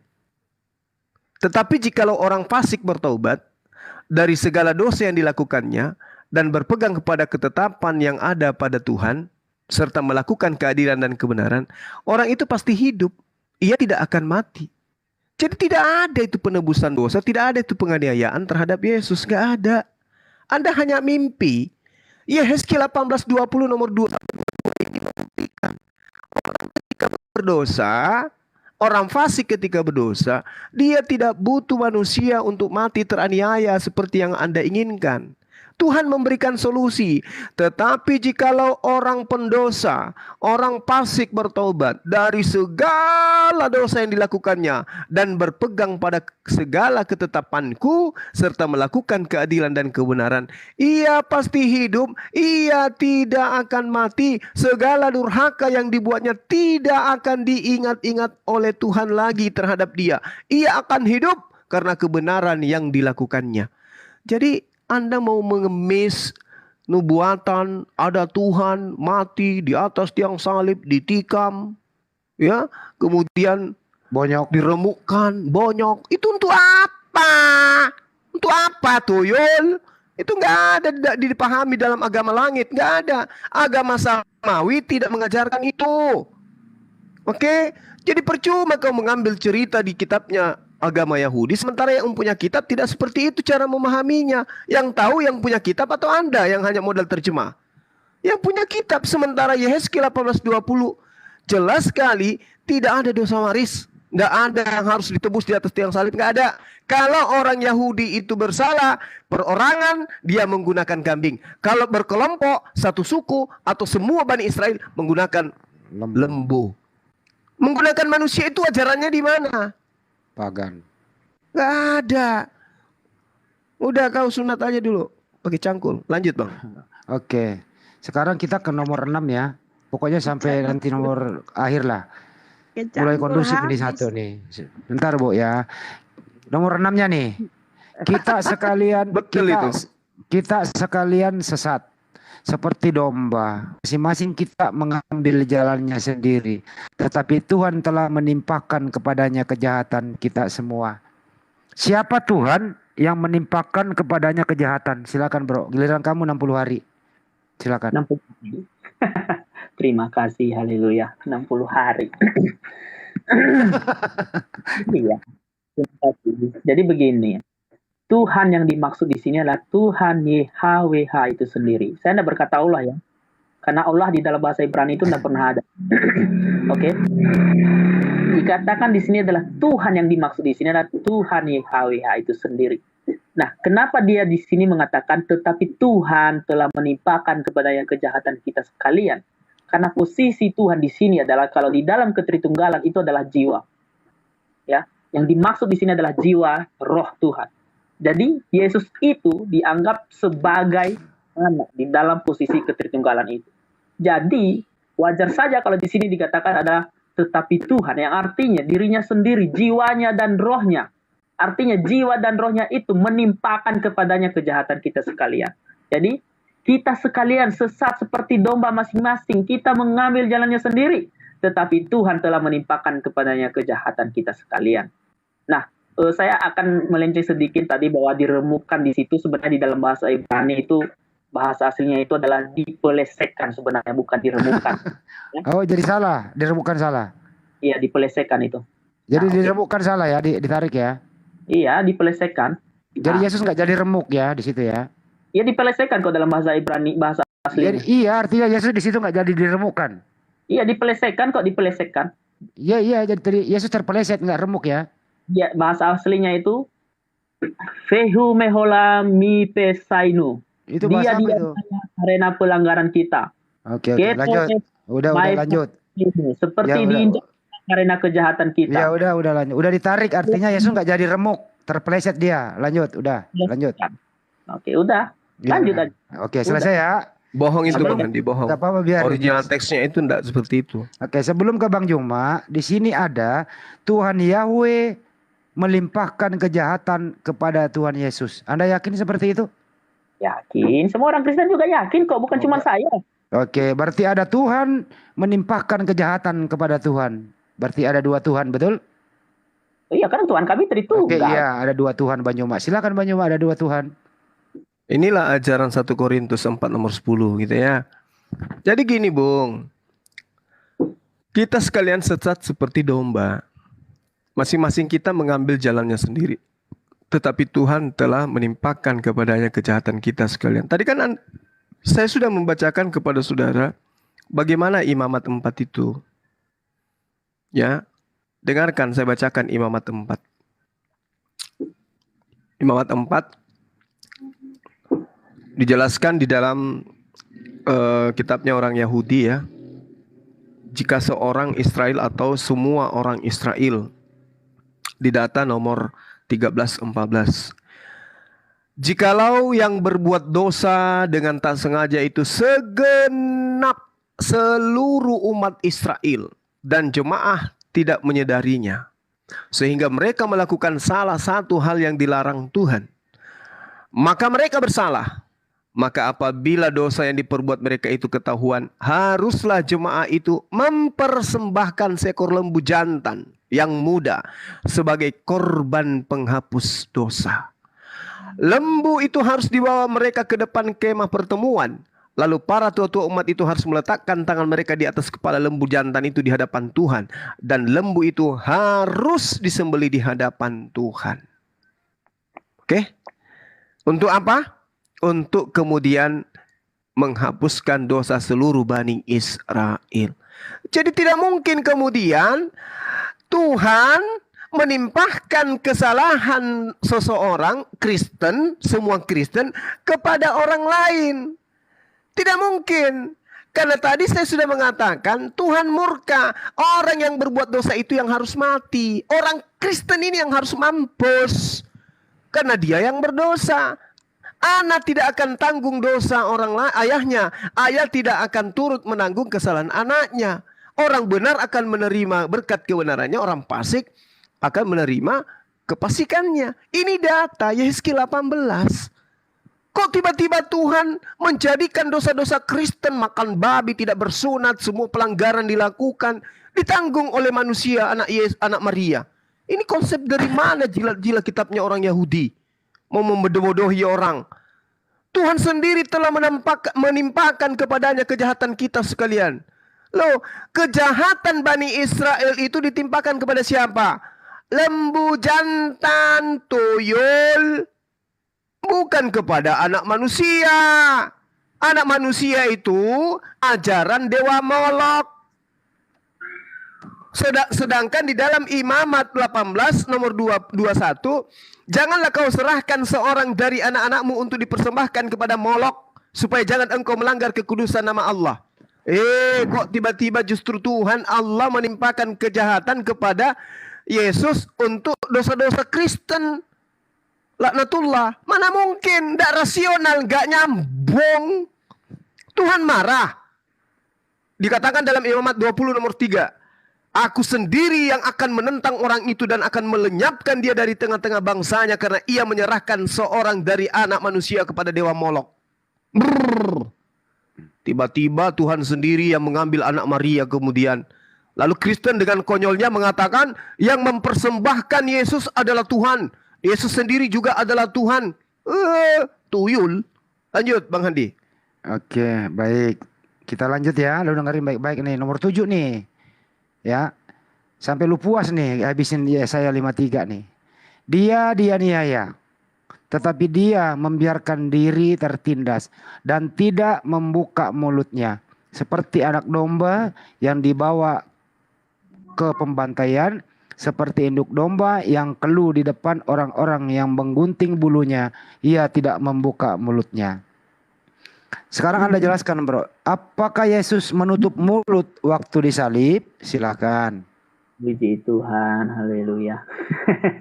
Dia dianiaya, tetapi dia membiarkan dirinya ditindas. Ini memang terjadi. Dia waktu Yesus disalib itu, waktu Yesus dipukul itu, dia membiarkan dirinya dipukul, ditindas. Dia membiarkan dirinya sampai pada hari terakhirnya. Dia tidak membantah kalau dia di sini dikatakan ia tidak membuka mulutnya. Ia tidak membuka mulutnya di sini adalah maksudnya apa? Dia tidak membantah. Dia tidak membantah kepada orang Israel waktu dia dipukul, dihina, dikeroyok. Dia tidak membantah. Tidak ada Yesus membantah. Dia seperti anak domba yang dibawa ke pembantaian. Ini seperti anak domba. Nah, kenapa di sini? Inilah dia ayat nubuatnya bahwa Yesus itu adalah seperti anak domba. Makanya tadi kalau Bang Zuma bahas-bahas imamat itu tentang anak domba, sebenarnya salah sih Bang Zuma. Pada waktu itu orang miskin itu kalau berdosa itu memotong merpati untuk mempersembahkan darahnya kepada Tuhan. Bagus. Merpati kok. Jangan kira saya tidak paham. Saya ini sudah baca Kejadian sampai Wahyu. Cuman saya bukan seperti orang Muslim yang menghafal. Saya tidak menghafal. Kalau saya menghafal itu semua, tentunya saya tidak sampai Wahyu dong. Berapa kali itu? Sampai 4-5 kali. Jadi di situ yang disembelih itu adalah merpati bagi orang miskin. Bagi orang sederhana pada waktu itu adalah kambing domba. Bagi orang kaya pada waktu itu adalah sapi lembu. Baru tadi yang dikatakan Bang Zuma itu kalau per kelompok juga adalah lembu dan sapi. Itu benar itu. Jangan kira saya tidak tahu. Justru dari situlah. Karena penebusan itu harus dengan darah. Makanya Tuhan kami, YHWH yang maha mulia, yang maha agung dan maha perkasa, memberikan anaknya kepada kami, yang dimana dirinya sendiri disalibkan. Karena mengapa? Seandainya kalau Tuhan menghapus dosa manusia itu secara cuma-cuma, tidak usah pakai darah, berarti Tuhan itu pembohong. Kenapa saya katakan Tuhan itu pembohong? Katanya penghapusan dosa dengan darah. Kok lalu tiba-tiba tinggal dihapuskan begitu saja? Makanya saya berpikir kepada umat muslim, kenapa umat muslim itu setiap meminta pengampunan dosa tidak pernah potong sapi lembu ya? Aku kan heran juga. Karena hukum Taurat ini kan adalah Alkitab pertama sekali. Sebelum Injil, sebelum Quran bahkan sebelum Injil lebih dulu daripada Al-Quran pun bahkan ini adalah sudah ada. Kenapa tiba-tiba ada malah penebusan pemotong dengan ini? Nah, justru itu karena Bang Zuma tadi membahas itu bahwa harus penebusan dengan darah. Tuhan menyatakan bahwa dia tidak pernah berbohong. Dia adil. Bahwa kalau penebusan dengan darah ya darah. Makanya Tuhan menepati janjinya. Itulah keadilan Tuhan. Bahwa Tuhan tidak pernah berbohong. Jadi dia mengumpamakan dirinya di sini adalah seperti domba. Ya, seperti domba. Jadi Tuhan Yesus kami tidak pernah salah. Jadi ia tidak membuka mulutnya. Kenapa ia tidak membuka mulutnya? Bukan berarti dia tidak membuka mulutnya, tetapi dia tidak membantah. Ketika Raja Herodes menyalibkan, dia tidak membantah. Setelah kesalibkan, dia tidak membantah kok. Oke, baik. Jadi menurut Anda, Yesus tidak membuka mulut dan tidak membantah. Dia dibantai seperti anak domba di pembantaian. Betul Yesus dibantai ya? Seperti anak domba, betul? Bang, gak usah ditanyakan lagi lah. Oke, betul. Nah, ngomong betul dulu baru ke Bang Juma. Artinya Tuhan Anda itu dibantai seperti dengerin dulu, dengerin. Iya. Dengerin dong moderator.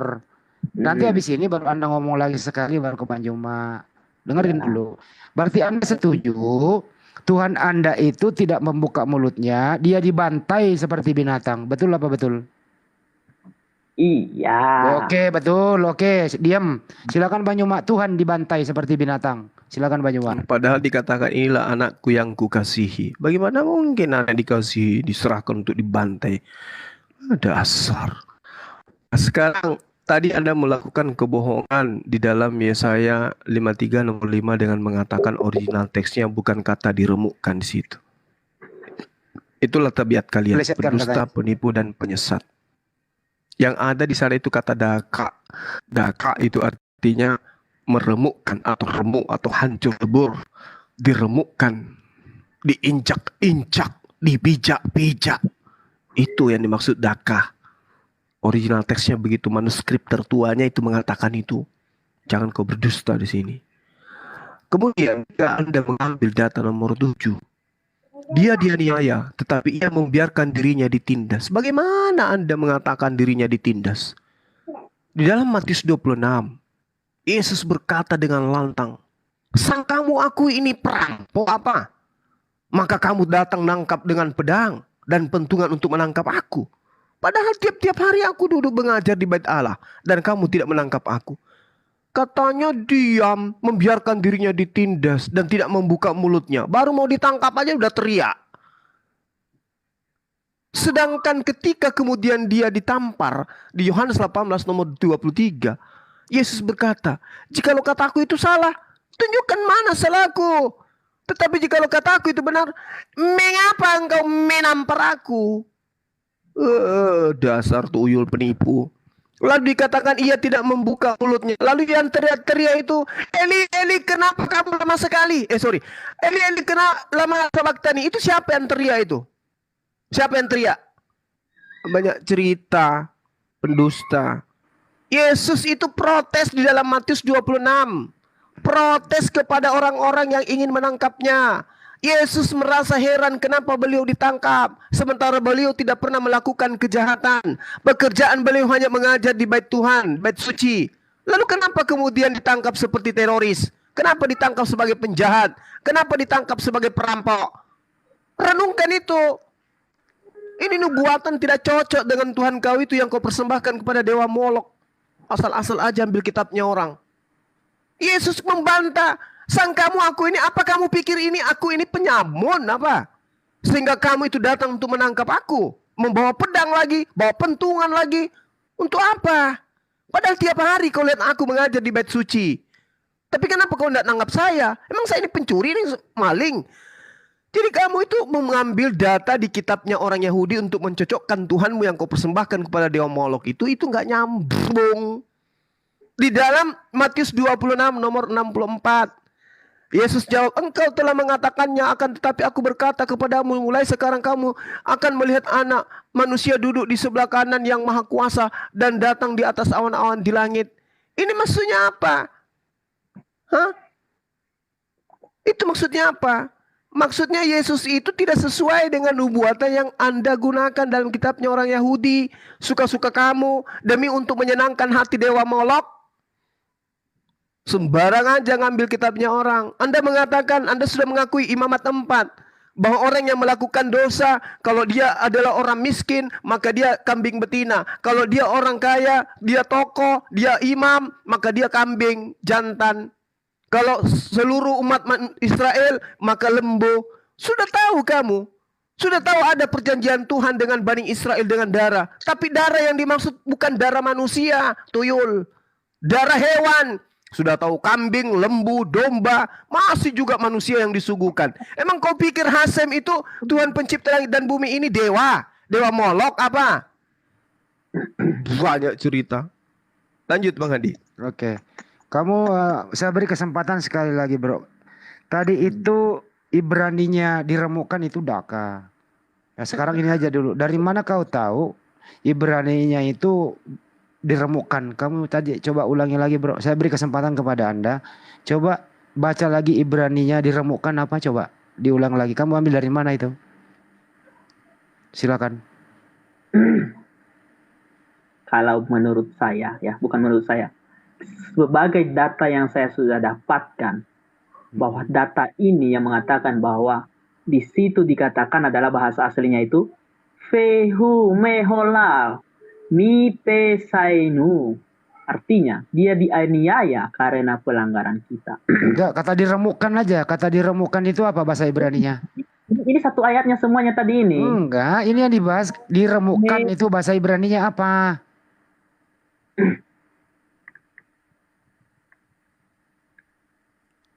Diremukkan itu Ibraninya apa? Kata Bang Juma tadi itu daka. Kamu apa? Silakan cari. Atau kamu salah akui, gitu aja. Nangis. Komentar ya. Nangis. Malu dia. Nangis. Saya lagi cari dulu. Ya cari dulu. Kalau kamu cari dulu, boleh Bang Juma bicara dulu sambil cari? Boleh? Sebentar kok nih. Ya oke.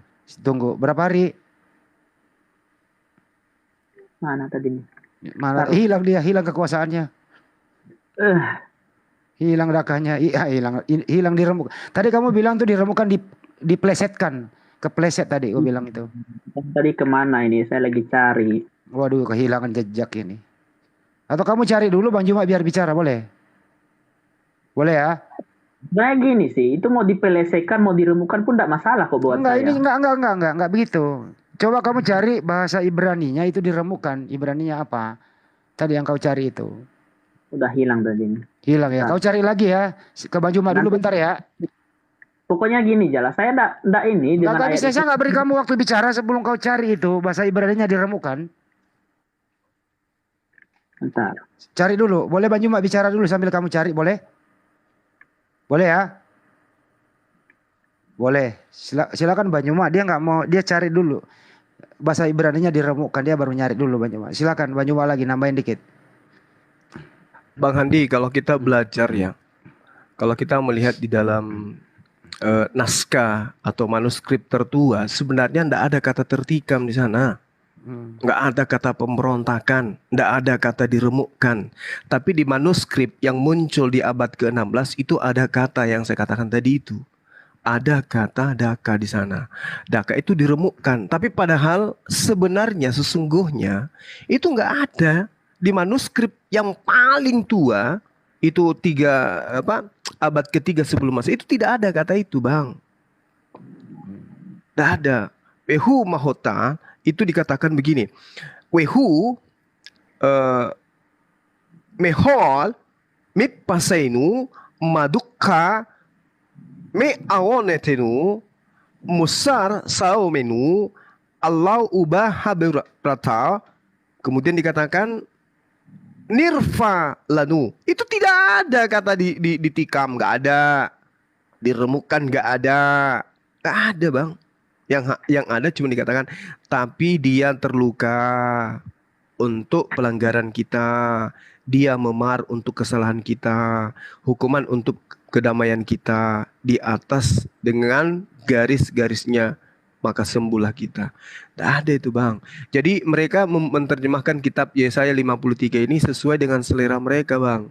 Supaya nanti dicocok-cocokkan dengan kitab Perjanjian Baru. Supaya dianggap bahwa yang diceritakan di Yesaya 53 itu untuk Tuhan mereka yang dipersembahkan kepada Dewa Molok. Begitu, Bang Handi. Oke, baik. Tidak ada, itu tipuan aja itu. Oke, baik. Bro Nias, kamu udah dapat Ibraninya diremukkan apa? Iya, itu namanya Payaf Giyahu. Payaf Giyahu.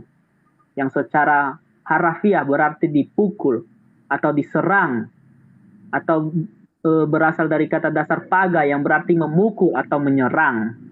Itu dia, Bang. Makanya dikatakan dipelesetkan.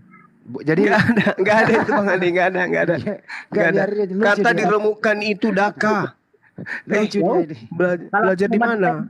Kan saya sudah memberikan data, udah. Ya, diremukkan dalam bahasa Ibrani apa? Ini kan tadi saya sudah kasih tahu, Bang. Ini mana tadi? Apa yang kau sampaikan itu? Payaf Giyahu. Apa? Payaf Giyahu.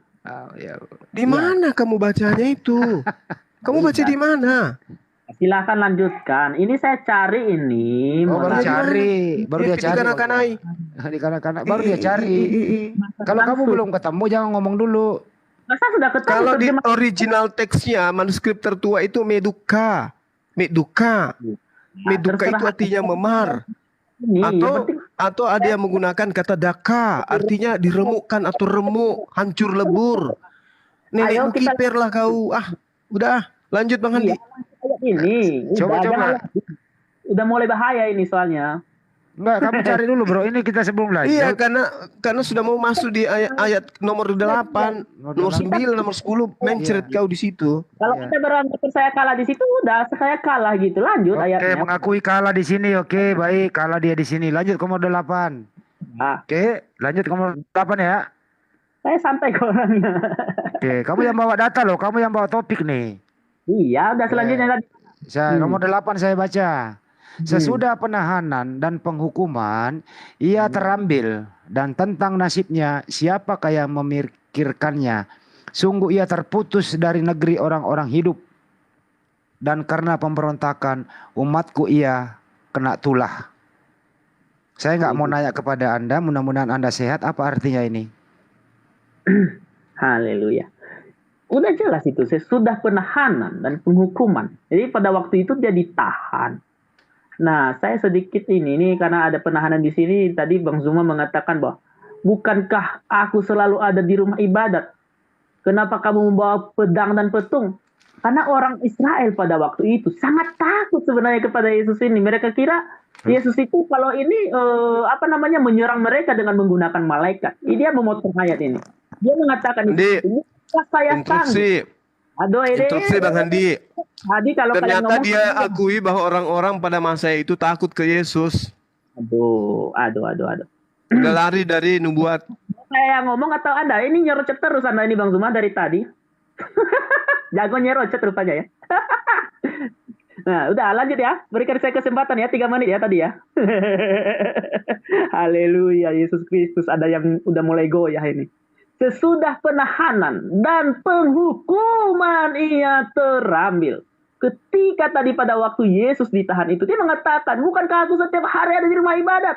Mereka sebenarnya takut sama dia, takut malaikat. Bahkan dia berkata, bukankah aku sanggup menurunkan berlaksana malaikat? Tapi apa kata Tuhan? Aku tidak mau, aku mau. Jadi arti kata menutup mulutnya tadi itu adalah tidak melawan. Tidak artinya silakan salib, bukan berarti tidak membuka mulutnya tutup mulut sampai akhir sampai disalib, bukan. Inilah terjemahan anak-anak kecil yang masih baru baca kotak-katik Alkitab, loncat sana loncat sini tetapi mengaku-ngaku paham Alkitab. Jadi itu arti sesungguhnya. Jadi pada waktu Yesus ditahan itu bukan dia, jangan tahan saya, enggak, dia enggak kayak gitu, dia diam aja kok, dia kayak aku sendirian. Seperti itu. Jadi dia disalibkan. Dia menutup mulutnya bukan berarti menutup mulut diam kayak gitu. Itu namanya orang bodoh. Siapakah yang memikirkannya? Nah, siapakah yang memikirkannya? Siapa yang memikirkannya pada waktu itu kan? Itu kan tanda tanya. Sungguh ia terputus dari negeri orang hidup dan karena pemberontakan umatku ia kena tulah. Haleluya, Yesus ampuni kami. Oke, baik. Pertanyaan di sini, oke ya. Masih ngomong ya? Oh ya, silakan. Sorry, silakan terusin. Saya kira sudah. Silakan. Ya. Jelas-jelas saya masih ngomong, Bang. Jangan diputuskan, Bang. Jangan goyah imannya, Bang ya. Kuatkan iman kalian. Semoga Anda semakin yakin bahwa Muhammad adalah Nabi Rasulullah. Nah, ya. Sungguh ia terputus dari negeri orang hidup. Artinya, dia akan mati. Sesungguhnya ia terputus dari negeri orang hidup. Dan karena pemberontakan umatku, ia kena tulah ya Tuhan Yesus Kristus. Haleluya. Amin. Udah lanjut. Oke. Baik. Pertanyaan di sini, bro, lo jawab dulu. Berapa hari Yesus ditahan? Nggak pakai lama itu, 1 hari itu langsung. 1 hari dia ditahan. Dia ditahan sebentar, 1 hari. Dengerin dulu. Jawab singkat aja. Saya cuma konfirmasi aja. Kapan dikena tulah, Bang Handi? Ya, terakhir itu nanti. Dengerin dulu, kamu kan udah. Dia ditahan di mana itu, di sel atau di ruang terbuka ditahannya? Penahanan yang dimaksud di sini ketika dia langsung diambil itu, langsung ditahan, maksudnya langsung diambil, dibawa, digiring ke penghukuman. Kan Oke, baik. Dia ditahan di tempat umum, digiring dan dibawa ke salib. Terus kemudian, apakah kamu setuju Tuhan mau kena tulah? Karena di situ kan dikatakan iya kena tulah. Berarti Tuhan mau kena tulah, setuju? Iya, setuju. Oke, baik. Udah stop udah. Artinya Tuhanmu ditahan, diseret, ditahan ke salib, kemudian Tuhanmu kena tulah. Oke? Ya, baik. Silakan Banyuma, Tuhan kena tulah. Monggo. Dia nggak paham apa itu tulah. Tulah Nggak itu wabah penyakit, virus, bakteri. Itu yang dimaksud dengan tulah. Kamu belajar, ya. Jadi sekali lagi saya katakan, yang dimaksud di dalam kitabnya orang Yahudi terkait dengan kurban ini itu adalah hewan yang dikurbankan oleh mereka. Sesudah penahanan, penghukuman ia diambil. Dan tentang nasibnya siapakah yang memikirkannya? Artinya tidak ada yang memikirkan nasibnya orang ini, makhluk ini, ketika kemudian dia sudah dibunuh, sudah dihukum. Apakah begitu yang terjadi kepada Yesus? Tidak. Yusuf Arimatea, Nikodemus, Maria Magdalena, murid-muridnya yang lain.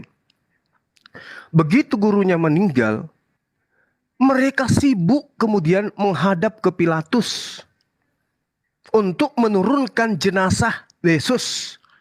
Kena enggak? Sesudah penahanan dan penghukuman, ia terambil.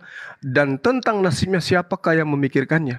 Maria pada hari Minggu subuh gelap itu datang ke kuburannya membawa rempah-rempah untuk meminyaki Yesus. Kena enggak dengan data ini? Sungguh ia terputus dari negeri orang-orang hidup, dan karena pemberontakan umatku ia kena tulah. Hayo.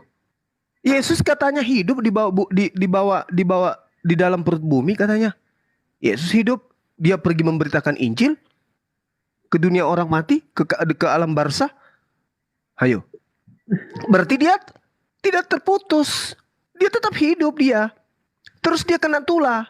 Sejak kapan Yesus kena tulah? Yang kena tulah itu adalah hewan korban. Binatang-binatang yang dikorbankan itu kena tulah. Itu baru cucok. Jadi kamu jangan asal-asalan. Jangan kamu mau menipu dengan mengambil kitabnya orang Yahudi untuk mendudukkan ajaran Dewa Molok. Jangan. Mau sampai sekuat apapun Anda untuk kemudian mengambil kitabnya orang Yahudi mencocokkan ajaran paganisme yang mempersembahkan manusia untuk dewa, itu tidak akan cocok. Semua dari data nomor 1 sampai data nomor 8, satu pun tidak ada yang cocok untuk Yesus. Semua saya bantah dengan data. Paham? Maria subuh-subuh datang mengambil ke kuburan Yesus. Berarti dikatakan nasibnya siapakah yang memikirkannya? Oh, ternyata semua orang memikirkan dia. Hayo. Jadi Anda keliru. Ya, segeralah bertobat kalau masih bisa. Silakan Bang Handi.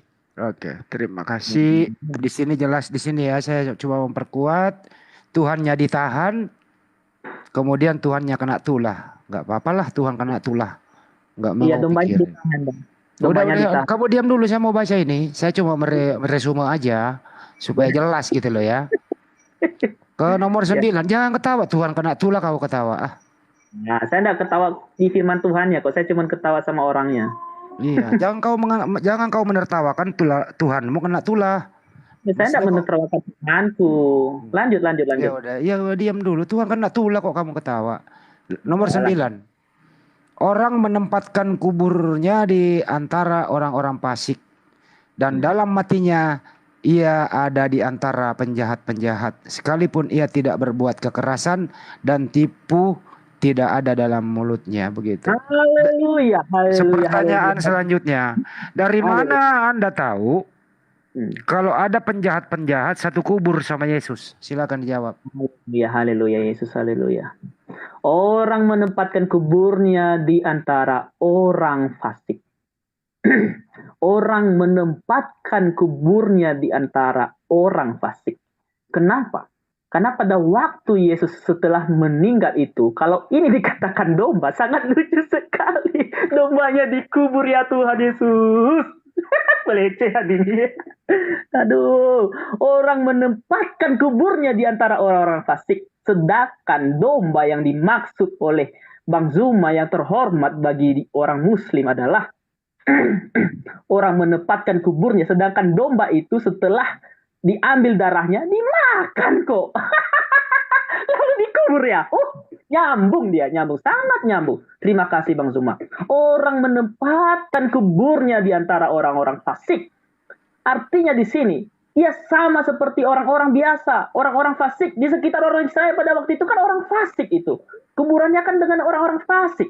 Jadi, dan di dalam matinya ia ada di antara penjahat-penjahat. Kenapa dia dikatakan di antara matinya ia ada di antara penjahat-penjahat? Jelas. Itu di kayu salib itu ada Petrus orang Kirene. Dan ada juga satu lagi. Yang dimana di antara salah satunya diselamatkan dan di antara salah satunya nggak diselamatkan. Kalau ini dikatakan untuk domba, haleluya, haleluya, haleluya buat orang tersebut. Jadi dikatakan di sini, sekalipun ia tidak berbuat kekerasan, dia tidak membuat kekerasan pada waktu itu dan dia tidak ada salah dan tipu tidak ada di dalam mulutnya.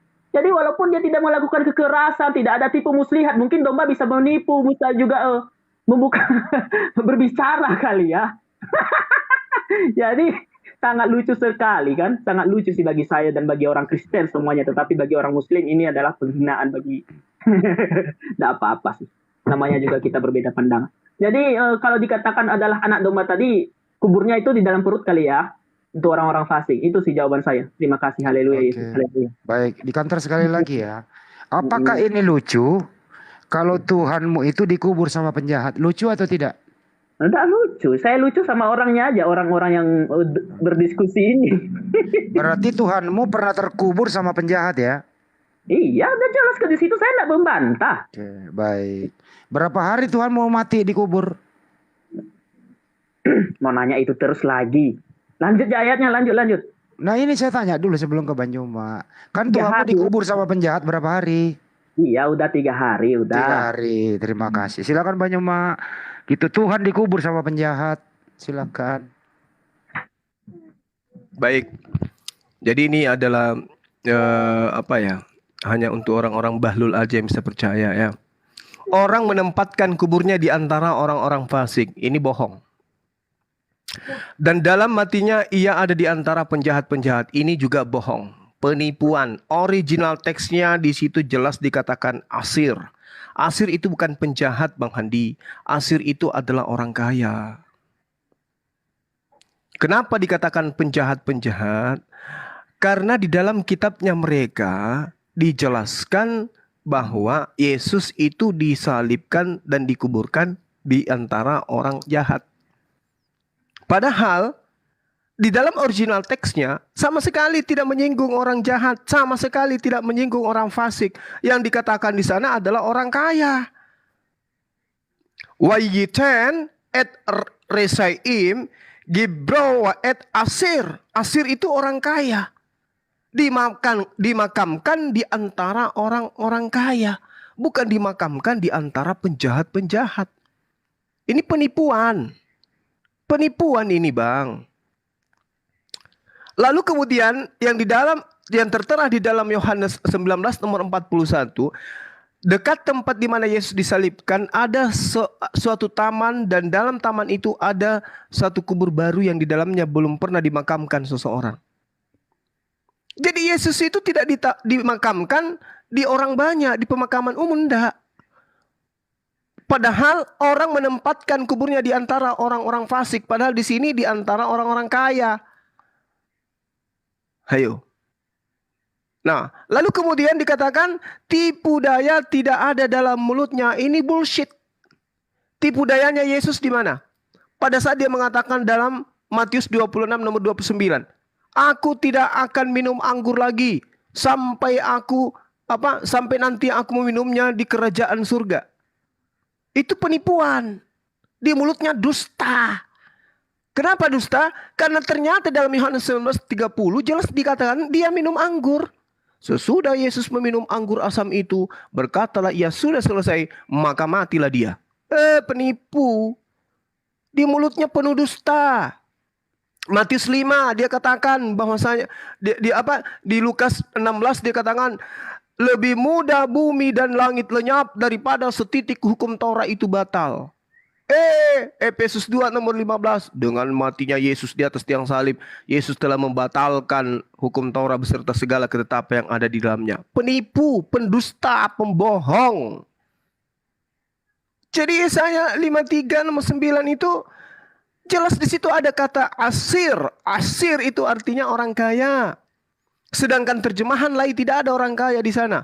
Orang-orang menempatkan kuburnya di antara orang fasik. Dan dalam matinya ia ada di antara penjahat-penjahat. Itu nggak ada. Sekalipun ia tidak berbuat kekerasan dan tipu daya tidak ada dalam mulutnya. Itu bullshit. Ketika Yesus terlihat sudah meninggal, murid-muridnya kemudian menghadap Pilatus untuk segera menurunkan Yesus. Lalu apa yang terjadi? Yesus itu dimakamkan di taman, bukan di pemakaman. Taman kuburan orang kaya. Yesus dimakamkan tidak dimakamkan di pemakaman umum, tapi di sebuah taman. Dan ini jelas sekali bahwa poin penting dan harus digarisbawahi bahwa nubuat yang ditulis Yesaya adalah orang yang ditempatkan kuburnya di antara orang-orang fasik, dan Yesus tidak dikuburkan di antara kuburan siapapun. Hayo, mau nipu apa lagi? Tertawa-tertawa cengengesan kayak gitu menertawakan dirimu sendiri. Semua dusta yang kau lakukan itu terbantah oleh kitabnya Yahudi. Kau hanya menggunakan terjemahan olahan tadi pagi yang dibikin oleh lembagamu. Sementara yang mempunyai kitab tidak memahami seperti itu. Makanya belajar original text supaya jangan kau dibodoh-bodohi oleh oleh tokoh-tokoh agamamu. Ya? Mulut Yesus itu penuh dusta. Dialah orang yang paling dalam siksaannya nanti di neraka.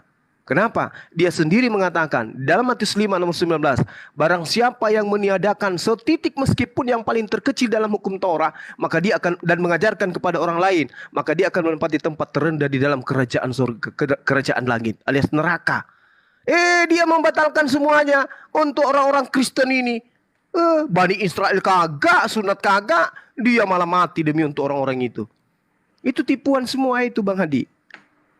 Penipuan, ini pembodohan, hanya orang-orang yang bodoh dan fasik yang mau percaya. Silakan, Bang. Ya. Konfirmasi lagi, Bro. Yesus itu dikubur terpisah atau bareng sama penjahat? Palestina itu Asher itu orang kaya. Kamu dari mana tahu ada penjahat? Coba kau lihat original teksnya dulu, Bro. Sebelum kau ngomong cari original teksnya di situ. Apakah benar orang kaya atau penjahat? Silakan. Abang ini menyusahkan atau gimana? Kalau dari tadi kita ngambil saya kan belum mempersiapkan original teksnya, kan? Belum mempersiapkan original teksnya. Jadi ya kalau abang berkata seperti itu ya nggak bisa. Kalau kayak gitu berarti mau nunggu dulu debat ini, diskusi ini.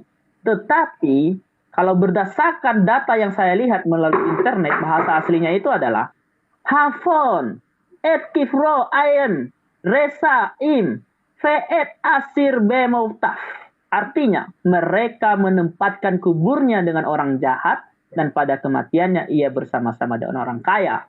Yang artinya, tadi Kang Zuma tidak mengakui bahwa itu adalah manusia. Tetapi sekarang dia sudah menyebutkan kubur. Taruh dulu, ini cuma konfirmasi aja nih. Di situ orang kaya apa penjahat? Di sini dikatakan adalah orang kaya sih. Jadi bukan penjahat. Di sini dikatakan bersama kematiannya dengan orang kaya. Oke, berarti salah terjemah Bang Juma. Bener Bang Juma. Akui dulu kesalahanmu, Bro. Akui dulu kesalahanmu. Bukan penjahat tapi orang kaya. Mereka menempatkan kuburnya dengan orang jahat, ya, orang jahat. Dan pada kematiannya ia bersama-sama dengan orang kaya. Begitu dia. Oke, Bang Juma bisa direspon lagi orang kaya dan orang kaya dan orang jahat katanya. Tomal asa. Lu diam dulu Bang Juma, lagi giliran Bang Juma yang meluruskan kau. Kamu menggunakan bahasa apa tadi itu? Ibrani atau bahasa Yunani? Bahasa Ibrani. Ibrani. Itu adalah terjemahan Indonesia yang diibranikan. Bukan dari kitabnya Nabi Musa yang menjadi kitab yang diimani oleh Bani Israel hari ini. Ya, berikan saya datanya juga, Bang. Ya. Lihat aja di manuskrip kitabmu. Asir itu artinya orang kaya dan kamu sudah akui kan? Ya iya, kamu akui kan? Kamu akui kan? Nah, sekarang Yesus itu dikuburkan di antara penjahat berdasarkan kitabmu yang tertulis di dalam Matius, ya. Itu Matius 27, Markus 15, Lukas 23, Yohanes 19 itu disalibkan di tengah-tengah penjahat atau disalibkan di tengah-tengah orang kaya? Di sini kan aslinya ini dikuburkan. menempatkan kuburnya dengan orang jahat dan pada kematiannya ia bersama-sama dengan orang kaya. Udah. Bro. Di mana Yesus dikatakan di dalam perjanjian baru Yesus itu dikuburkan di tengah-tengah orang kaya? Di mana? Yusuf itu adalah orang kaya itu yang menyediakan kubur untuk Yesus. Saya tanya, di mana di dalam kitabmu dikatakan bahwa Yesus itu dikuburkan di antara orang kaya? Ayo. Kuburan Yesus itu adalah Yusuf dari Arimatea. Iya. Kalau itu yang saya tanya, di mana Yesus itu dikuburkan di tengah-tengah orang kaya? Di mana? Udah, itu jawabannya. Kok cari data, bro? Jangan ngarang. Nah, itu jawabannya. Mana dalilnya Yesus dimakamkan di tengah-tengah orang kaya? Mana? Loh, saya kan sudah jelaskan itu ayatnya. Mana? Yesus itu dikatakan disalibkan di tengah-tengah penyamun, penjahat. Betul atau tidak? Oke, sekarang begini, Anda mengakui ini adalah kubur kan? Iya, makanya ndak nyambung kan? Nah, sekarang mana Yesus itu dikubur di mana? Di tengah-tengah penjahat? Saya balik nanya dulu, domba dikubur ya? Jangan alihkan topik. Domba dikubur, memang betul. Memang apa masalahnya? Emang kamu pikir domba itu tidak dikubur, dibiarkan saja terbengkalai setelah dikurbankan begitu? Setelah disembelih dibiarkan saja gitu? Setelah darahnya dipercikkan itu tidak dikubur? Tidak dikubur kan? Domba tidak pernah dikubur itu. Siapa bilang? Ada yang dibakar, ada yang ditumpahkan darahnya, ada yang dibakar, ada yang apalagi ada yang dimakan, dan tidak semuanya dimakan. Apa kamu pikir isi perutnya itu dimakan semua? Yang dibakar itu lemaknya, Pak Ustadz. Lemaknya, kulitnya, dagingnya, tainya. Ada, jangan kau ajarin saya. Ya, ada dikubur. Kembali ke topik dulu. Nenekmu kiper. Kembali ke topik, kamu cari data di mana Yesus dikubur bersama orang kaya. Ya saya moderator ini, dengerin dulu. Kalau kamu nggak bisa, udah lanjut. Kalian mau terima atau enggak terserah kalian. Dengerin dulu moderator. Dalilnya diminta. Yesus dikubur di tengah-tengah orang kaya, mana dalilnya? Ya itu. Kita ini kan sedang membahas. Kalian mau terima atau enggak terima, sudah kan gitu. Enggak, begini dengerin dulu makanya. Di mana dalilnya? Sia-sia dong waktu kita. Dialog sama orang seperti Anda kalau gitu. Yesus dikubur. Dengerin dulu saya ngomong, moderator ini ngomong. Di mana dalilnya Yesus itu dikubur di tengah-tengah orang kaya? Di mana? Yang dimaksud di situ adalah di tengah-tengah orang kaya. Kenapa disebut di tengah-tengah orang kaya? Ya datanya mana? Dalilnya mana? Itu kan Yusuf Arimatea itu orang kaya. Udah jelas dari tadi saya katakan. Apakah Yesus dikubur bersampingan dengan Yusuf Arimatea? Yo, kita belum tahu tepatnya seperti apa. Nenekmu kiper. Banyak cerita, nipu aja. Kau belum tahu, tapi kau sok tahu. Kau sunat dulu lah baru dialog. Saya orangnya sifatnya tidak mau ngarang-ngarang. Apa yang ada saya katakan. Saya lebih daripada itu dari si iblis. Kan dikatakan kuburnya dikubur di antara orang-orang kaya. Dalam matinya ia ada di antara orang kaya. Mana? Yo kan orang-orang yang membunuh dia itu kan maksudnya yang mati di kayu salib itu kan orang-orang pencuri itu kan mungkin saja orang kaya itu. Mungkin saja. Tapi nubuatannya di sini jelas tertulis matinya ada di antara penjahat-penjahat. Iya, kan benar itu kan matinya di antara penjahat-penjahat kan apa lagi? Tetapi di dalam kitabmu Perjanjian Baru Yesus di tengah-tengah penjahat-penjahat, betul atau tidak? Yo ya kan di antara juga itu di antara penjahat-penjahat juga. Di antara penjahat-penjahat atau tidak di dalam Perjanjian Baru? Di antara penjahat-penjahat itu jelas. Oke, nggak usah terlalu kayak wanita kali kau ngomong. Lalu kemudian di dalam Yesaya 53 nomor 9 di situ orang kaya atau penjahat-penjahat? Penjahat-penjahat. Nenekmu kiper. Asyir orang kaya bro. Aduh. Kau sendiri yang baca tadi katakan orang kaya kok jadi penjahat. Dasar penipu. Kamu itu korban dewa Molok itu kau. Aduh, kamu nggak sadar dari tadi kau pelintir kitabnya orang, kau putar-putar kitabnya orang sesuka kamu. Mentang-mentang di Perjanjian Baru itu di tengah-tengah penjahat kau rubah juga Asyir itu menjadi penjahat padahal Asyir itu orang kaya. Iya, kayak kalah saya Bang Zuma. Udah lanjut. Bukan masalah kalah atau menang, ini masalah kebenaran. Kebenaran itu harus ditegakkan meskipun pahit. Karena begini, kebenaran itu suruh orang yang menilai, bukan Anda yang menilai, suruh orang yang menonton Orang kita kau ini. sudah mengakui kalah kok. Ini belum dinilai ada sudah ketahuan Anda nipu. Gimana ceritanya? Saya kalah. Udah terakhir Bang Handi, Tidak terakhir sampai selesai kita, tidak ada istilah terakhir. Kan Kalau satu data lagi Tuyul. Emang Yesaya 53 itu sampai ayat keberapa menurutmu? itu tetapi Tuhan berhendak meremukkan dia. Lanjut. Ntar dulu. Meremukkan tadi kan tidak ada datanya diremukkan Tuyul. Belum selesai ayatnya Pak Bos. Jadi kali ini kamu mengaku kalah ya di sini ya. Dengar dulu. Di mana Yesus diremukkan? Di mana Yesus diremukkan? Ayatnya apakah sudah selesai Dengarin tadi? dulu sebelum lanjut. Dengarin dulu. Kamu kali ini mengaku kalah lagi gitu? Betul. Kamu mengaku kalah kali ini? Betul. Hah? Iya. Udang, saya kalah. Coba diulang. Saya kalah udah. Pintar. 2-0. Bukan lagi 2-0. 7.000 kosong. Iya, udah. Terserah kok. Orang kok yang menilai di sini yang ada di Orang sini. kamu yang mengaku kalah, masa orang yang menilai kok? Ya sudah. Emang kamu paksakan orang yang menilai? Ya kalau kamu sudah mengaku kalah, ya orang pasti menilai kamu kalah.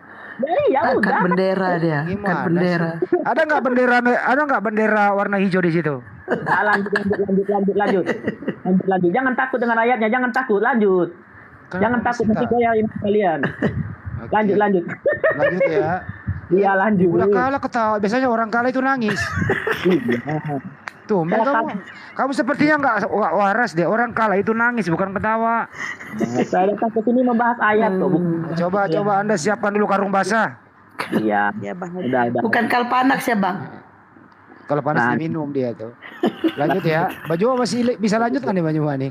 Kayaknya kalau mau dilanjut sampai selesai atau sampai ayat 10 aja bisa aja Bang. Orang ini sudah nangis dia. Itu 3 ayat lagi Bang Juma, jangan takut Bang Juma. Sampai data nomor 10 aja. Itu Anda mulai lari. Bang Juma dibilang lari. Kamu yang kalah kok yang lari saya. Apa ini? Udah mengaku dirinya kalah, mengatakan orang lari.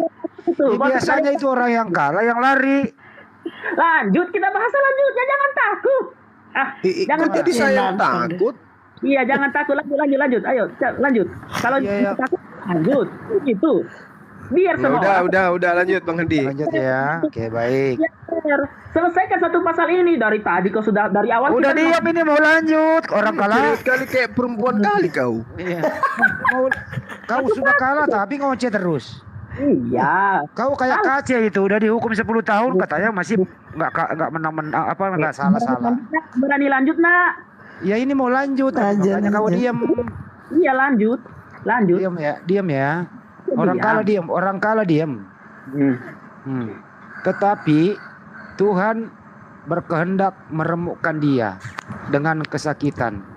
Apabila ia menyerahkan dirinya sebagai korban penembus salah, ia akan melihat keturunannya. Umurnya akan lanjut dan kehendak Tuhan akan terlaksana olehnya. Pertanyaannya di sini ya. Pertanyaannya, Tuhan siapa yang meremukkan Tuhan? Silakan dijawab dulu. Haleluya. Ada Tuhan meremukkan Tuhan di sini. Haleluya. Lanjut. Silakan. Ya. Sekarang saya menjelaskan ayat ini. Tetapi Tuhan hendak meremukkan dia dengan kesakitan. Tadi saya sudah mengatakan bahwa ayat ini Tuhan yang dimaksud di sini adalah Tuhan yang Tritunggal itu, yaitu Tuhan meremukkan Tuhan itu sendiri. Jiwa Tuhan itu sendiri. Apabila ia menyerahkan dirinya sebagai korban penebus salah. Puji Tuhan. Kenapa? Biar jalan diam dulu. Bu. Udah lanjut, aku udah negur, lanjut. Jadi penebusan salah. Di sini apabila ia menyerahkan dirinya sebagai korban penebusan salah. Oh Tuhan Yesus Kristus, semuanya benar yang sudah terjadi. Ya, tetapi Tuhan berkehendak meremukkan dia dengan apabila ia menyerahkan dirinya sebagai korban. Tadi dia menyerahkan dirinya, tidak ada perlawanan sama sekali. Di situ dikatakan jelas bahwa korban penebusan salah.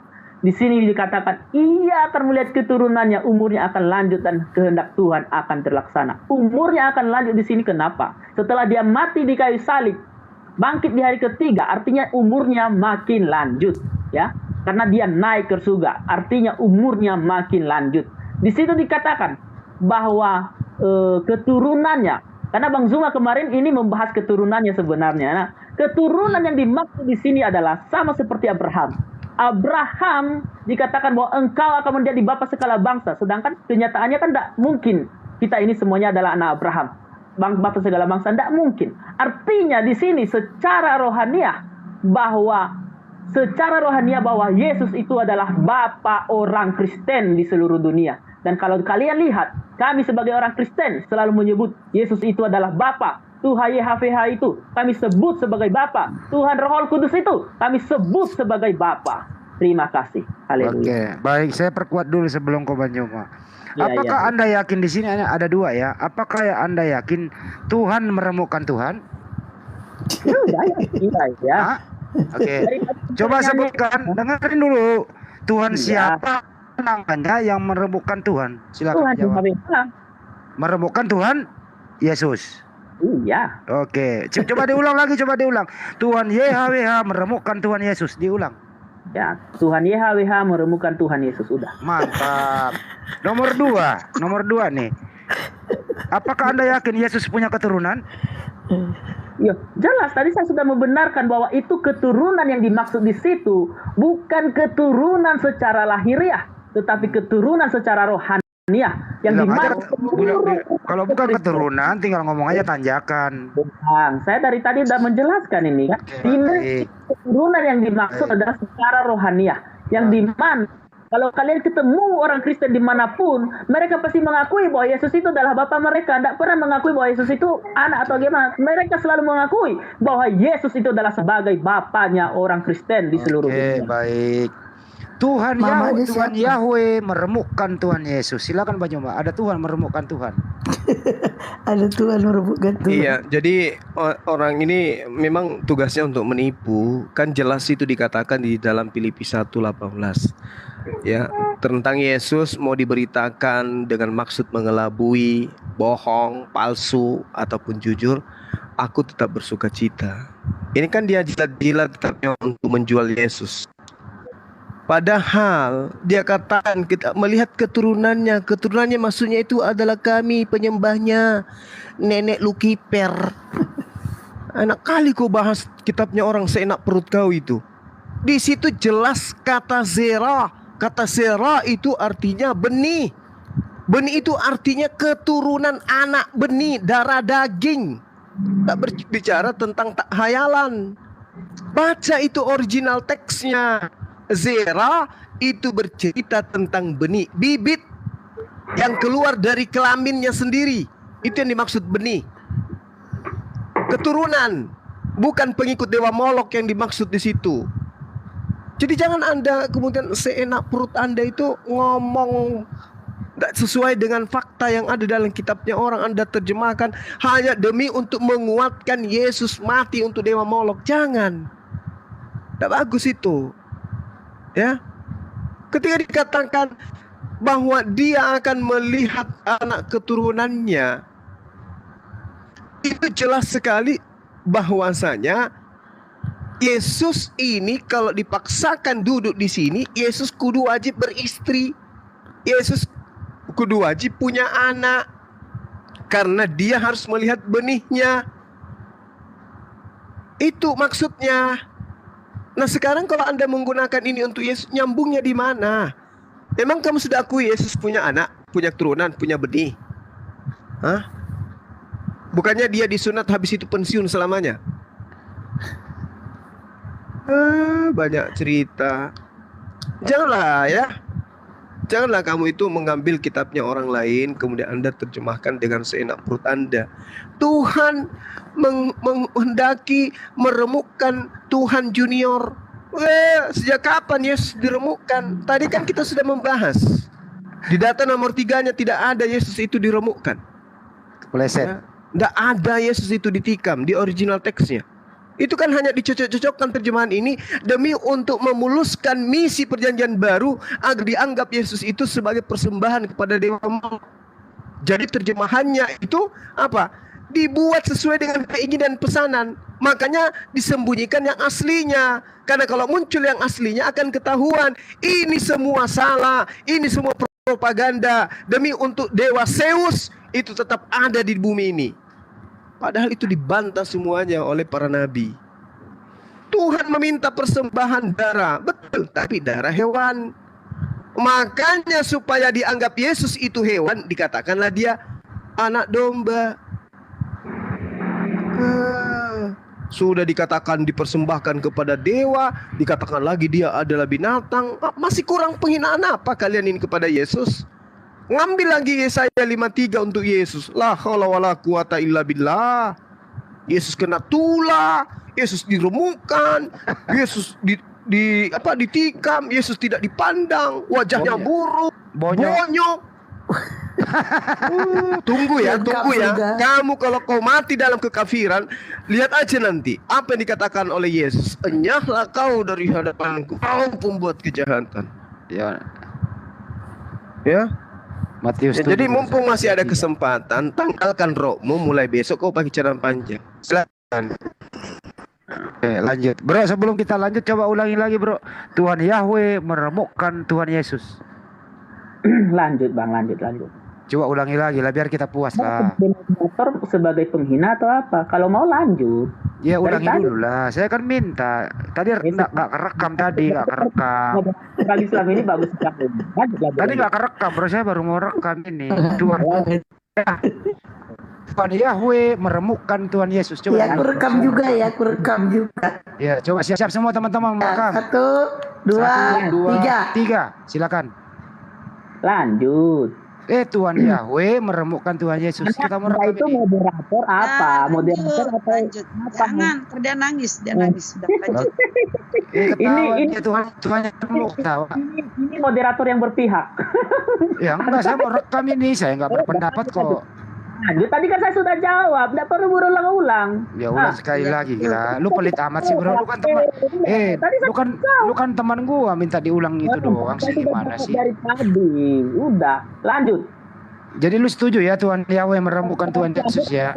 Ini berani lanjut atau enggak? Oke, lanjut deh. Daripada remuk. Daripada bonyok.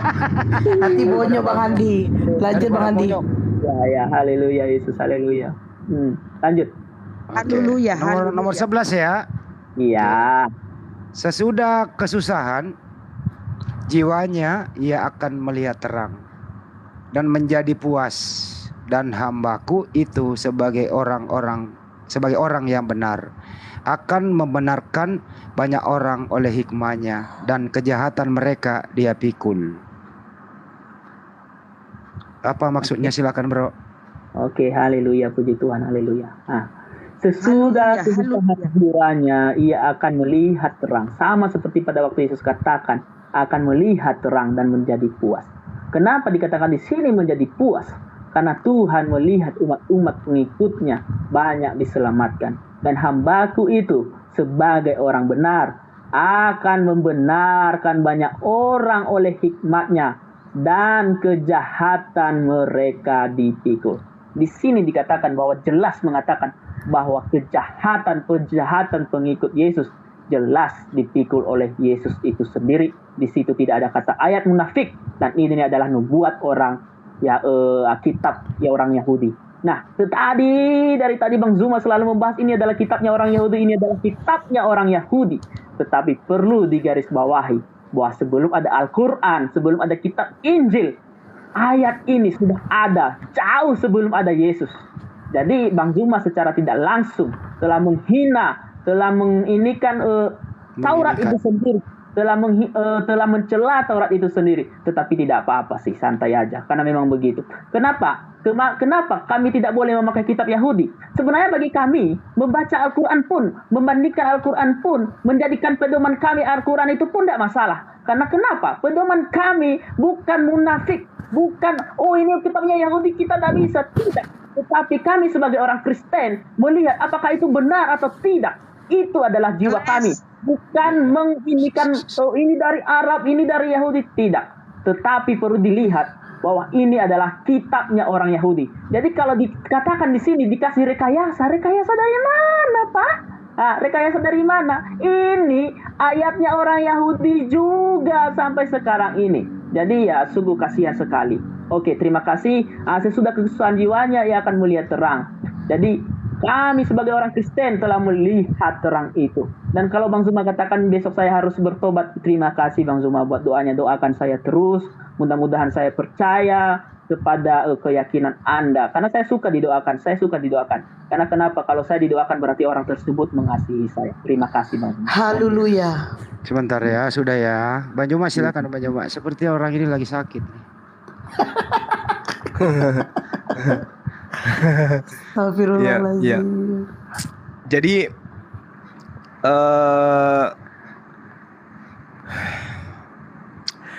apa yang tertera di dalam ayat atau nomor ke-11 ini ya, jelas sekali katakan sesudah kesusahan jiwanya ia akan melihat terang dan menjadi puas, dan hambaku itu. Jadi kalau ini adalah Yesus, maka saudara Kristen harus mengakui bahwa Yesus itu adalah hamba Tuhan. Itu sudah cukup bagi kita untuk mematahkan argumen mereka yang selalu mengatakan Yesus itu adalah Tuhan. Tuhan Yesus, Tuhan Yesus, Tuhan Yesus. Ternyata Yesus ini dikatakan sebagai hamba Tuhan. Dan hambaku Yesus. Udah selesai. Berarti dia memang bukan Tuhan. Kalau ini dipaksakan untuk Yesus. Tapi sayangnya bukan untuk Yesus. Ya. Kenapa dikatakan ini bukan untuk Yesus? Karena jelas sekali dia katakan mati di antara pemberontak. Itu di data nomor 12 ya. Iya kan?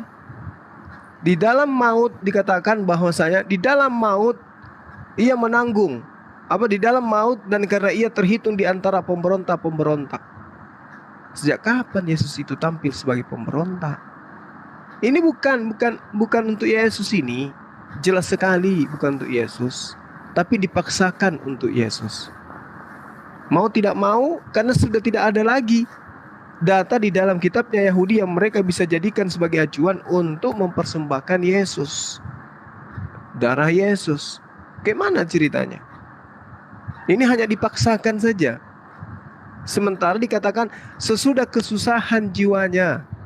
Berarti kalau Yesus itu susah jiwanya, berarti dia tidak ikhlas. Harusnya dia bersuka cita demi untuk menebus dosa kalian. Tapi ini susah jiwanya. Ia akan melihat terang. Padahal katanya dia terang itu sendiri. Kok dia masih melihat terang yang lain? Dan menjadi puas. Puas bagaimana Yesus itu? Puas seperti apa Yesus? Masih banyak yang ingin aku ajarkan kepadamu, tapi engkau belum sanggup untuk menanggungnya. Puasnya di mana? Dan hambaku itu, loh, Yesus kok jadi hamba di sini? Berarti Yesus itu bukan Tuhan. Karena Tuhan mustahil adalah hamba. Ini aja kalau orang berpikir sudah selesai di sini. Tapi ini Yesaya 53 dipaksakan demi untuk kesenangan Dewa Molok. Agar nanti Dewa Moloknya itu tidak murka dengan diberikan anak manusia. Makanya ajaran Kristen itu tidak diajarkan kepada Yahudi, tapi diajarkan kepada penganut dewa-dewa yang acap kali mempersembahkan darah manusia kepada dewanya. Dan itu dianut oleh Romawi dan Yunani. Makanya Kristen lahirnya dari sana, bukan lahir dari Yahudi Kristen itu. Demikian Bang Handi. Bro, sekali lagi dikonfirmasi. Apakah kamu setuju Tuhan Yesus hambanya Tuhan Yahweh? Setuju atau tidak? Setuju, Jang. Setuju. Jadi Tuhanmu diperhamba oleh Tuhan Yahweh ya? Iya, begini Bang. Ya, coba diulang dulu, nggak usah begini. Coba diulang. Tuhan Yesus hambanya Tuhan Yahweh. Saya mau rekam, diulang coba. Anda mau menjebak atau mau mendengar? Enggak, ini kan terjelas di sini. Yesus itu hamba oleh Tuhan Yahweh. Bukan hamba, Yesus itu hamba, nabi, rasul, anak domba, anak, dan juga Bapa. Itu dia sebutan Yesus. Jadi Tuhanmu hambanya Tuhan Yahweh, betul? Iya, termasuk hamba. Memang panggilannya hamba. Coba diulang dulu tuh. Coba diulang Tuhan Yesus hambanya Tuhan Yahweh. Saya mau rekam. Udah lanjut. Diulang dulu atuh ah. Enggak, jangan ini. Tuhan, kalau saya jawab berarti Tuhan Yesus adalah hambanya Tuhan Yahweh, Tuhan Yesus. Begitu dong. Udah itu dong. Udah saya rekam. Tuhan Yesus adalah nabi, Tuhan Yesus adalah rasul. Udah. Oke, sebentar di kantor Bang Juma lagi ya. Dia Bang Juma, stop dulu. Bang Juma dia udah akui bahwa Tuhannya diperhamba oleh Tuhan Yahweh. Silakan Bang Juma. Iya, kan memang begini, Bang. Ya. Di dalam nubuatan Yesus bahwa Paulus ini akan mendirikan sebuah sekte, sebuah agama. Dan agama yang dimaksud Yesus di situ adalah agama Nasrani. Nasrani ini adalah akar dari Kristen. Dan dikatakan oleh Yesus bahwa pengikut Paulus ini 2 kali lebih jahat daripada Paulus itu sendiri. Ya, Yesus itu diajarkan oleh Paulus adalah Tuhan. Tapi Paulus tidak menyembah Yesus. Paulus justru menyatakan dirinya setara dengan Yesus. Bahkan setara dengan Bapa itu sendiri. Paulus tidak menyembah Yesus. Tapi sejahat-jahatnya Paulus dalam hal ini, Kristen 2 kali lebih jahat. Karena Paulus sudah mengakui bahwa aku menjerat engkau dengan tipu daya. Di dalam 2 Korintus 11, dia sudah mengakui bahwa aku berkata bukan firman Tuhan, tapi sebagai orang bodoh yang berkeyakinan. Dia sudah akui, aku menjerat engkau dengan tipu daya dalam kelicukanku dan seterusnya. Dia sudah akui. Bahkan Paulus tidak pernah berpikir sedikit pun kalau karangannya ini akan menjadi buku suci. Tidak pernah berpikir. Kenapa? Karena dia hanya menulis surat. Dia tidak pernah pikirkan kalau suratnya ini kelak akan menjadi buku panduan bagi orang-orang berpikir lemah. Gak pernah berpikir. Makanya Yesus menubuatkan dari Matius 23 nomor 15 bahwa orang yang ditobatkan oleh Paulus akan menjadi orang neraka dan 2 kali lebih jahat dari Paulus itu sendiri. Nah, inilah buktinya. Tuhan memiliki Tuhan. Tuhan memiliki hamba di mana hamba itu adalah Tuhan itu sendiri. Inilah bukti bahwa 2 kali lebih jahat. Dan betul di dalam 1 Korintus 4 nomor 10, Kristen bodoh karena menuhankan Yesus. Itu sudah terbukti hari ini, malam ini. Katakan Tuhannya satu, tapi yang terjadi ketika dia membahas kitabnya orang lain, orang Yahudi, Tuhan ya kemudian menganiaya, mempersembahkan Tuhan junior, Tuhan senior, kemudian mengutus Tuhan junior untuk menjadi tebusan bagi manusia berkulub. Ini ajaran apa ini, Bang?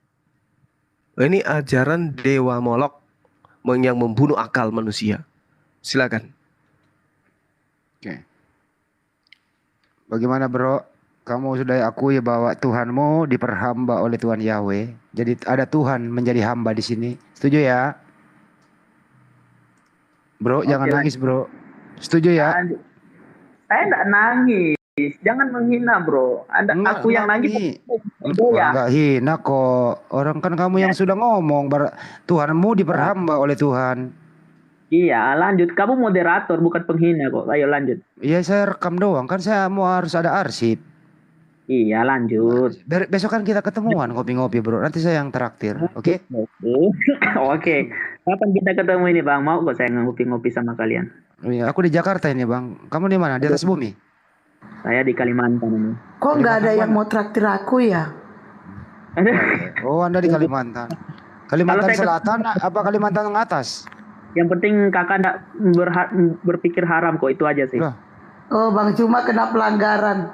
Pelanggaran ya? Ntar dia naik lagi kok. Gak apa-apa. Kita ke nomor 12 ya. Banyuma mah udah paham. Nomor 12 ya. Kalau pemimpin itu nampak kok dari cara bicaranya, nampak kok. Tuhan mengatakan kan kita udah dulu ya, jangan dulu belum ada berarti Bang Juma pemimpin. Belum ada Taufik gitu. Masa bukan pemimpin? Kalau kamu ke Jakarta ya, jangan lupa tidak menghubungi saya ya.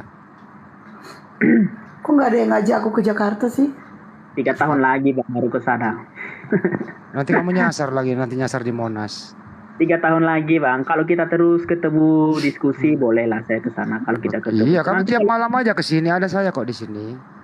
Kalau cuman kali ini kita ketemu ya susah Besok juga. Bang Andi tiap hari ke sini. Besok malam kita bahas Yesaya 96 ya. Kan kita ndak ini kan sampai 3 tahun ke depan kan kita ndak tahu seperti apa kaos.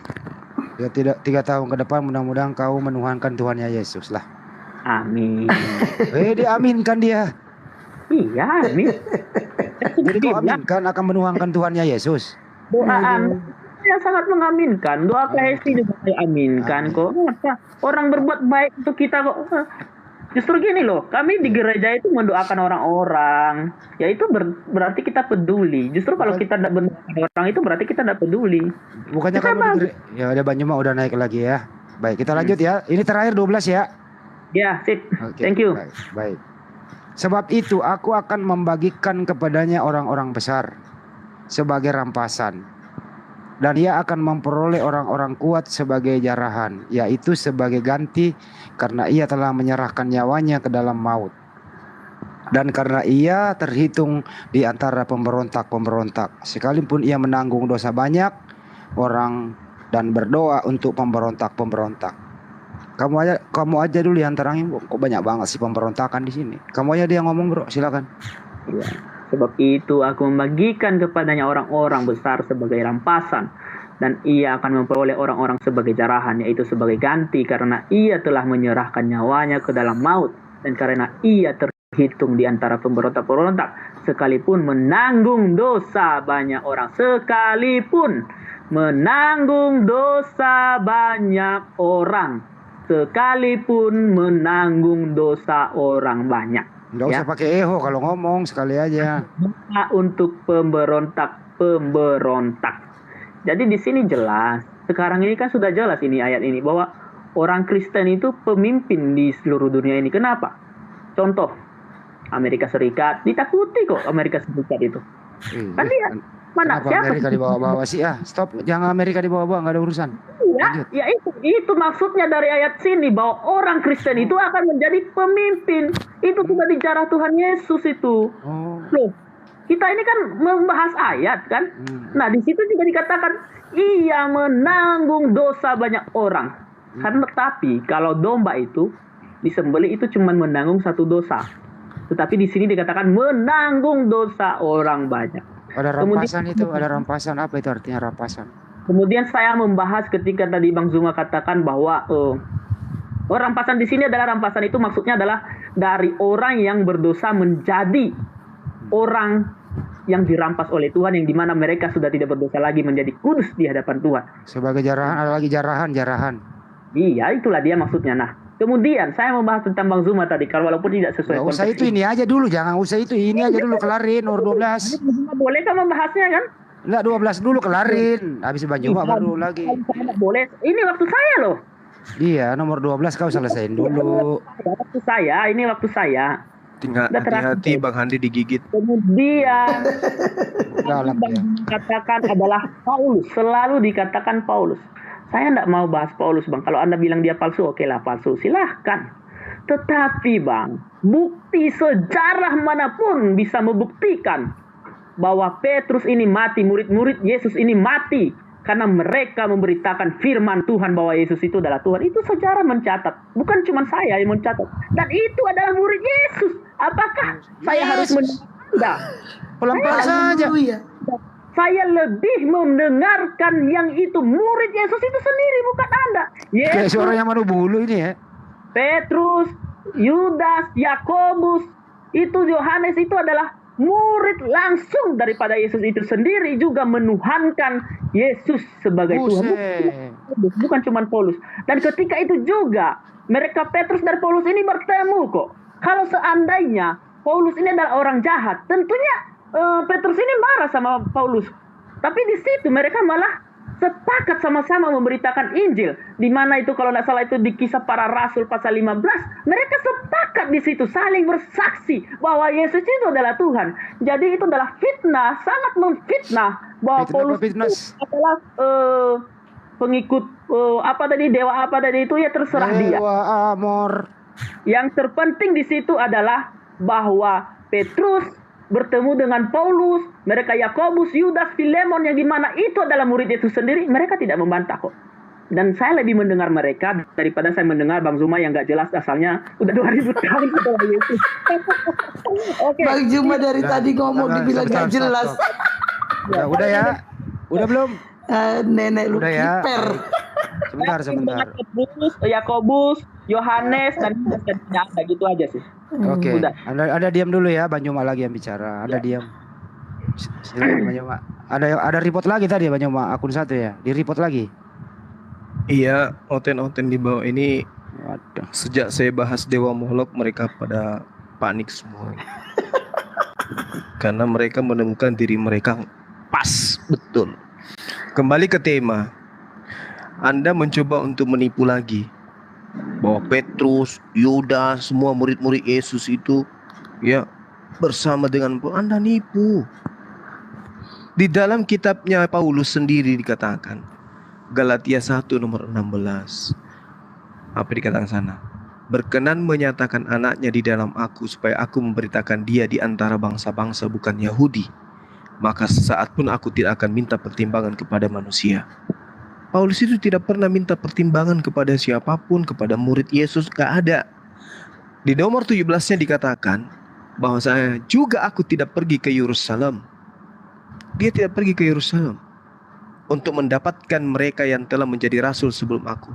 Jadi Paulus mengakui dia tidak pernah kemudian bertemu dengan pengikut Yesus. Tetapi aku berangkat ke tanah Arab dan dari Arab kembali lagi ke Damsyik. Galatia 2 nomor 8. Karena ia yang telah memberikan kekuatan kepada Petrus untuk menjadi rasul bagi orang-orang bersunat. Dan dia juga yang telah memberikan kekuatan kepadaku untuk orang-orang yang tidak bersunat. Jadi kamu bohong dengan mengatakan Paulus itu bertemu dengan murid-murid Yesus. Aku tidak pergi ke Yerusalem untuk menemui mereka yang lebih dulu jadi rasul sebelum aku. Pendusta kamu. Belum lagi ketika diceritakan di dalam Kisah Para Rasul 23 nomor 12. Dan setelah siang hari, orang-orang Yahudi berkumpul dan mengadakan komplotan dan bersumpah dengan mengutuk diri bahwa mereka tidak akan makan atau minum sebelum mereka membunuh Paulus. Paulus ini teroris. Asal kau tahu. Kisah Para Rasul 24 nomor 5 telah nyata kepada kami bahwa orang ini Paulus adalah penyakit sampar. Seorang yang menimbulkan kekacauan di antara semua orang Yahudi di seluruh dunia yang beradab. Dan bahwa Paulus ini adalah seorang tokoh dari sekte Kristen atau Nasrani. Paulus itu adalah sekte Nasrani dan dia dikecam. Orang-orang bersumpah untuk membunuh. Mereka tidak makan kalau belum membunuh Paulus. Kenapa? Karena dia penyesat. Mengajarkan sesuatu yang bertentangan dengan Taurat. Kisah Para Rasul 21 nomor 28. Hai orang-orang Israel, tolong. Inilah Paulus, orang yang di mana-mana mengajar semua orang untuk menentang bangsa kita dan menentang hukum Tuhan. Ayo, Paulus itu adalah penentang hukum Tuhan, penentang hukum Taurat. Dan sekarang Paulus membawa orang-orang Yunani masuk ke dalam bait suci dan menajiskan tempat suci kita. Ayo. Jadi orang-orang pengikut Paulus itu adalah orang-orang najis. Najis tralala trilili. Ini data di dalam kitab saudara. Kristen itu disebut sebagai orang najis. Oke? Makanya di dalam Galatia 8 nomor 14 dikatakan, orang-orang yang tidak bersunat adalah orang-orang yang hidup secara kafir. Bagaimana mungkin kemudian Anda masuk ke dalam surga kalau Anda kafir?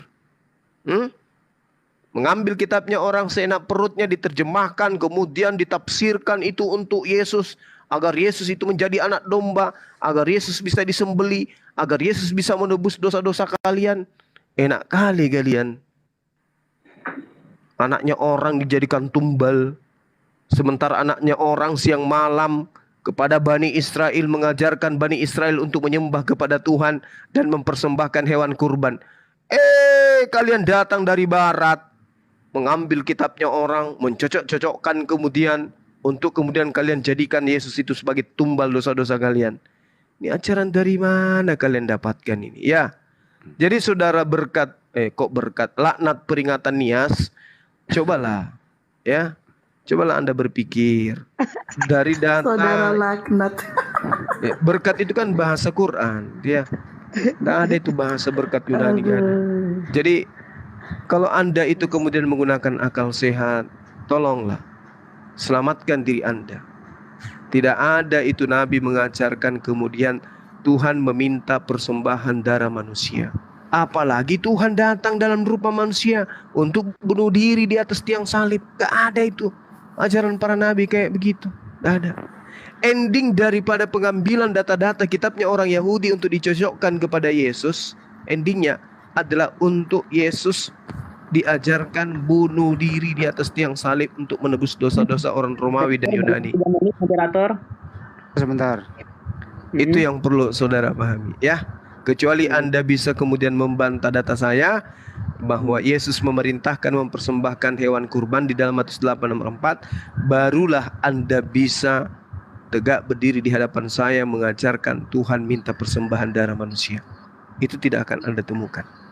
Demikian. Jadi kesimpulan saya 10 detik, Kristen gagal membuktikan Tuhan minta persembahan darah manusia dengan mengambil kitabnya Yahudi Yesaya 53 dari nomor 1 sampai seterusnya, karena Yesaya 53 itu tidak bercerita tentang Tuhan yang mati dibunuh oleh manusia. Demikian. Oke, boleh saya boleh yang lain diam dulu, boleh silakan. Saya lanjut ya. Oke, Bang Zuma sudah mengakhiri dan saya juga ingin mengakhiri. Saudara-saudara Muslim dan saudara-saudara Kristen, kalian sudah melihat diskusi kami dengan Bang Zuma dan kalian sendiri menilai saya kalah 2-0 ya.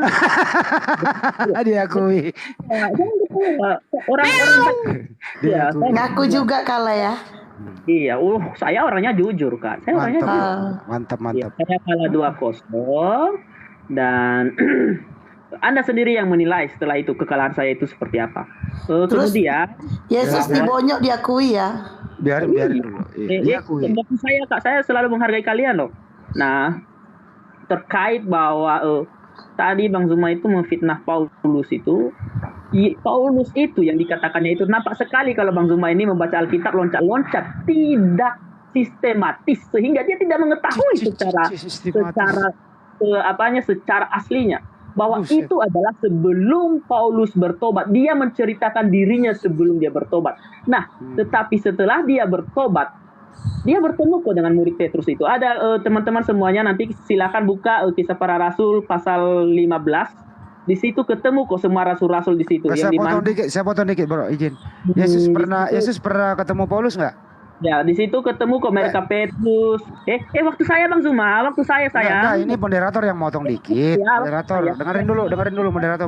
Oke. Rasul pasal 15. Dengerin dulu moderator motong. Kan giliranmu nanti nggak apa-apa kok dipotong dikit. Waktu saya dulu. Iya, saya mau nanya apakah Yesus pernah ketemu Paulus? Saya gitu. Iya, nanti kau pakai lagi nggak apa-apa. Kan lah gitu. Cuma Bang Juma dipanggil sayang. Bang Juma normal tahu. Ntar. Apakah Paulus pernah ketemu Yesus? Nanti saya lagi menjelaskan ini. Anda usah dulu Anda berkata seperti itu. Saya lagi menjelaskan. Oh iya, jelaskan. Petrus bertemu dengan Paulus dan kesaksian yang Bang Zuma katakan itu tadi sebelum. Ingat bahwa keselamatan itu bukan ditentukan oleh awal, tetapi ditentukan oleh akhir. Yang dimana pada akhirnya Paulus pun dibunuh demi memberitakan Yesus sebagai Tuhan. Dan kalau kalian melihat itu di Katolik Roma itu bahwa Petrus pun dibunuh di sana, itu sejarah itu membuktikan. Itu sejarah, bukan saya yang ngomong ya. Bahwa mereka Petrus, mereka Yakobus itu kasihan sekali. Mereka dibunuh karena menuhankan Tuhan Yesus. Jadi saya bukan berkata omong kosong, itu sejarah. Dan kalau kalian tidak percaya bahwa Paulus pernah bertemu mereka Petrus, silakan buka di dalam Kisah Para Rasul pasal 15. Di sana jelas-jelas mengatakan bahwa mereka Petrus itu dan Paulus itu saling memberikan kesaksian. Mereka sama-sama memberikan kesaksian. Mungkin Bang Zuma kurang loncat-loncat kali kan, karena cuma mencari-cari kesalahan Alkitab, ya begitulah. Jadi terima kasih buat teman-teman buat yang ada di rumah. Kembali lagi mau Muslim maupun Kristen, silakan kalau mau menjadi panduan kalian, silakan baca Yesaya 15, terserah kalian. Mau kalian katakan itu bukan nubuat Tuhan Yesus, mau katakan itu bukan nubuat Tuhan Yesus, terserah. Silakan baca Yesaya 53, kalian mempunyai logika dan kalian mempunyai iman. Oke? Terima kasih. Saya di sini sudah kalah 2-0 sama Bang Zuma. Haleluya. Ya, baik. Baik. Jadi setelah kita membaca Yesaya tadi, moderator simpulkan. 1, Anda kalah 2-0. Kedua, Tuhan Anda bonyok. Kedua, Tuhan Anda mempunyai diperhamba oleh Tuhan Yahweh. Dan Tuhan Anda diseret-seret. Tuhan Anda dipersekusi. Tuhan Anda diremukkan. Jadi Tuhan Yahweh meremukkan Tuhan Anda. Dan seterusnya, dan seterusnya. Boleh nggak Anda terakhir nih sebelum kita tutup? Boleh ya, dikit ya. Itu Paulus itu matinya seperti apa, bro? Udah, lanjut aja. Ya, saya tanya Anda dulu sebelum Paulus itu matinya seperti apa? Tapi saya menyiapkan data dulu. Udah selesai. Saya udah mengakhiri kok. Saya kira apa tadi? Kalau bertanya lagi berarti melanjutkan itu. Kalau begitu silakan Anda meninggalkan arena dulu. Terima kasih atas kunjungan Anda ke room yang baik ini. Semoga Tuhannya Yesus memberkati Anda. Oke, terima kasih. Terima kasih Kak Hos. Terima kasih Bang Zuma. Mohon maaf kalau ada kata-kata saya yang salah dan inilah Oke, saya juga kalau ada candaan yang berlebihan sama saya juga minta maaf. Pada akhirnya tujuannya adalah untuk menyelamatkan kita dari kesesatan kan gitu ya. Lanjut. Untuk keselamatan orang Kristen dan kami pun mungkin adalah untuk keselamatan walaupun kita.